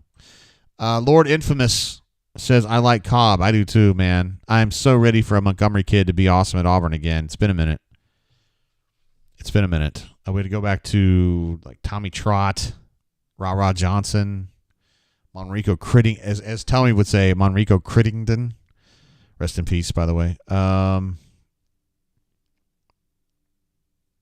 Man, Gino, but we're going even further back for Gino. God, is there nobody else? Because for me, Pike Row doesn't count. So anyway, Jeremiah Cobb is straight up Montgomery, played at Catholic, and he looks really good. So pretty excited about that. All right, we're going to probably move over to our post-game show, Payne, after this 59-14 victory for the Auburn Tigers. And I am going to very quickly, hopefully, change this schedule graphic to represent the fact that Auburn won the football game tonight. I'm sure it's going to take me a minute. And this is where, like, when Josh Pate does late kick, and he's an absolute stud, don't get me wrong, but he's got people who can do graphics for him, but I don't have that. Because if you want graphics done, I got to do it, which is fine. I ain't upset. I got to try to figure out which one it is. Football Sked. Not that one. Not that one. Ooh. It is that one. And we're going to give this one as a W to the Auburn Tigers by a score of 59-14. That Cal game is a 9:30 kick next week. 9:30.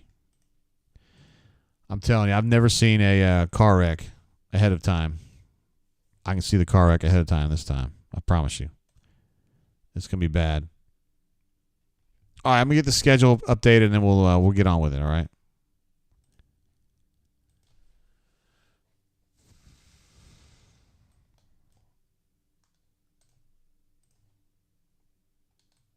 All right.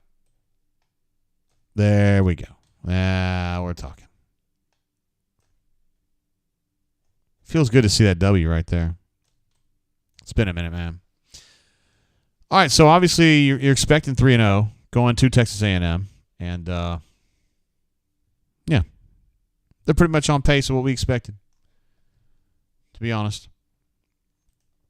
I'm gonna go ahead and put Don Proper Dickens' super chat up here where it belongs. What an absolute legend this guy is. You know, it's a pleasure just to know the guy, and then to have him be part of the show is even better. Let me see if I can pull up some of these post-game stats or whatever.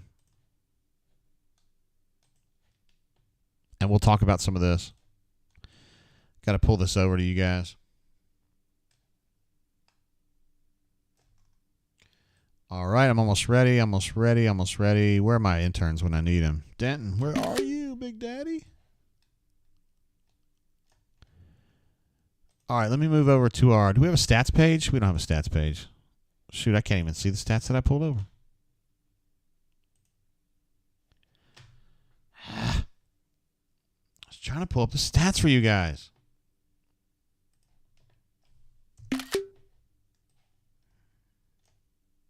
There it is. I'm going to put it over here where Peyton's at.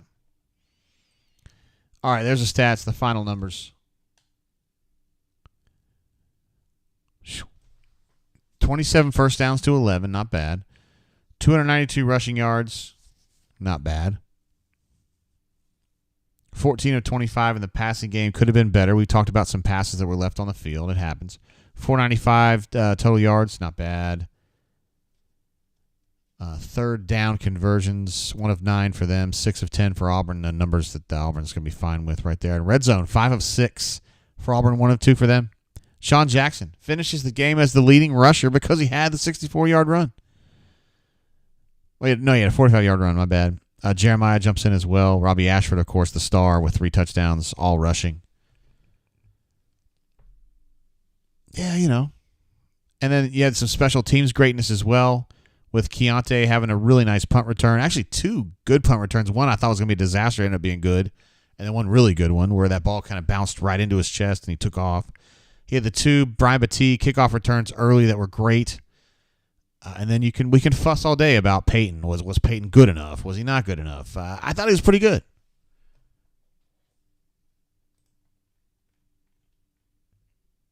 I thought he was really good. Lord Infamous said, what are y'all drinking? Got Hennessy on the rocks. Let's go Middle Tennessee State. Yeah, good luck with that. I got Maker's Mark BEP Wood Finishing Edition. It's good stuff. I mean, it's makers. I like makers. It's a good product. Very repeatable. Tastes good all the time. T Park jumps in. Whoa, hold on, bro. He had a statement before that. T Park says, "Welcome back. Enjoyable fall Saturdays." War Name Eagle JGT. Thank you, T Park. Appreciate you jumping in. Then he dropped a super chat as well. No message included. No message needed. We're all good. Thank you for watching the show. CJ said, I found it interesting that he was the QB talking about Robbie in the red zone and not Peyton. It is interesting. But I think what happened was, for me, it was kind of like a confluence of factors that got him in there to start with. And then they were like, well, I mean, he did great last time. Let's do it again. And then he did it again. And it's like he kind of became the default setting, even though I don't think that was necessarily the plan.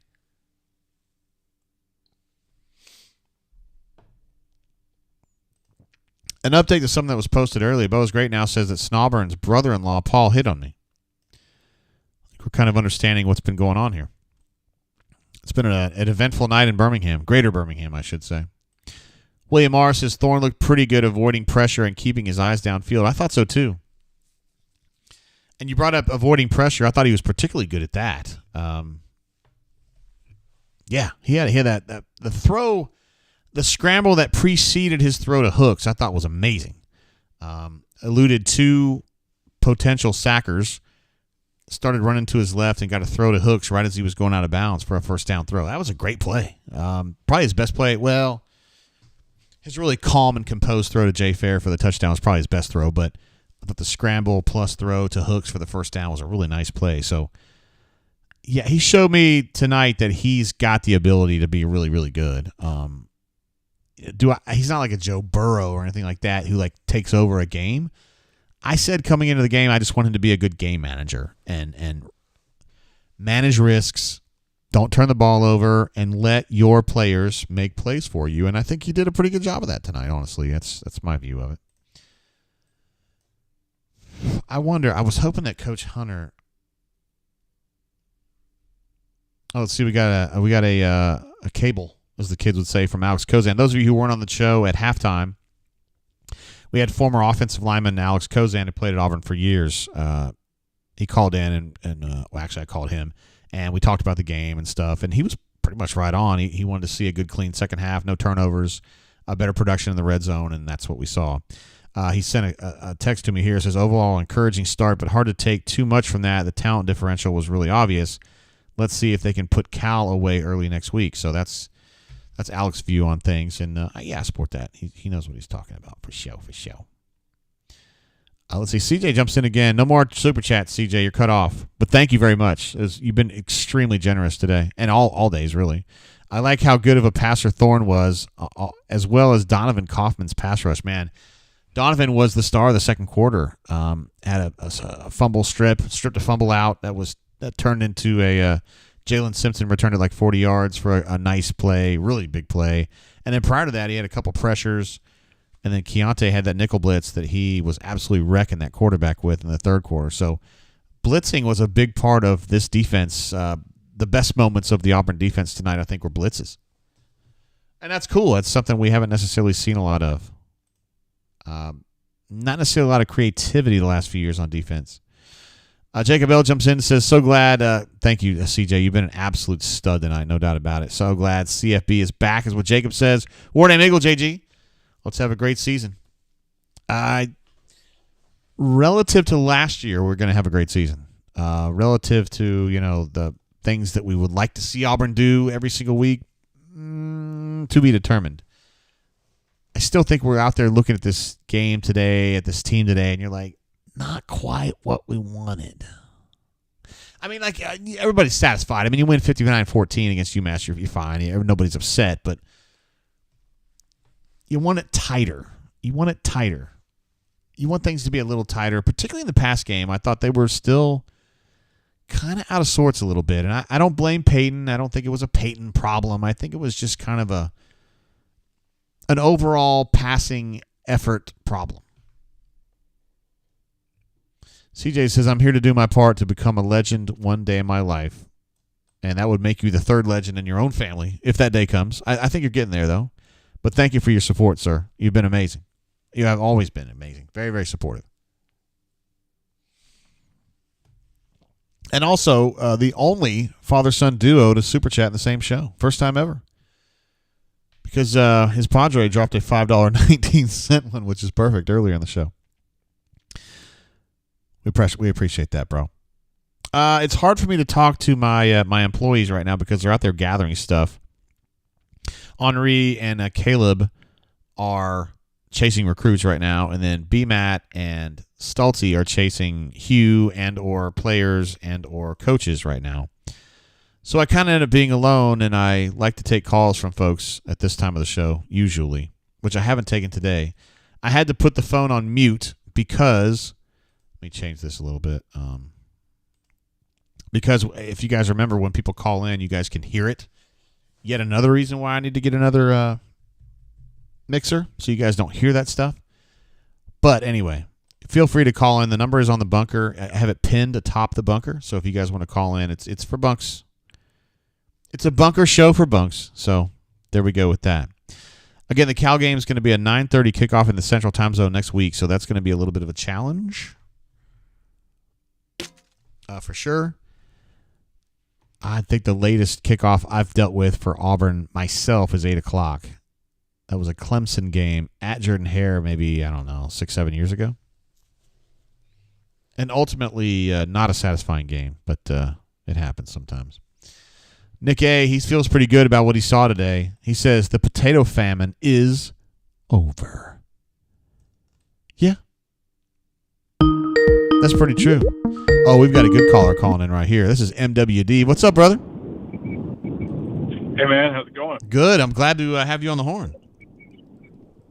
Yeah. Just crossed over the Chattahoochee back to the other side.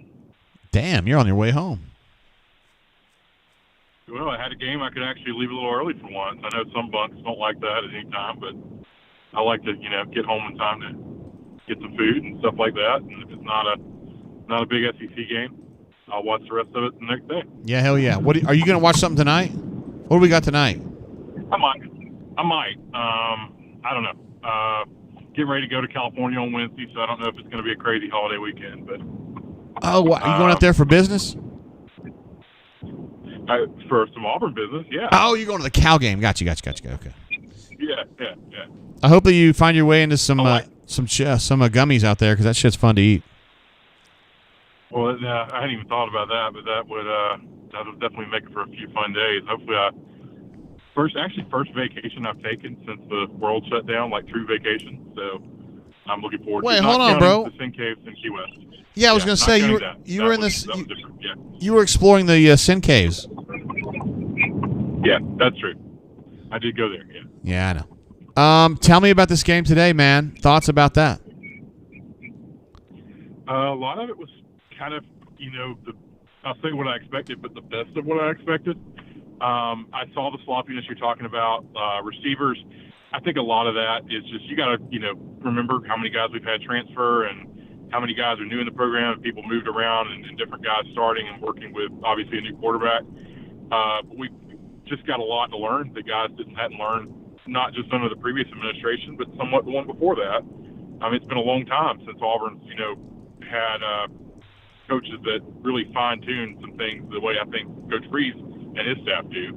But I think what you're saying, what you saw, I saw a lot of times, like on those fade routes, corner routes, the receivers would turn their head back to the inside, and it's like, come on, you got to know the quarterback's going to place it between you and the sideline.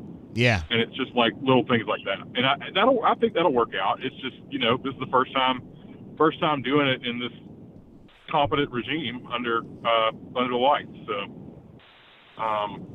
but I saw a lot of little things that, and this is something that I didn't follow Freeze enough or any of his assistants at their prior positions to know just how well they were at this. And I think it was apparent to me just in one game. They have really fine-tuned a lot of little things across the board. And that just makes a huge difference. That's something, there's a lot of things I think, we won't talk about the last coach, there's a lot of things I think Gus did well and didn't do well. I'm not sure his staff, Gus is a X and O's guy. He's thinking about the X's and O's, but he's not thinking about 1X against 1O and what has to happen. And I see that this staff across the board, focuses on that. The receivers were granted, they're still learning, but they were doing a lot of little things that it was obvious to me it was coached. The return game, I mean, we've got guys that, if it was just one guy doing it, I would say he was an instinctive, natural returner. But I saw at least 2 different returners that knew how to pace the return to set up blocks in front of them. Yeah. And that's not something I've seen at Auburn in a long time. Yeah, the return game was terrific tonight, man. Plus, McPherson, the kicker, did great too. So, yeah. Yeah.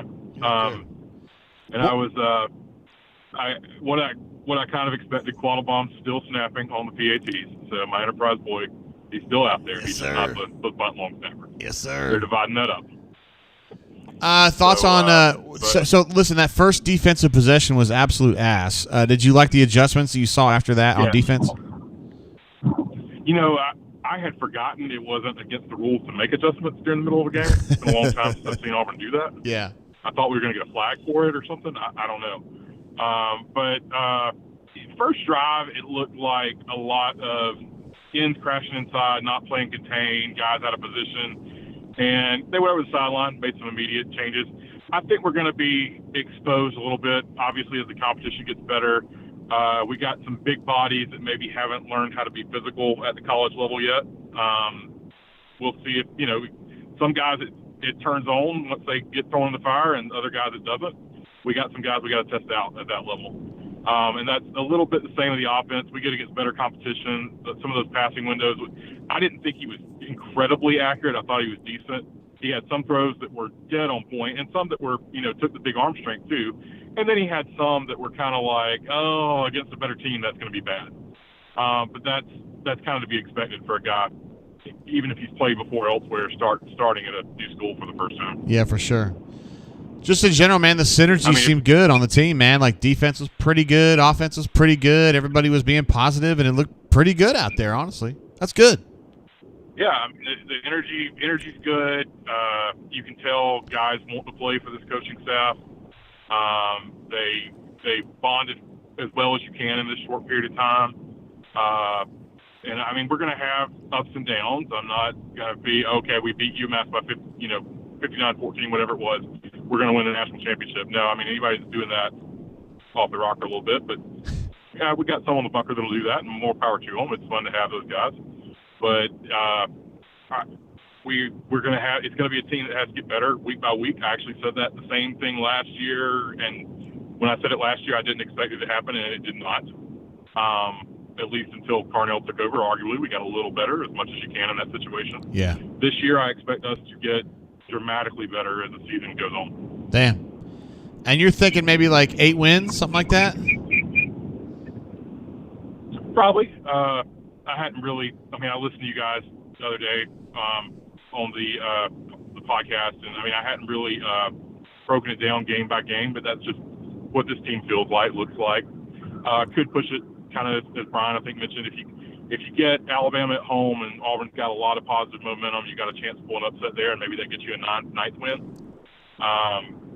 But the rest of the season, probably going to have a week where things, like you said, it was a little off, a little bit. Things are still a little bit off, as they would be first game. But we'll have a game where the whole team is just going to be a little bit off, and we'll lose to somebody we probably shouldn't.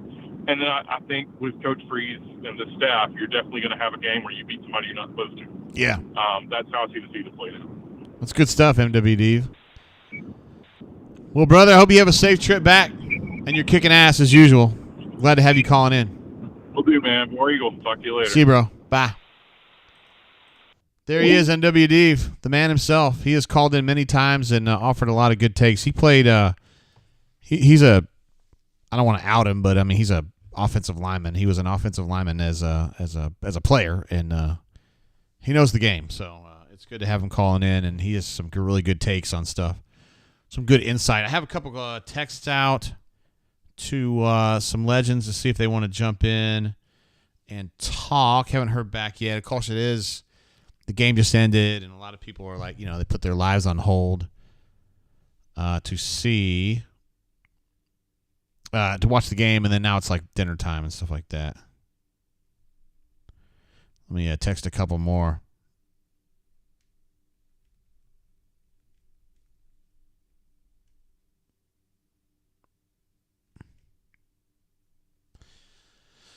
All right, so good stuff from NWD. Kind of likes the synergy on the team. Feels like they're going to get a lot better, even more so than what we saw last year with Carnell. Because we all feel like Carnell took this team up a notch after Harsin was fired. He thinks that with Freeze here and the quality of the coaching, the synergy on the team, I'm kind of paraphrasing what NW was saying, that they could take an even bigger step up this year. And I agree. I totally agree. Jackson 3 jumping in. This guy's an absolute legend. He's definitely a legend. No message offered, no message needed. Also knows his bourbon, which he has my respect for sure. But thank you for the super chat, sir. Let me give you an applause for that, yo. Let's see, T-Roy Tiger, who knows us. He knows how we do things here. He says, this is way too positive for Auburn sports. Need to dial up Doc Dumpster to rein this in. Interestingly, I just texted Doc to see what was going on here. We haven't had Doc on the show in a minute. I was going to see if he wanted to hop on, but I don't know if he's going to want to do that. We used to have him a lot on during the quarantine and stuff, but it hasn't been happening as much. When MWD called in, somebody else had called. Erico, what up, bro? Glad to have you here on the show, and he's also a fine bunk as well. He says this right here. Who is Swag, baby? Who is? Oh, preach. Erico's a big fan of the current Colorado Buffaloes and Deion Sanders. And probably Shadur Sanders as well. Shadur, I should say. And, yeah. Well, he was on the Deion train as I was. Just like Chip was as well. But I mean, I'm not ashamed to say that I wasn't anti-Freeze or anything. And he's doing a great job here. He's recruiting well. Thought the team played well. It's a really good opener. Everybody's good. But Deion would be a lot of fun, to be fair. Let's see. Midro says Rod Gilmore or Beth Mowens is winning the...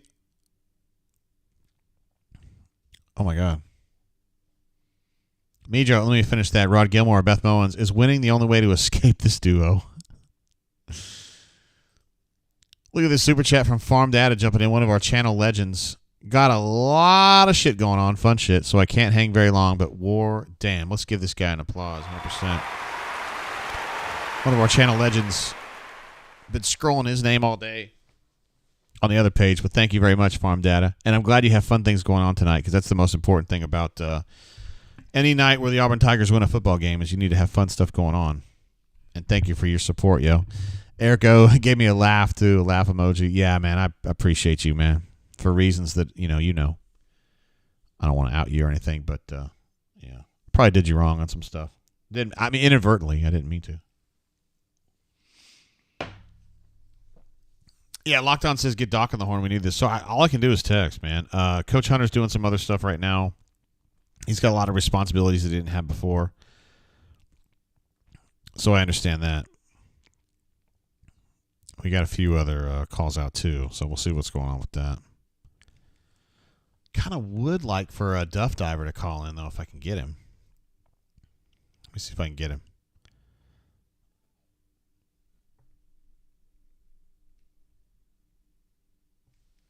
He'll be our first call from Hawaii, I believe, if we can get him. Let's see, JM in the house, one of our friends, one of the only guys from Rebel Grove who doesn't totally hate me. He says, what up, JG? Wait. S as Lila? What am I missing? G Pits for life. I know who you are, and I know where you're from, but anyway, I appreciate the support, brother. Everybody, all the love. All the love from Rebel Grove. Yeah, all the love.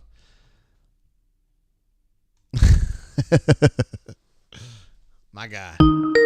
Oh, you know what that means. Yo, welcome to the Brain Drain. Word, who this? Hey there, buddy. This is Knox Harrington. What up, Knox? Man, how's it going? Good to hear your voice, Jay. Dude, I haven't... It's been a while since I called in. Well, I don't remember you calling in, but I remember hanging out with you personally, so I feel like I know you. Oh, yeah. That one time in the parking lot. Well, yeah, but it was memorable, man. It was it was awkward, but why was it awkward? Not so much on your end, but I felt awkward. I was like, this is really weird right now, being in this parking lot, talking to Jay, and Jeffrey Lee was there too. Yeah, and you're a video It artist, was cool. so I'm a video artist. That's correct. Yeah, and it's been like, I think 2021 was the last time I was able to call in. wow. And so Oh, you got to hit mute on that. Yeah. I'm off this weekend and was able to call in now. So. And you're fucking fired up about the way Auburn played, aren't you? Yeah, there were some good things. There were some positive things. It was a weird start on defense. Massachusetts drove down the field there. Yeah, they did on that one, but then the defense settled down. I think earlier on the bunker, I predicted that UMass would go for about 200 yards on the ground, and I don't think they got there today. I think they got to what, around 150? Does that sound? Let me see. Right? Rushing 27 carries for 140 is what they finished with. Yep. Okay, that's close. And they didn't really throw the ball that well either, except for that touchdown pass where the guy, I think it was like a swing pass or something like that. Guy just busted down the sideline. I mean, that was in the second half, and I'm not even sure how many starters. Yeah, I think that was Auburn 13. had on defense. 13 defense. I like that pick six though. That was fun. The pick six was great. Oh, I heard that, Jay. Yeah, fuck them, man. Hey, man, you show up in Jordan Hare, you know what you're going to get. And so if you get pick six, fine, whatever. And you got the Trey Smith flip into the end zone too. Yeah, that was Keontae Scott is an athlete. He looks great out there, particularly returning the kicks. He had that one where it bounced and it went behind him like several yards, and he had to go pick it up. I know, I was freaking out, bro. I was freaking out. Yeah. I was worried he was going to drop it, and he was able to turn that around and get some yards. So, everybody wants to talk about the quarterbacks. Thorne was he was good. He wasn't great. He might have been a little nervous out there, and with the new receivers, the receivers and Thorne and the quarterbacks trying to figure out these option routes, and at least I think that's what they're doing. They weren't necessarily on the same page. That one to the tight end, was it Deal or was it Fromm? It was Fromm. He was running the corner. Yeah, it seemed like he turned the wrong way, or the ball went to the wrong side or something. Yes, yeah. Things like that. But that, like you were talking about, the one where Thorne he flushed to his left and then had to throw back across his body. That was a great throw on the run. I mean, he's mobile. He's not Ashford or anything like that, but he's mobile enough and he's shifty in the pocket. He is to get some space and throw the ball. So the running backs look great. Sean Jackson looks like Rudy Johnson out there. Yeah, he does. So it's just if this were 20 years ago and he was playing for Tuberville, he'd get like 35 carries a game. So, but anyway, it was a good first game. They have a lot of work to do. It'll be interesting to watch that game out in Cal, and can't wait. Hey, what are you drinking? I did not see what you were drinking today. I'm drinking Maker's Mark BEP Wood Finishing Series. So it's like a red label Maker's Mark. I like Maker's Mark. That sounds expensive. No, it's not. I do too. This was $70 retail, no problem. Got it in Bowling Green, Kentucky. $70. Yeah. I can handle that. As Gus would say, it's pretty good, no doubt. That's pretty good, Jay. No doubt. Christy likes it. No doubt, brother. Hey, what are your expectations for the Cal game? Like, what would be a satisfying margin of victory in that game for you? I've been saying for a while now that I think Auburn's going to win by 3 points because it's a West Coast game and it's late and it's going to get weird. Wow, it's going to get weird. But I'm expecting a really sloppy game from Auburn just in general, and I think they'll win it in the end on a field goal. All right. In some form, but if they do better than that, I will be elated and overjoyed. Wow. But that's what I'm expecting. I'm keeping my expectations low for that game, and really keeping my expectations low for the season. And if they get to 8 wins, I'll love it. I'm just thinking it's going to be more like a 7-5. So keeping the expectations low, just don't have a losing season. Yeah, obviously, yeah. We can't do that. We've had enough of that. So, man, look, thanks for taking my call. Yeah, hell yeah. It's good to talk to you, Jay. And I'll keep watching and listening and talk to you soon. War Eagle, man. All right, War Eagle, man. See you, Knox. Later, Jay. See you, bud. There goes Knox Harrington. He's the video artist. If you guys are fans of The Big Lebowski, you know who that is. Had a chance to meet Knox. It was longer ago than I thought it was. He said I was hanging out with Jay Lee, so that's been at least a couple years. But, I met him he hung out with us at Voodoo one time, and he's fucking cool as shit. I like him. Every time I ran into, this is a true story, dude. I was buying liquor yesterday in Huntsville. Actually, Huntsville, yeah. And there was a bunker member in there. And he was 100% sure it was me and administrative assistant together. And he goes, "Hey, what are y'all getting?" And he just knew right away. It was WOSDWDE was his name. He's a regular on the bunker, and I was really fired up to meet him. And it's just awesome. I love running into folks. We're a big family, man. Truly. So, yeah. Okay, so while we were on the air, as we've been talking here, I didn't get the text from Caleb, but he didn't text me. That's not something he's got to worry about.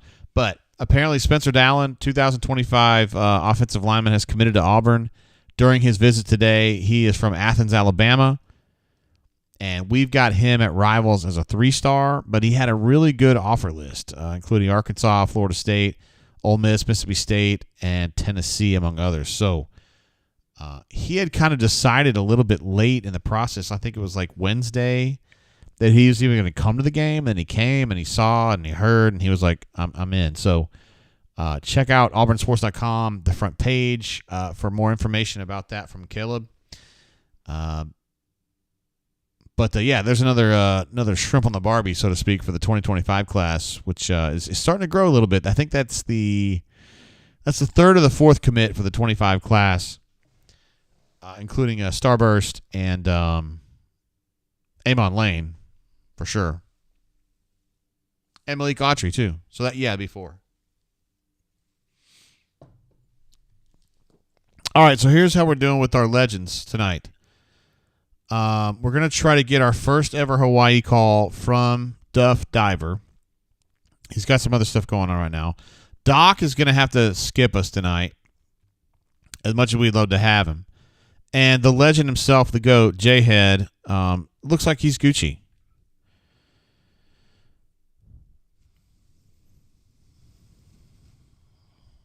The last time we got with J-Head, he called me because it worked better that way. Because I struggled to get his number right. I don't know. Math is not something I'm great at. But we have 2 great calls tonight already with MWD and Knox Harrington, the video artist. So we've done well to this point. Well, a third, actually, because Alex Kozan called in at halftime and gave us some great stuff there. So, Let's see. Abby Travels feels pretty good about this game next week. 31-17 is his pick. He thinks Auburn can beat Cal 31-17. That would be nice. All right, let's see if we can get J-Head to call in.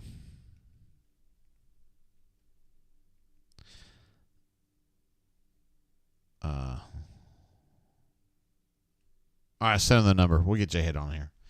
We love J-Head, man. He's a stud.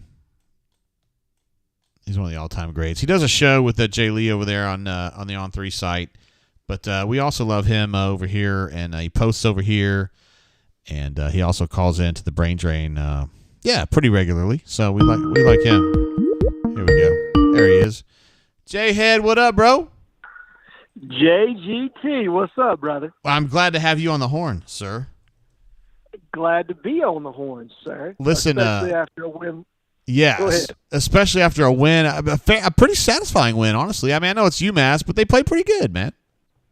Yeah, all things considered, I think other than probably the first defensive series where we had a little bit of issue with some eye discipline, they did some things from a window dressing standpoint that kind of got us out of our gaps, like got the linebackers and safeties a little bit confused. And the Fumachan kid, he's a Power 5 player. He started off as a scholarship quarterback at Clemson, moved his way over to Georgia Tech, and then has found his way on the field at UMass, so it's not like he's not an athlete that's of Power 5 capability.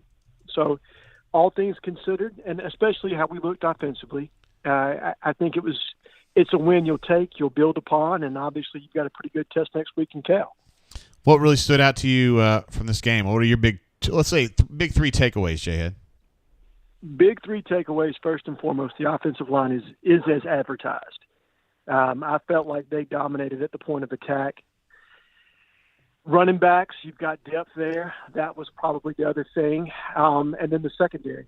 The secondary played as well as I think that I've seen them play in the last 3 years. I was very impressed with what we did in the nickel. I thought Donovan Coffin had a hell of a game, as well as Keontae Scott. And then, Jalen Simpson, the back end at the safety position, he really seems to have found a home there.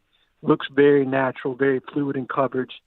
Definitely sees things very well from that position. So all in all, and I'll give you one more, I liked the various pressure packages that we utilized and the way we kind of generated some pressure. I didn't think we necessarily dominated with the front four the way you would have liked, but when we got exotic and started to bring some of those fire zone blitzes, you saw what Ron Roberts is capable of, specifically getting a little bit exotic and getting away from what maybe we were more accustomed to underneath Kevin Steele and Ian Derek Mason, where things were a little bit more keep everything in front of you. You could tell that Ron Roberts wanted to dictate in this game the way it was going to be played after that first series. Yeah, what does that tell you about the future, man? Knowing that Ron Roberts is willing to take some risks and bring some blitzes. I mean, Donovan changed the game in the second – no, hold on. Yeah, Donovan in the second quarter, Keontae in the third quarter, blitzing, just totally wrecked what they were doing. And I mean, I know it's UMass. I mean, whatever. But, like, you can use those tactics against LSU, Alabama, Georgia, and try to get something done. I like the creativity. I agree. We've probably leaned – from a defensive philosophy standpoint of keep everything in front of you, don't give up the big play. That's kind of been the mantra of every defensive coordinator we've had from kind of Kevin Steele on. And that's not me bagging them. Everybody's got their own style. Ron Roberts is far more aggressive, and you saw that today, where he's going to kind of try to dictate to the offense as opposed to taking what him. And he's not going to be content with, if I don't get pressure with my front four, I'm not just going to stick with it. I'm going to bring blitzes from a variety of different positions and angles, and you saw that today. And look, I've watched a lot of his cut up from what he did at Lafayette, and even some of what he did at Baylor. That's just a small sample size of what he will do. He gets extremely aggressive at times. Now the corners are going to have to hold up on the outside, and I would like to see us generate a little bit more pass rush, but we didn't have McLeod today. And McLeod makes all the difference in the world to me as far as being able to get pressure with your front four. So all things considered, I really like his style. He's going to give up some big plays because when you play that aggressively, it's going to happen. So I think Auburn fans should buckle in for that. But other than that, I mean, he's a guy that lives on negative plays and lives on chaos. And you saw it today. Yeah, he loves talking about chaos. Bouncing over to the other side of the ball, your thoughts on Peyton today? I feel like he is a divisive element in the sense that some people felt like Robbie had more panache today, but I thought Peyton was pretty solid in the things they were asking him to do. I thought that he was very solid in what he was asked to do. I felt like he orchestrated the offense, got him in and out of good plays. You saw him make checks at the line of scrimmage. All the small things that you want to see him do. Yes. Is Robbie Ashford one of the most dynamic athletes I have ever seen at the quarterback position with his legs? Absolutely, and it's not even close. But you saw it today, still, when Robbie's asked to throw the football and to do so,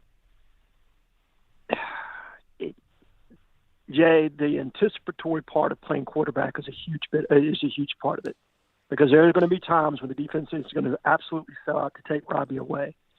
UMass is not capable of that. They don't have the personnel to do that. Alabama, LSU, Georgia, they do. And so when you get into a one-dimensional type game that Robbie sometimes presents, it becomes a mismatch for it puts the offense at a disadvantage. Yeah.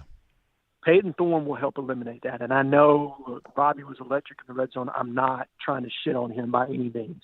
He has got a role on this team, and if he will continue to mature as a player and as a quarterback, the sky's the limit for the kid. Damn. But he's not there yet. And so as such, I think that Peyton Thorne has a very valuable role as a leader. He's got a very valuable role as a guy that completely understands the offense and is going to be able to get us in and out of bad plays. And you saw some of that today. Does he need to be a little bit more polished? Yeah, but that's part of what a UMass game is for, right? It's to knock the rust off somewhat. You're talking about a guy that came in June. Yeah. So he's been with this team for 2 months now. The receivers that he featured on the outside today, both of them got here in July, I think, or June, in Shorter and Shane Hooks. So, it's a work in progress from that standpoint. I don't want anybody to think that today was a finished product by any means. It's a sample size of what's to come. And I think with Peyton, his best football is in front of him, and I would hope everybody would understand that. Yeah, you would hope everybody would understand that. But you don't necessarily know that. No. That's a conundrum right there. No, you don't. Hey, so coming into this game, I personally thought Auburn was going to win 8 or 9 games. Now Jarquez Hunter is out. He hasn't been playing. I don't know if that really changes my view on the team, J-Head, honestly. I think this group at running back is so deep, and I love even like the third guy at this point is Cobb, and I love him. I still think they can get everything they want to get done without Jarquez. Your thoughts on that? So have they made, and I haven't seen anything just yet. Yeah, I know that same. there are rumors out there. Have they made an announcement as to how many games, or is it still TBD? I probably need to check that. Yeah, I haven't. I'm not sure yet. Let me see if I can get an answer on that, but continue. So my answer is it's a little bit different in that Jarquez is your most seasoned back that you have on the roster. He's the veteran. He's the guy that has seen SEC action, and you know what he's going to do when he gets in those kind of environments. Is the talent base all that much different? Absolutely not. Damari Alston can get it done. Cobb can get it done. Obviously, a little scat back from USF. Batee can get it done. That's not a question to me. Look, Sean Jackson can get it done if he absolutely has to. But what I do like and what I do think is worth probably a win in the SEC is Jarquez's experience, specifically in pass pro. When you start to play teams that are going to do things a little bit differently, specifically from a blitz standpoint, he could be the difference in getting Peyton absolutely blown up on a play and or being able to complete a touchdown pass. And you've seen Jarquez be able to stick his nose in there in the past, and he's not intimidated. And when he walks into a different, these are guys that haven't really played on the road just yet. Jarquez has. I mean, he's gone and made big plays in Red Stick. Yeah, he has. He's made big plays in Georgia. He's gone into these big environments. So it's not necessarily the skill set that you're going to miss, in my opinion, even though I do believe he's the best back. To me, it's the veteran presence, the calming presence that you would bring to that room, and the stability. So I think he's probably worth a win for sure. It doesn't. J-Head doesn't look like Freeze addressed Jarquez in the post game. He did say of Peyton Thorne, quote, "He made 3 decisions that weren't good.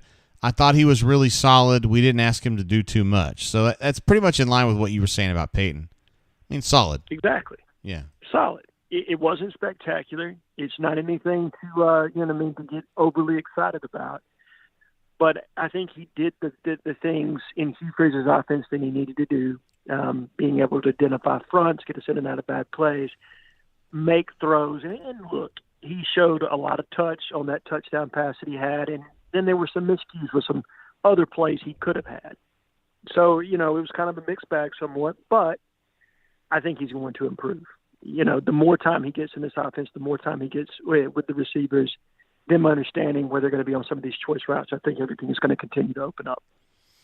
Let me ask you a little bit on recruiting. Braden Jacobs, the offensive lineman from Buford, Georgia, son of Brandon Jacobs, was here today. Had some nice things to say about Auburn. Do you think Auburn can pull this kid if they want this kid? I absolutely believe they've got a shot there. Buford's not a school, so Buford is different in that it's not a school that predominantly sends kids to Georgia. It's that rare school up there in the Atlanta area that a lot of teams can go into, and the coaching staff there is not necessarily steering kids. And I'm not saying that all coaches are doing that, or even the coaches that do. They probably think they're doing what's in the kid's best interest. But that's not a school that does that. And so Auburn will have an opportunity to, and with Brandon Jacobs being this young man's father, he's going to know all about Auburn. Yeah. And I think probably what Brandon Jacobs is going to do is he's going to make sure that his son has the best opportunity, which is what me and you would do. He's not going to push him to any one place, but he's also going to make sure that he's open to it. And if he wants to come to Auburn and continue to come to Auburn to visit, he's going to have a way to do that.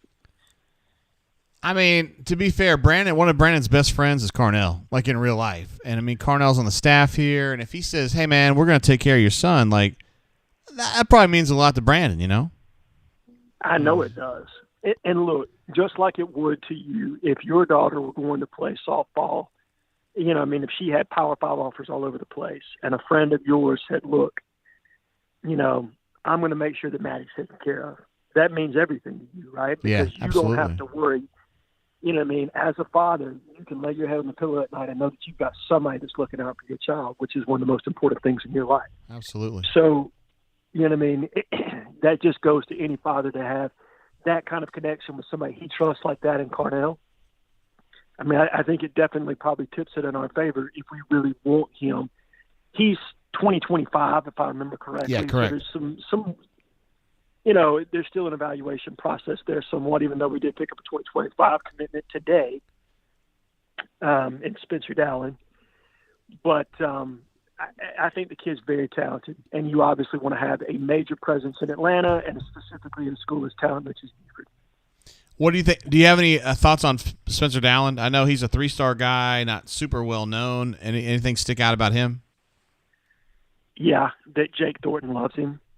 Listen, sometimes, specifically this early, I don't get into the stars all that much. I get into who they've been offered by and how much does the position coach really like them. And everything that I heard on this is that he gelled immediately with Jake Thornton, and that Thornton thinks he's got an extremely high upside and the right mentality that he wants out of an offensive lineman. And both you and I know that regardless of what his skill set is now, or even his technical expertise, that is such a developmental position that if the clay's there, that's all that really matters, because you're going to be molded. And it's a position that most kids do not come in and start playing as a freshman. You're talking about a redshirt year and then at least another year before you're going to be seeing the field as a redshirt sophomore. Yeah. So don't get – for anybody that's hung up on stars as far as offensive linemen are concerned, do they have the body type? Do they have the offensive position coach where they want them? You know what I mean? Is there eval there? That's what you should be worried about as far as that goes. Word. Well, J-Head, I hesitate keeping you on too long, bro. I appreciate the time you give us, and, of course, we love you here at auburnsports.com. So thank you for hanging out with us tonight.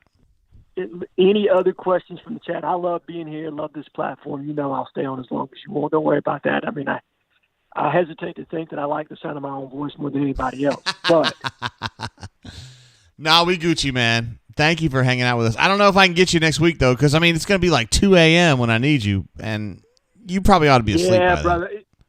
I've got to actually make a run to the airport early in the morning, so I probably won't be able to do it next week. Gotcha. Maybe we can do it before the game. We can put some thoughts together before it. But, yeah. Hey, look, if we can make it work, dude, I will get up at 3 a.m. and take a phone call, I promise. Appreciate you, Jay. That's why you're such a legend, man. All right, Poppy. Not at all, brother. You be good out there, okay? Thank you for coming on for real. Hey, absolutely, brother. Love you, man. Talk See to you, you bro. later. Bye. Bye. There he is, J-Head, the GOAT himself. I didn't give him the GOAT emoji. My bad. I emojied out on that one. I'm sorry. But J-Head, thanks. He gave us 15 really good minutes there. And we also got a super chat. Good stuff from J-Head. He was impressed most with the OL, also running backs, defensive backs, and he loved the serious aggression coming from Ron Roberts. That first drive was a little passive. I think we would all agree with that. He fixed that by bringing by taking more chances in the subsequent drives, and particularly in the second quarter, third quarter, blitz those guys into oblivion. And really, man, I mean, UMass didn't have a chance after that. Let me, this is going to be interesting here. I'd like to know more about this.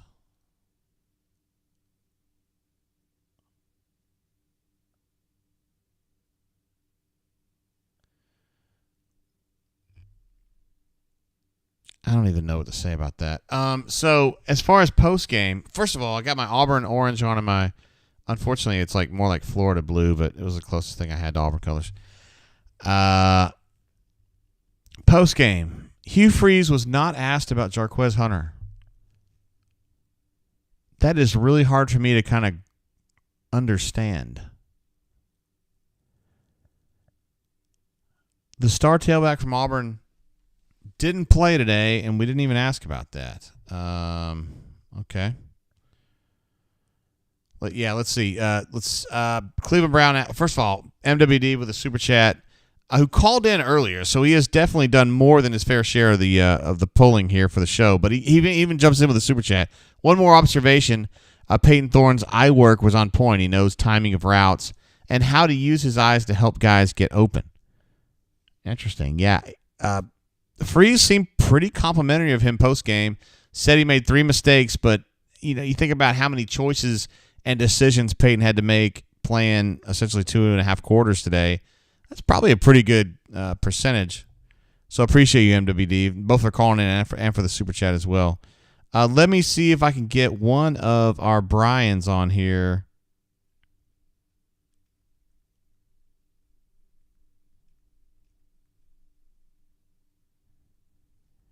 Sorry, I know they're out there. I've done this. I've done this job for so long. I know how long it takes to get interviews sometimes. We'll see if they're still talking to folks or what the latest is from down on the field. At this point, they're probably either on their way back to the to the press box, or maybe they're still doing some interviews. We'll see how it goes. Ravin is back in the house. We love Ravin, one of our favorite brain trainers, and also a great bunk. Yeah, he's not super open about. Oh, I know what that means.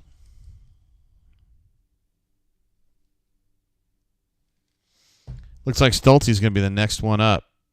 And I don't know if Runner 24 is still on here, but I want to take a look at that tree torn again. There it is. I still got that on my desktop. I'm just going to leave it there for you to think about. All right, let me get Stolte on the horn. We love Stolte, and he's been down there talking to Hugh and some of the players. And I want to get some reaction from him as well. Got to get over here to Skype. And let's see what we got here. Stoltz. There he is. Let's give him a call. See what's up. We got to get this fixed for you guys. Don't have to hear it in your ear. What's up? Stoltz, what up, bro? Not much. Just, where are you located? I am in the bowels of Jordan-Hare Stadium. Whoa, that wasn't what I was thinking. Like, are you doing interviews right now? No, we got already done with that.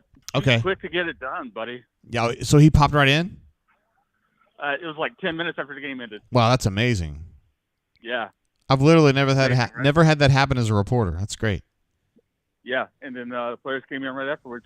All right, so tell me kind of what was the vibe? What were they thinking? The crowd was electric. I thought the student section staying until the very end was amazing by them. The passing game kind of struggled at the beginning. So did the defense on the first drive, but they made adjustments, which is good to see. The running game was solid. I really like what I saw out of Jeremiah Cobb. He is electric. Jay Fair had a good game. Peyton Thorne missed some plays that really made Hugh a little mad on the sidelines, but he made it up with a touchdown pass to Jay Fair. And then, I thought it was a solid – I mean, it was like a B game. I would give it a B plus for how they played overall. I think the defense could be better. But for a first game with so many new moving parts and the new coaching staff and all that, I thought that was pretty good. Somebody in the chat, Matt, wanted to know, you got hit with a pregame field goal. Is that true, Stoltze? Yes, it was deflected. I knew it was coming right at me, but somebody touched it and tipped it, and it hit me right in the chin. I'm fine. Don't worry. I'm fine. I'm not going on the IL or anything. I'm good. But yeah, that video has been passed around, and so I'm I got a strong face. I got a strong head. You do have a strong head. Yes. You have a very thick skull. You're good. Yes, I can take it, and if I have to do that every game for good luck, maybe I will. Who knows? Let me ask you this. you are yourself a reporter, one that I have a lot of trust in and a lot of faith in. Why did nobody ask about Jarquez after the game? I don't understand that. I think it's because everyone knew he was not going to give a non-answer. Okay. I think that's the only reason. He's already said, once or twice or maybe 3 times, hey, I'm not going to comment on, why a player's out and stuff like that, or stuff like that. I knew everything. I'm surprised it didn't come up, but at the same time, it would have been a non-answer. So I understand that. Yeah. Yeah, I think that's why. And there's a lot of players to talk about. I mean, Jalen Simpson had a good game. Donovan Kaufman had a great game. He really did. Yeah. Jay Fair had a good game. What surprised me the most was Rivaldo Fairweather. Where was he today? But overall, I thought it was a solid effort against a clearly overmatched UMass team. But hey, we've seen a lot worse from Auburn, and that was not it. So we'll see. I've seen overtime against Jacksonville State, bro. Yeah, I've seen it. You have too. And a miracle against Georgia State. Oh yeah, that one too. So you're going to California next week. Tell me your expectations for that trip. You excited? I am very excited for that trip. Very excited to get out there, visit Pebble Beach, play Spyglass Hill on Friday, and then drive up to Berkeley. I'm looking forward to kind of an Auburn takeover in Berkeley. I think there's going to be a lot of fans out there for the trip who are making a week or 5-day trip out of it, and it's going to be fun. I'm looking forward to covering a game at a place where I've never been, which is always exciting. Yeah. And hoping there's no earthquake because it sits on a fault line, I think. Oh God. And I like this. I like the Bay Area, so I'm a fan. So looking forward to the trip. I'm going to have dinner with the guy who's treating me to golf on Thursday at this nice Italian place right near Monterey. So it's going to be fun. I'm looking forward to it. I like going out west and to different places. So yeah, it's going to be fun. I hope there's not a fault line that like opens up under your feet, because if we lost you, that would be horrific. I would be forlorn. I mean, they'd probably have to cancel the game. That's true. Because I'm such a valuable part of this organization. Yes. And I mean, I don't know how Hugh would coach if I died. So let's not even think about that. Yeah, let's not think about that. So I mean, I've never experienced an earthquake, so hopefully that continues. Yeah, that'd be great if it didn't happen while you were there. Yeah, I agree. All right, Stoltze, I appreciate you. Thanks for spending some time with us. Everybody loves you. I mean, you're the most adored person in Auburn. So I won't go that far, but I'll take it. All right, I'll accept that. I'll accept that. So anyway, have a good night. I'm gonna go drink some beer. All right, bro. See you, man. Bye. All right. See you, buddy. Bye. He's going to go drink some beer, guys. That shit makes me laugh. Oh, guess what? BMAT says that he is Gucci, so we can get... Oh, yes. Let me see if I can get BMAT. It needs to be BMAT, so... Wait, what? I know I got BMAT on here.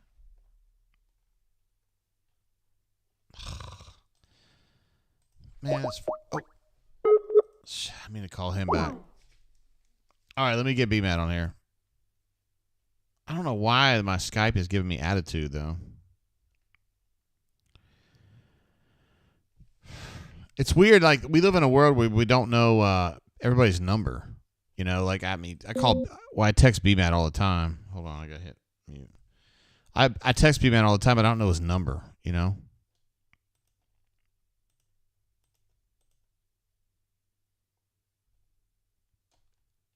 There we go. I'm calling BMAT right now.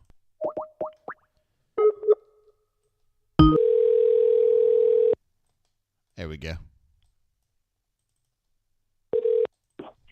Hey, what up? Hey, what up, BMAT? Where you at? I'm downstairs in the little interview room where we did all the post-game interview stuff. What? You don't sound like you're panting. I just walked outside on the field. Yeah, I'm sorry. I came down there maybe an hour to go to get ready for the press conference, so I've just been sitting on my butt. So, I hadn't really been expending a lot of energy.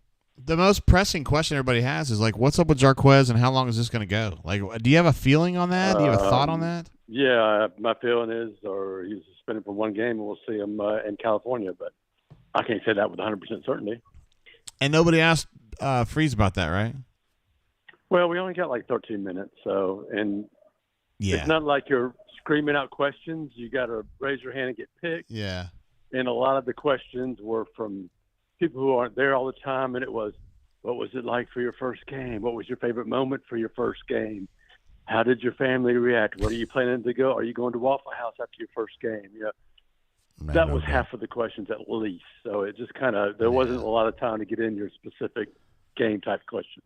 What are your general takeaways, B. Matt, from this game? I mean, they pretty much slaughtered this team, but at the same time, there's some areas I had some questions. Well, I don't mean this as a negative, but it was one of the worst 59-14 games I've ever seen. I mean, I didn't think Auburn played all that great, right? But they whipped them on the scoreboard. So I thought there were hidden yards in there, the return yards, the early kickoff return, the big punt return by Keontae. Then you had the interception, the fumble recovery and return, both by Jalen Simpson there. So I think that played a big part in it. And I think they ran the ball fairly well, but they didn't get the big plays in the running game until the second half, which you knew those were kind of coming. And I thought Peyton Thorne was pretty average, but I thought it was big for him to come out in the second half, hit that shot to Jay Fair. That was a really big play in the game, just to get the passing game going, the confidence. One thing about the passing game that Coach Freeze mentioned was that there were some adjustments they wanted to make, but there are some also some adjustments they didn't want to make and didn't want to show some upcoming opponents. So it was pretty clear they were trying to play kind of basic there, but that was one adjustment they made with Jay Fair on that touchdown pass. I think it was the second drive of the second half. I think Peyton came out shortly after that too. So, I thought that was good. I thought Red Zone Robbie was pretty good there, right? A good change of pace. It's going to make teams really have to prepare for that, and it's going to be tough to defend that in the red zone. I think that's going to be a really effective weapon for Auburn, I feel like. And, you feel like you get Jarquez back, you get Damari going a little bit better, and this running game can be pretty effective here eventually. And the defense, I wrote it down in my story. I don't have it on top of my head, but they give up that 89-yard drive, and I think it was 83 yards on the next. I know I wrote it was like 6 or 7 drives of the game before they really started substituting, and UMass was able to get some runs. So they made some great adjustments on defense, started blitzing a lot more. You saw that aggressive style defense. I thought Jalen Simpson, Donovan Kaufman played really well. Elijah McAllister got a sack. Eugene Asante, I think, was the leading tackler. So there's some standouts on that side of the ball, too. Yeah, for sure. Did you like the aggression that Ron Roberts showed? Like, he was blitzing the shit out of them second, third quarter. Like, he was pushing them really hard. Yes, I did. I love that style of defense. I mean, I know it can give up big plays. I know it might not work against some of the better teams that can pick up those blitz and then leave your guys exposed in the back end. But I think that's how this defense is going to have to play. I just don't see a lot of guys in their front six that are going to destroy their opponent one-on-one all the time, right? I'm sure sometimes they're going to. Marcus Harris is going to make some plays. Keldrick Falk's going to get better and make plays. They got a few guys that'll slip by and make some plays, but they just don't have a bunch of those guys yet. So they're going to have to find different ways to pressure and create turnovers. They're able to do that against UMass. I'm sure he's got a lot more tricks in his bucket there for upcoming games. What are your expectations now for the Cal game? Does it change the way they played today? Does it change what you think the score will be in that one? That's interesting. I still think Auburn's going to beat Cal fairly handily, but I could be wrong because last time I heard, and it's been about an hour or two, that Cal was up good early or at halftime that game. So yeah, they're up huge. They've had 600 yards of offense in the third quarter. So okay, maybe they're better than I thought. So maybe this is going to be a much tougher game. So that'll be interesting. But I think it's a really good game for Auburn to take this young team on the road, second week cross country trip. You're playing at least a solid team at the very least that's going to test you some and give you that great experience for some really tougher games on the schedule later on this season. Yeah, there's going to be some tough ones, dude. Real tough. All right, so you walk away from this feeling fairly good, B-Matt. Is that fair? Yes, that's exactly how I feel. I'm not ecstatic about it. I don't think Auburn's going to roll everybody now, but yeah, I feel pretty good about it, and I see a lot of room for improvement, especially in the passing game. That's the area to me that they've really got to improve on. But one thing before I let you go, the offensive line did sack up, and they're pretty good, right? Yeah, and I thought it was pretty cool that they didn't give up a sack. They had almost 300 rushing yards, and a guy like Gutter Britton played 3 different positions. And this was not like cleanup. This was, he started at one position. The next drive, he switched over to left guard, and then he ended up playing some left tackle there late. So right tackle, left guard, and left tackle he played, which is pretty impressive. Yeah, hell and yeah. I thought Connell Liu came in and played. Tyler Johnson, the freshman, came in and played. Dylan Cinda played. So they got a lot of young guys in there too, which was good. Word. All right, B-Matt, appreciate you, bro. I wish you could have gotten you on the way down when you were breathless, but we'll take you anytime. Yeah, the game was still going on then, so sorry. I'll work on it for next week. Actually, I'll be in bed next week. I mean, it'll be past my bedtime. I may fall asleep talking on the brain drain next week. Hey, now, it'll only be like 1 or 2 in the morning. It's no big deal. Jesus Christ. I don't know what I'm going to do. Same. We're old people. We go to bed early. I've been going to bed at 10:30 because I've been trying to get up at 6:30 because it's so freaking hot outside to take the dog on a walk because I don't want to kill the poor pup, Yeah, it's cool. It'll still be cool. It's cooling down, though. Yeah, it is. So I need to start staying up later, I guess, this week just to prepare myself. All right, we'll see what you can do, B-Matt. I'll see you on Monday, bro. Yeah, man. Peace out. See you, bro. Bye. There he is, B-Matt. What a stud. Not breathless today. But that's cool. We like B-Matt in any form we get him. Jeez. Hold on. Stu Pub had a super chat. Says, was waiting breathlessly for the B-Matt report. We got to give him a laugh on that one. That was pretty funny. If you're waiting breathlessly for B-Matt to be out of breath, that's pretty funny right there. I like that. And Raven did jump in, and he said, I'm sure that Yvonne loves to hear B-Matt's breathless I love yous before bedtime. That's pretty funny, I think. AUBKV was in the chat as well. Love to have him around. He's a really good bunk. Hayden H, who swam in with us, I don't know, 2-3 years ago, and we love him being here. He says, like Thorne's elusiveness on those few plays, War Damn Eagle. Hell yeah. He was good, man. He had a situation there where he had 2 or 3 guys hanging on him. Still made a throw to Hooks for the first down, and I thought that was a really good play. I thought it was a defining play of the game for him. The throw to Jay Fair is the one that'll be on SportsCenter, but I thought the throw to Hooks for the first down, that showed kind of the dynamicism that he has. I wouldn't call him a runner the way that Robbie is, but like he can get away. And that's an important part of the process. Raven says, thank you, Hayden. I appreciate you, and also Stoop Up as well. Raven says, seemed like Thorne recognized when they gave him the run, and it kept them honest. Yeah, he can run the ball. Hayden also said that throw across his body was beautiful to see in person. Wow, little lamp right there. He's like, yeah. I saw that in person, yo. AUBKV, who I shouted out, hollered out earlier, whatever. He says, $1 for every passing touchdown that Red Zone Robbie gets this year. IMHO. Let's give him an applause for that, bro. That's a $15 super chat. So he is anticipating Red Zone Robbie to have a lot of success this year because he has 15 rushing touchdowns. It's every passing touchdown. Shit, my bad. Wow. BKV, I think 15 might be a little high, but we'll see how that goes. We'll go ahead and take that. We'll think about that. Appreciate you being you're great on the bunker too, but jumping in over here on the brain drain as well. Generally successful night though for the Auburn Tigers. I think that's kind of the consensus. The fact that Cal knocked North Texas around the way that they did, I think it was 56-21, something like that. There was some concern. The thought was that 58-21 was the final score there in the Cal game.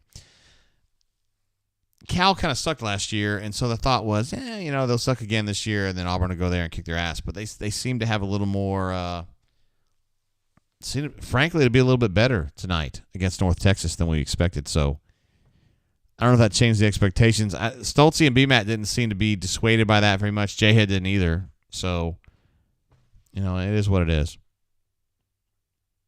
AUBKV says it's a little high, but I'm about to be a little high in about an hour. Wait, what happens in an hour? Does it take that long? Who knows? What else do we have to adjudicate tonight? You guys tell me. I'm here to help.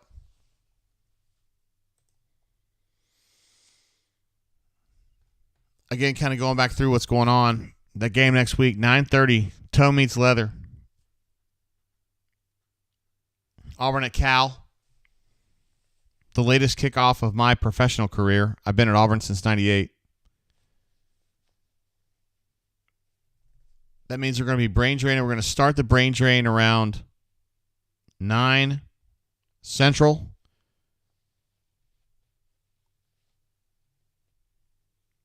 And then we're going to go until probably at earliest. I mean, we've been on this drain 5 hours and 11 minutes. And that's a short, if we end up cutting it off here pretty soon, that's a short drain. So we'll be looking at 2:15 in the morning. But if Auburn wins that game, we would be more willing than normal to talk and discuss, right? I'm just throwing that out there. I mean, I've done a lot of drains. Guy Forks, apropos of nothing, says Auburn is going to ravage Ole Miss. Ole Miss, of course, victorious over the Mercer Bears today. Solo Tigre says, can you talk basketball without imperiling your job? Let me see if I can. Let me bounce over here to the hoops page. What have I learned in the last week? Because I have spent some time in the basketball complex because I care. Okay, so some thoughts that I wouldn't have told you last week, some stuff that's kind of new to me. I think that Chaney Johnson has probably been more impressive than expected. I mean, Auburn was fired up to get him, but I think he's been a little more impressive than expected. I think Chad Baker-Mazara, I think his defense has been maybe not quite as good as expected, but his shooting has been better than expected, so you figure that out for yourself. I still don't like their choices at that wing spot. Oh, we're going to take a call. Of course we will. Hey, yo, it's a brain drain. Who I got on the home? JG, this is Old Hickory Tiger. What up, bro? How you been? I've been great. I haven't heard from you in a minute, man. Yeah, it's been a busy last 6 or 8 months or so. I got married back in April to a Sanford gal, and we moved into a house up a little bit north of Atlanta. So it's been an exciting time and a busy time. Hell yeah, it has been. Dude, we missed you, bro. You used to call in a lot. Was it during the quarantine? When was that? It was.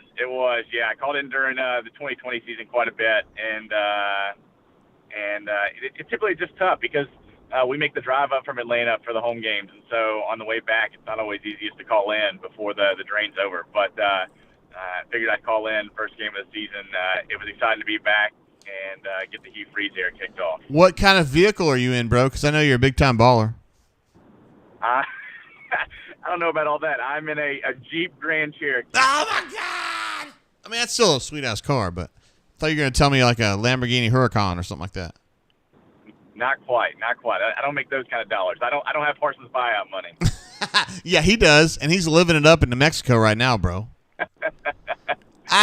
There's no doubt. What do you think about? No doubt. There's no doubt. Christy says it's a good idea. Hey, thoughts on the team right now? What did you see tonight? What got you excited tonight? So really encouraged by the offensive line play. I think it's the best offensive line play we've had since at least 2019. Saw a lot of really good things out of that group. I honestly, out of all the receivers, was probably most impressed by Jay Fair, which to me was a bit unexpected going into the game, knowing how many transfers we had, how many big names. We were talking about hooks leading into the day. But I thought Jay Fair probably looked the best out of the group, and then just really impressed by running back depth. I thought Jeremiah Cobb had a great game. I thought the whole group, everybody really looked good. I understand the concerns about not having Jarquez, but I was really impressed by Damari Austin, by Batee. So I think overall it's a great day from the running back depth standpoint. And then I get some of the concerns about Peyton. He wasn't as sharp as probably people would have liked him to have been. I think he ended up 10 of 17 the other day or something like that. But you also saw him make some throws like that one down the sideline heading towards the student section for I think somewhere between like a 25 and 30-yard gain that he put right on the money. So I think he'll settle in more once the season goes along. And I think we're better at the quarterback position this year than we have been in the last couple of years. How about offensive line? Did you see what you wanted to see from those guys? Yeah, I think to your point and to what a lot of callers have said tonight, it's hard to judge too much based off the opponent today. I'll be really curious to see how they line up next week against Cal. I think that's probably going to be a much closer game than people expect. To your point, Cal looked pretty good running the ball today, and I think we just didn't learn too much of today's game against UMass, and I think we'll have a much better idea of this team's ceiling after we go out to Cal next week. Are you going? I'll be there. Yeah, Hell yeah, you Friday. Are you taking the private jet? Not unless you consider Delta Airlines a private jet. The answer to that will be no. Hell yeah, you're going to be sitting in the front compartment. I got you, bro. Sitting with the captain. Flying a plane. Yeah, that's the plan. You got anything fun going on during that week? Did you incorporate any parts of the trip? We're going to Napa. Yeah, that was how I sold the trip to my wife. I said, hey, we'll go do a couple days in Napa and then catch the Auburn game on Saturday. And Hell so yeah. It was an easy sell. Dude, if you give a War Eagle out there, you're going to find some fans because everybody's going out to Napa, I'm telling you. I would not be surprised, Jay, if there are more Auburn fans in the stands next Saturday night than Cal fans. There's at least a decent chance of that happening. Absolutely. It seems like a lot of people are going. Even today in the stadium, I feel like I talked to a lot of people that are making that trip out next week. So it'll be a great time. I haven't been to Cal since we lost in Pasadena in early 2014. So I need to have a better football result under my belt than the last time I was there. Yeah, fuck yeah. Hey, tell me about the defense, though. That first drive, UMass's first drive was pretty good today. That sucked ass. I think it was 8 plays, 85 yards. But after that, man, they didn't really do much. You feel more encouraged by what they did in the second, third, and fourth quarter, Auburn's defense? Yeah, that first drive wasn't pretty. I think they averaged over 10 yards of play on that first drive, and I thought we were potentially going to be in for a shootout against UMass. But I don't check the bunker too much during the game, but there were some great hot takes in the bunker, Jay, after that first drive against UMass today. Just some A-plus hot takes. Sure, we'll get bumped later on down the season. But yeah, I thought they did a good job settling in once after the first drive. I think I was really encouraged by some of the exotic blitzes that we saw from Ron Roberts. I know a couple of folks have talked about that on the drain tonight, but seeing some of the corner blitzes we set off the edge, I mean, I thought Donovan Kaufman had a phenomenal game. I thought, a couple guys in the secondary really had. I mean, Jalen Simpson, that was probably one of the best games I can recall him in an Auburn uniform. I mean, he was all over the field today. Yeah, wow. And so I was really encouraged by the secondary. I mean, I think coming into the season, we knew the secondary was going to be a top 4 unit in the SEC, where we had concerns about the defensive line and the linebackers. But I think once we dialed up some more of those blitzes and had a few more exotic packages in the second half, I thought they really settled in. I didn't read too much into the long touchdown we gave up in the fourth quarter. And I mean, as you said, a lot of the second and third teamers weren't at that point. So, I mean, I look at it for the most part, that first team defense gave up 7 points, and then really one other drive that resulted in a missed field goal by UMass. So I thought they played fine. Yeah, I did too. I thought they really picked it up. So I'm encouraged, man. I mean, I thought this team was going to win 8 or 9 games, and what I saw today, I'm still on par with that. That's what I think is going to happen. What do you think? What I love the optimism, Jay. I think 9 would be phenomenal. I don't know that I see 9. I think if we could get 8 with a bowl game, that would be a huge success in year 1 with Freeze. I have a lot of concerns about, obviously, Bama and UGA. I think it's going to be really hard to go to Baton Rouge and win. And then I think we'll just end up losing a game to a team that we probably shouldn't have. And I don't know if that's Ole Miss or Mississippi State or Arkansas, but I think ceiling's probably 8-4 from my point of view for this team, and floor's probably 6-6. Oh, damn. Okay, I got you. We're pretty much on the same page. I'm one win ahead of you. That's all I'm saying on that.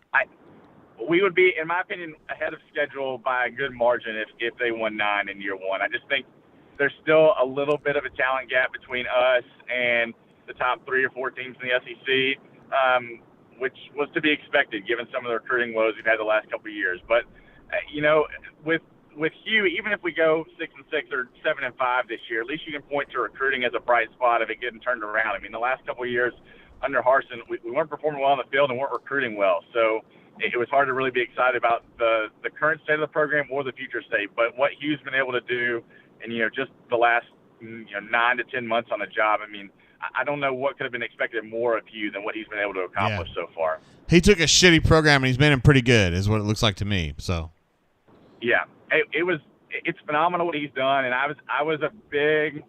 I had Dion number one on my list from day one of the coaching hire, and I mean, shout out to him in Colorado for their huge win against TCU today. But I just think Hugh's going to be, he's going to do really well at Auburn, in my opinion. It's going to take him some time. Fans have got to be patient. We kind of got spoiled with both Chiswick and Gus finding really big success in year one and year two of the program. I don't know that we're going to be back to those levels in year two of Freeze. But I think you can look at a lot of positive momentum around the program right now and feel better than we have in quite a few years. That's what I'm talking about. All right, brother. I appreciate you calling in. Don't be a stranger, okay? Yeah, if we win against Cal next week, I may have to call in, at the 2:30 a.m., 3 a.m. Fuck yes. I hope you do, man. I just wonder how late that one's going to go. I know we always joke about staying up till 1 or 2 a.m., but to your point, I don't know if that post-game drain is going to even kick off until around 1 or 2 a.m. I know, it's going to be late as hell. And I'm going to be drinking all freaking day, bro. I'm going to be trashed. Hey, you deserve it, Jay. You have crushed it as always. You guys do a hell of a job. Always appreciate all the hard work you guys do to put in to give such great content to the group. And always good to call into the brain drain and get to talk to you for a little bit. All right, bro. Thank you for calling in, man. Sure thing, Jay. Take care. See you, bro. Bye. There he goes, Old Hickory.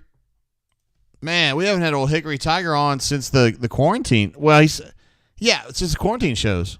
Man, that's amazing to have such an amazing caller. Go 3 years between calls, but we'll take it. He said he may be able to call in if Auburn wins in Berkeley, which I think they will. So at that point, maybe we'll get him back. That'd be amazing. 2 back-to-back with Old Hickory. Driving that Jeep, though, man. He's driving that fucking high-dollar Jeep. What a stud, man. That's what I love about that guy. Ravin, I'm gonna post it, but it says, how is the wine at the end of your table? I know this is funny because I know you and I know you're hilarious, but I don't get the joke. But I bet it's really funny. Seriously. Let's see. AUBKV says, I got Georgia fans on my Facebook feed calling to fire Bobo. They're mad already? Wait, what's going on in that game? They're not up by enough? Is that the problem?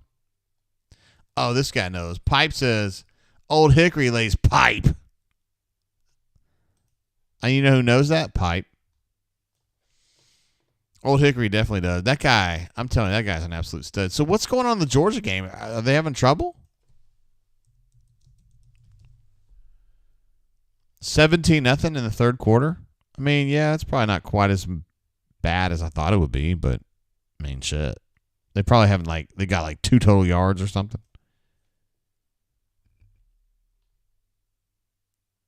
Oh, my God. UT Martin's quarterback, his name is Kincaid Dent. Kincaid Dent. What? That's like Harvey Dent's great-grandson or whatever. Man, whatever. Carson Beck. I'm not going to do this, man. I'm not doing this. I'm not doing this Georgia shit. Yeah, Ravin says 17-0 UGA in the middle of the third, ? Yeah, I know. It's probably not what they were expecting. I mean, they got back-to-back natties, so, I mean, they can talk all that shit. Lagamus. Let's see what Lagamus says. Let not suck each other's ducks just yet a long season. Yeah, that's fair. Hey, man, I've been pretty, I always, backstep. Isn't Stetson still slinging over there? No, he's 40 years old now. Hey, to be fair, Lagamus, I'm the one that's always it's UMass. How many times have I said that tonight? They looked really good. It was UMass. They ran the ball really well. I know it was UMass. I haven't gotten away from that. I mean, I've been pretty real about it. So, Pipe. This is Daphne knows better than this. I partied with Daphne enough to know. She just asked if Jay was sober. Hey, Daph, if you're watching, this bottle started with 2 sips gone. Now I'm halfway through. It's only 110 proof, though. It's not that bad, but, nonetheless, if you or Pipe could drink that much, I'd be interested to see that.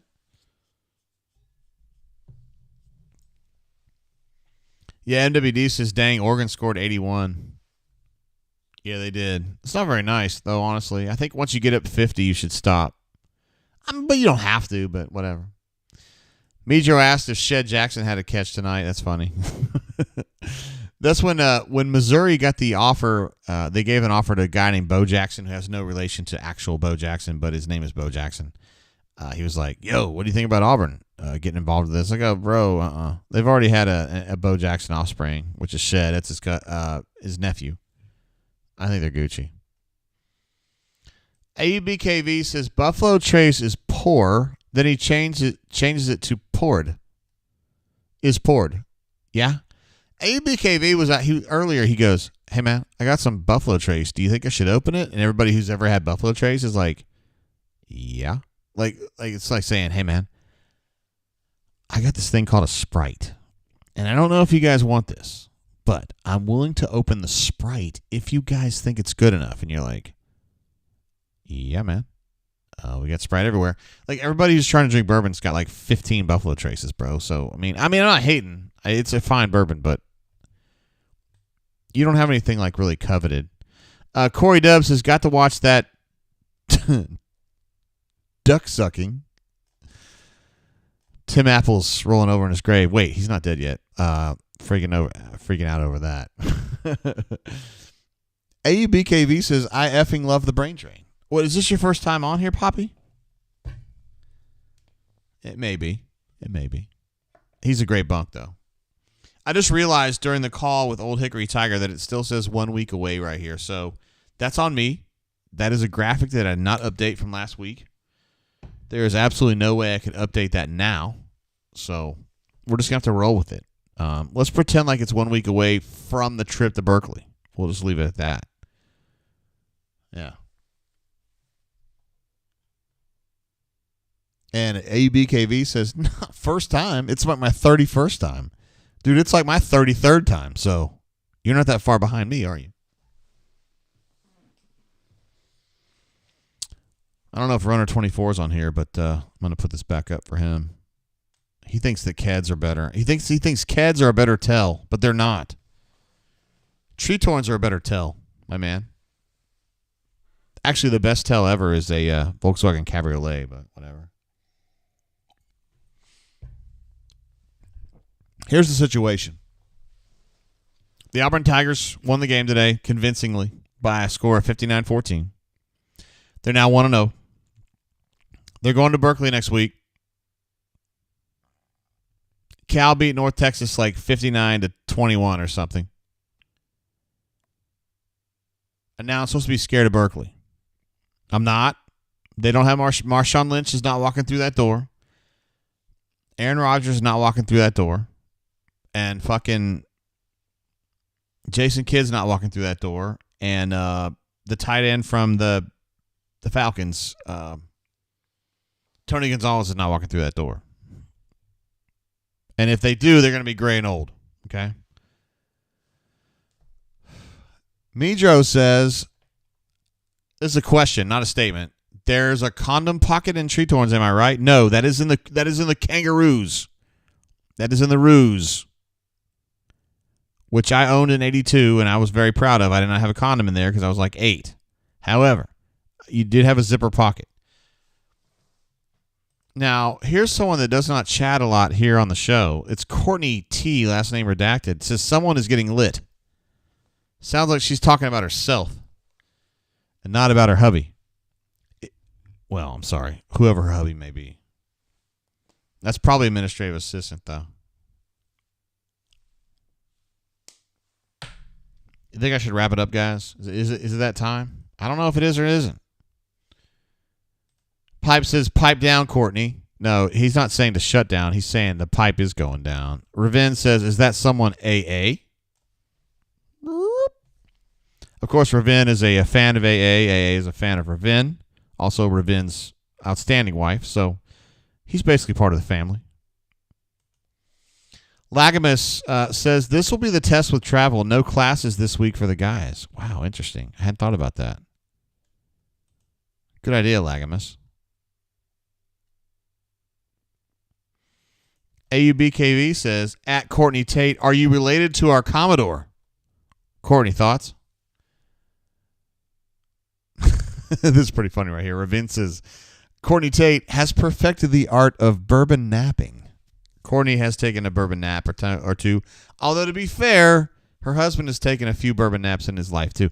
I am very proud to say, very, very proud, Ravin. I want to report to you. I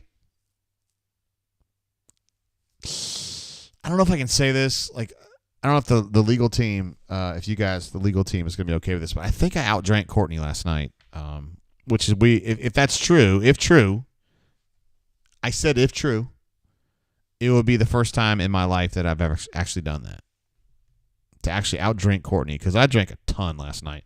And I want to say this right now. It's already gone because you got to do that, but BioLite, if you guys are out there drinking, and you know ballers hydrate, we know this. If you're trying to hydrate and you're trying to avoid hangovers and trouble the next day, BioLite is your friend. BioLite does a better job than anything as far as hydration and helping you avoid hangovers. Now, there's other things it'll do good things for it, including dehydration, cramps, fatigue, upset stomach, and overindulgence. I was kind of talking about overindulgence. And also, it's good against flatulence. However, if you're trying to avoid a hangover and you're drinking a lot, if you tank a BioLite, the chances of you waking up in the morning feeling fairly decent or better are very good. And I'm telling you this not because I'm reading some kind of a manual. It's because your boy right here, JG, has done this many times. And when I do this, when I tank a BioLite before bed, I'm fine in the morning. BKV gives us an update on the Troy game. Troy 24, Stephen F. Austin's 20. Is that a final? Or are we still going on that? Corey Dub says Courtney Tate knows how to get lit. That is someone right there in Corey W. who has partied with with Courtney many times and understands what's involved with that. Guy Fork says, hey, Jay, Texas State and TJ Finley are up 28-14 over Baylor. Dave Aranda and Jeff Grimes. I know what you're doing with that, Guy. I know what you're doing. I know you're trying to get on me, aren't you? You're trying to say, hey, JG, you were pushing for Jeff Grimes. What's your problem?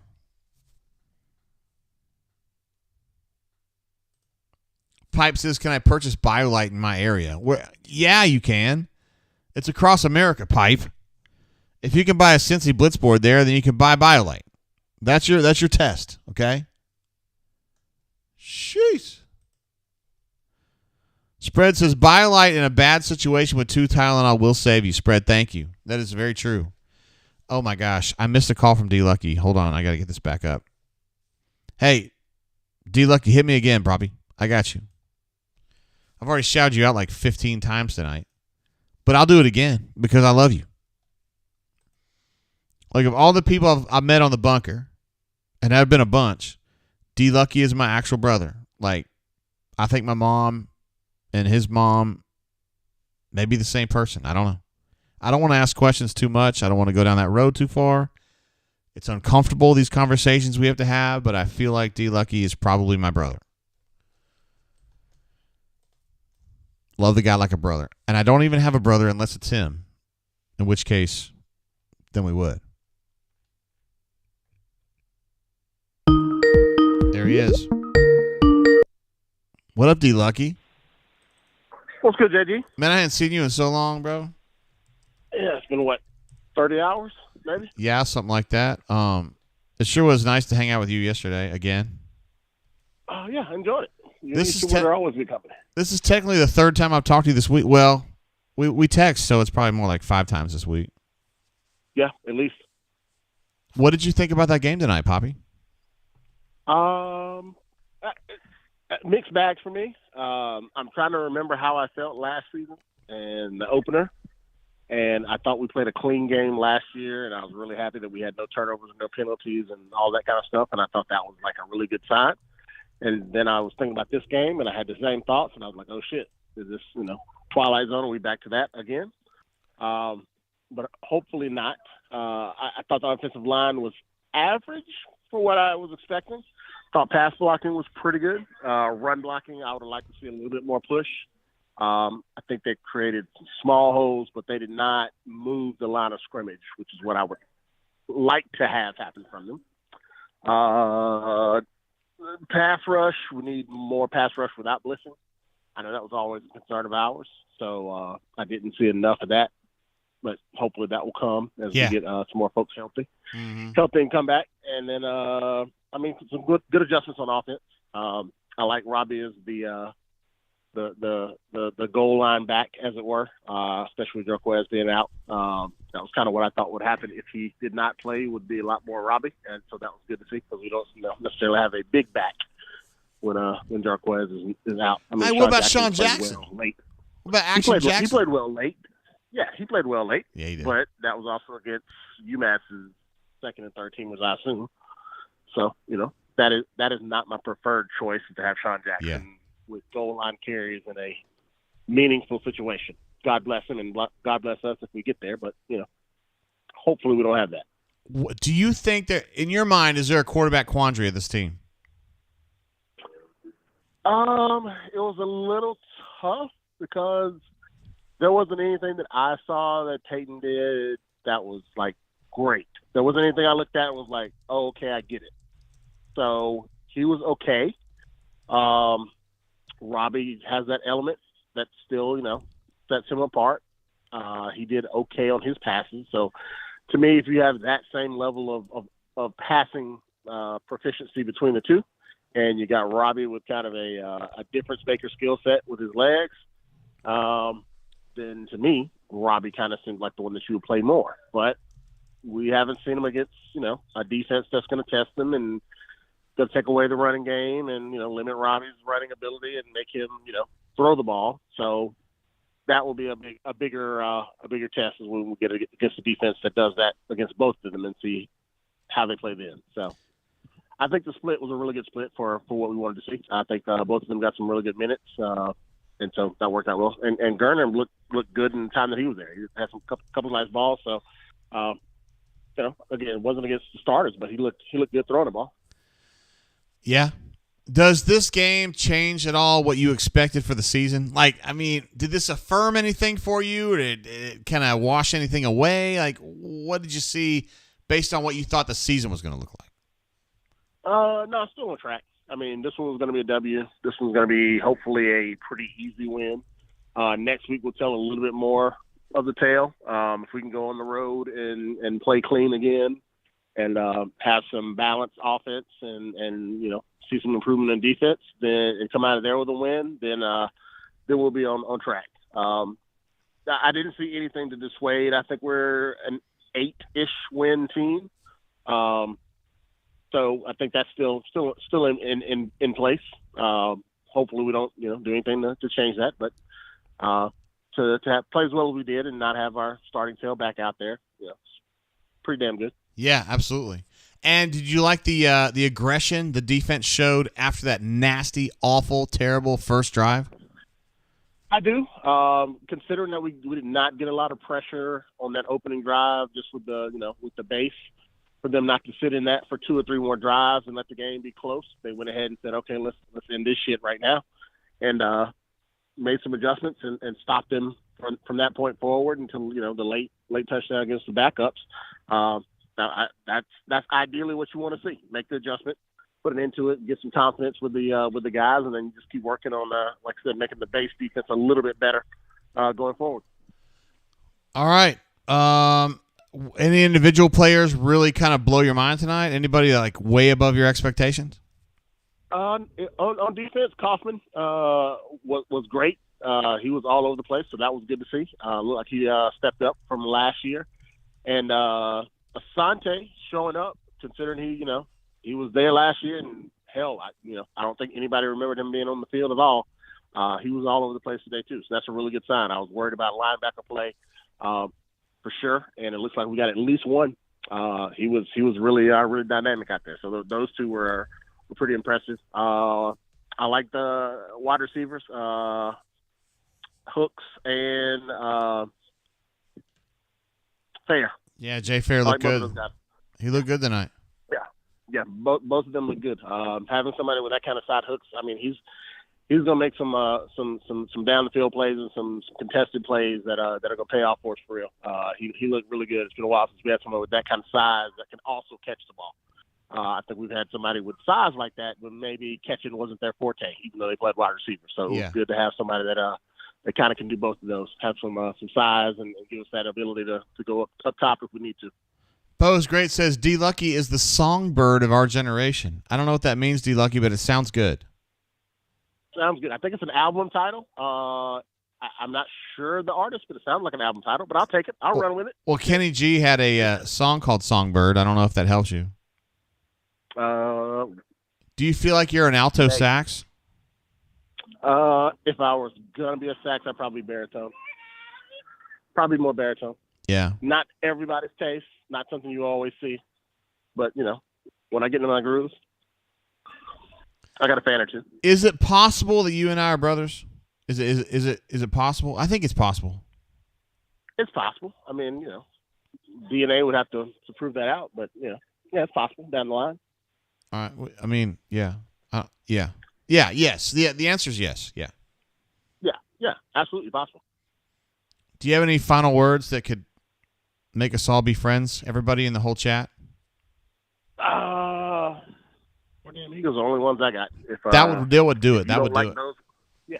If you don't like those words, then you can get the hell out of the chat. Fuck out of the chat. Yes. Yeah. Thank you for calling in. I had turned off the Skype, and I'm sorry that I cut you off. So now we brought it back, and you're Gucci. Yeah. All good, brother. I wanted to make sure I got in since I have not been able to. I didn't make the last, and we've talked about my schedule and how crazy that's going to be. So I absolutely want to make sure I made this one. All right, brother. I'll see you next week. I know you're going to call in at 2:30 or 3 in the morning. I'm going to try my damnedest. All right, bro. We'll see you, man. Right. Y'all stay safe. Bye. Peace. There he is, D Lucky, who is actually my brother. Well, not actually, but I think we need to look into this. Pipe says D Lucky ended the Cold War. I meant to ask D Lucky about tree thorns. We'll do that next time. Yeah, where's Blake? Is Blake here? Because I thought the Pipe was saying that Blake was in the house, and then I didn't see him. And Bo, I don't know if that was a Kenny G reference or not. I don't know where you were going with that. Hold on, let's see. Matt N says, Will Ferrell said he was called the songbird of his generation in Step Brothers. Oh, okay. How did I miss that? Alan I says, last name redacted, says Thorne managed the game. AU was vanilla. I would agree with that. Offensive line rotated 9 people at least. Gunner played 3 spots. And I think game 2 will be a big improvement. Yeah, I still think Auburn's going to go over there to Berkeley and beat that ass. But, I mean, that's what I think is going to happen. And to me, they looked a little tighter and fresher than I thought they would. But I'm kind of like beating into submission like y'all are. I mean, we've seen a lot of mediocre, if at best, football in the last 2 years with Auburn. I was kind of expecting to be disappointed, and I really wasn't. So I don't know. I think they're going to roll into Berkeley and do some damage. Let's see. Spread says Thorne did well in one half of foosball. Spinning the fool's ball. Yeah, I got you. Yeah, I would agree with that. Well, we may be at the end of the line here, guys. I know it's only 7:46. I know you're disappointed. I know you're mad. But we may wrap it up here. Here's a situation for next week for those of you who are gluttons for punishment. We got a 9:30 kick. Toe meets letter at 9:30. It's my wife's 50th birthday. I'm going to be on the lake. Well, hold on. Check this shit out. We got a full-scale party on Friday, obviously. We got early breakfast plus a lake bender, and then I got to get home from the lake, which is probably hour and a half, hour maybe. I don't know. And then we got to pick this shit up and then hit it really hard for at least 6 hours. So I want everybody in this chat right now to commit, including Pipe, that you're going to be there for me after midnight next week.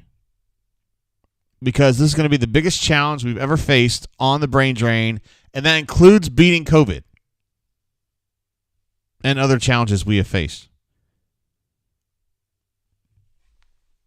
Thank you for your commitment. Let's see. Midro says, I'm going to start to finish with you, JG. I don't know what that means, but it sounds good. And it sounds like something I should be fired up about, so I'm in. Brandon, what's up, bro? He says, we love you, Jay. I know I have supporters out there. All dozen of you. So, seriously, next week, here's what we're going to do. We're gonna bring it. 9:30 kick will be live at like 9-ish. And these shows, we have never had a show go under 5.5 hours. So that's at least 2:30 in the morning. We may go later. I don't know. Spread says he's in. I'll be here, at least have it on for a viewer slot. Oh, God, thank you. There he is, Old Hickory, who called in earlier. We'll be on the drain until we call it a night. That's what I'm talking about. That's support. That sounds like at least lukewarm support. Bo is great says, remember that time JG went all puss on the brain drain and needed the drain at 7:47. What does that even mean, bro? Went all puss on the brain drain and needed the drain at 7:47? Oh, you're calling me now. Oh, you're saying this time right here. Man, get out of here, bro. I don't want to hear that. I'm going to ban you. You're bad. Matt N says, I hereby promise to do my damnedest. That's all I'm asking for. That's all I'm asking for. Russell S says, thumbs up for JG and the drain. Thank you. Appreciate you, Russell. Oh, Brandon J. He may actually be more of a viewer than I realize. He says there's dozens of us. That's what we like to say on the bourbon blend. Stoop Up saying the truest thing we've seen all day. D Lucky equals legend. Yes, obviously. And you guys don't even know his wife. She's even more legendary than he is. So I'm serious when I say that, too. And Corey Deb says, I'll be sleeping on JG's couch next Saturday night. That's actually not true. You'll be staying either in the D Lucky suite or the Easterwood suite. One or the other. One or the other. We got an actual bedroom for you, bro. So do what you got to do. Bo is great says, remember that time that D Lucky wished Jay would have gone longer? Not since the quarantine, bro. And Stoop Up says, I'll call to check in next week, Jay. Yeah, I'm going to need help. Stoop Up, I appreciate you, bro. I'm going to need people to keep an eye out for me because it's going to get bad.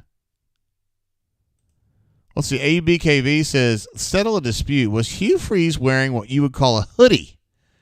I would say no. Dry fit with a hood. While wife says he was wearing a hoodie. In that case, he was wearing a hoodie. So, Ms. AUBKV, I'm on your side. I do that because my experience has been in my life, I trust the women around me. The women that I trust them. So, I'm going to go ahead and just say yes. I agree with your wife. I don't care about that call. All right, we're going to wrap it up there. Let's see. Oh, no, Midro says, I'm going to buy a bottle of George Dickel 6 month. 6 month for next weekend. What 6 weeks? The 6 weeks version was not enough? You needed 6 months. Okay, I got you. I got some 3 month Kentucky Gentlemen in my house. So I'm good there. I'll see you guys next week. It's going to be the most challenging brain drain we have ever done. We're going to do this together as a family because we are family. And nothing has been more important. I would love to see Auburn win this game by 70 or 80 points. It may only be 30. We'll just have to see how it works out. But appreciate you guys being there today. It's been a great brain drain. My expectation is that you guys will continue to make great decisions like the one that led you here to this stream tonight, and we will continue things going next week. Pipe says, if I'm staying up next Saturday, I'm calling in. It's going to be at least 2 a.m., so you can go to sleep at 10 o'clock with Daphne, wake up halfway through your fucking slumber, and then you call in. All right, you know what I'm saying? Matt N says, never forget Shannon Spake. I would never do that. No, I'm not going to tell a story, but I'm not going to do that. All right, guys, we're going to wrap it up there for real. Thank you, guys. I will see you guys next Saturday. Again, it's going to be dicey as hell.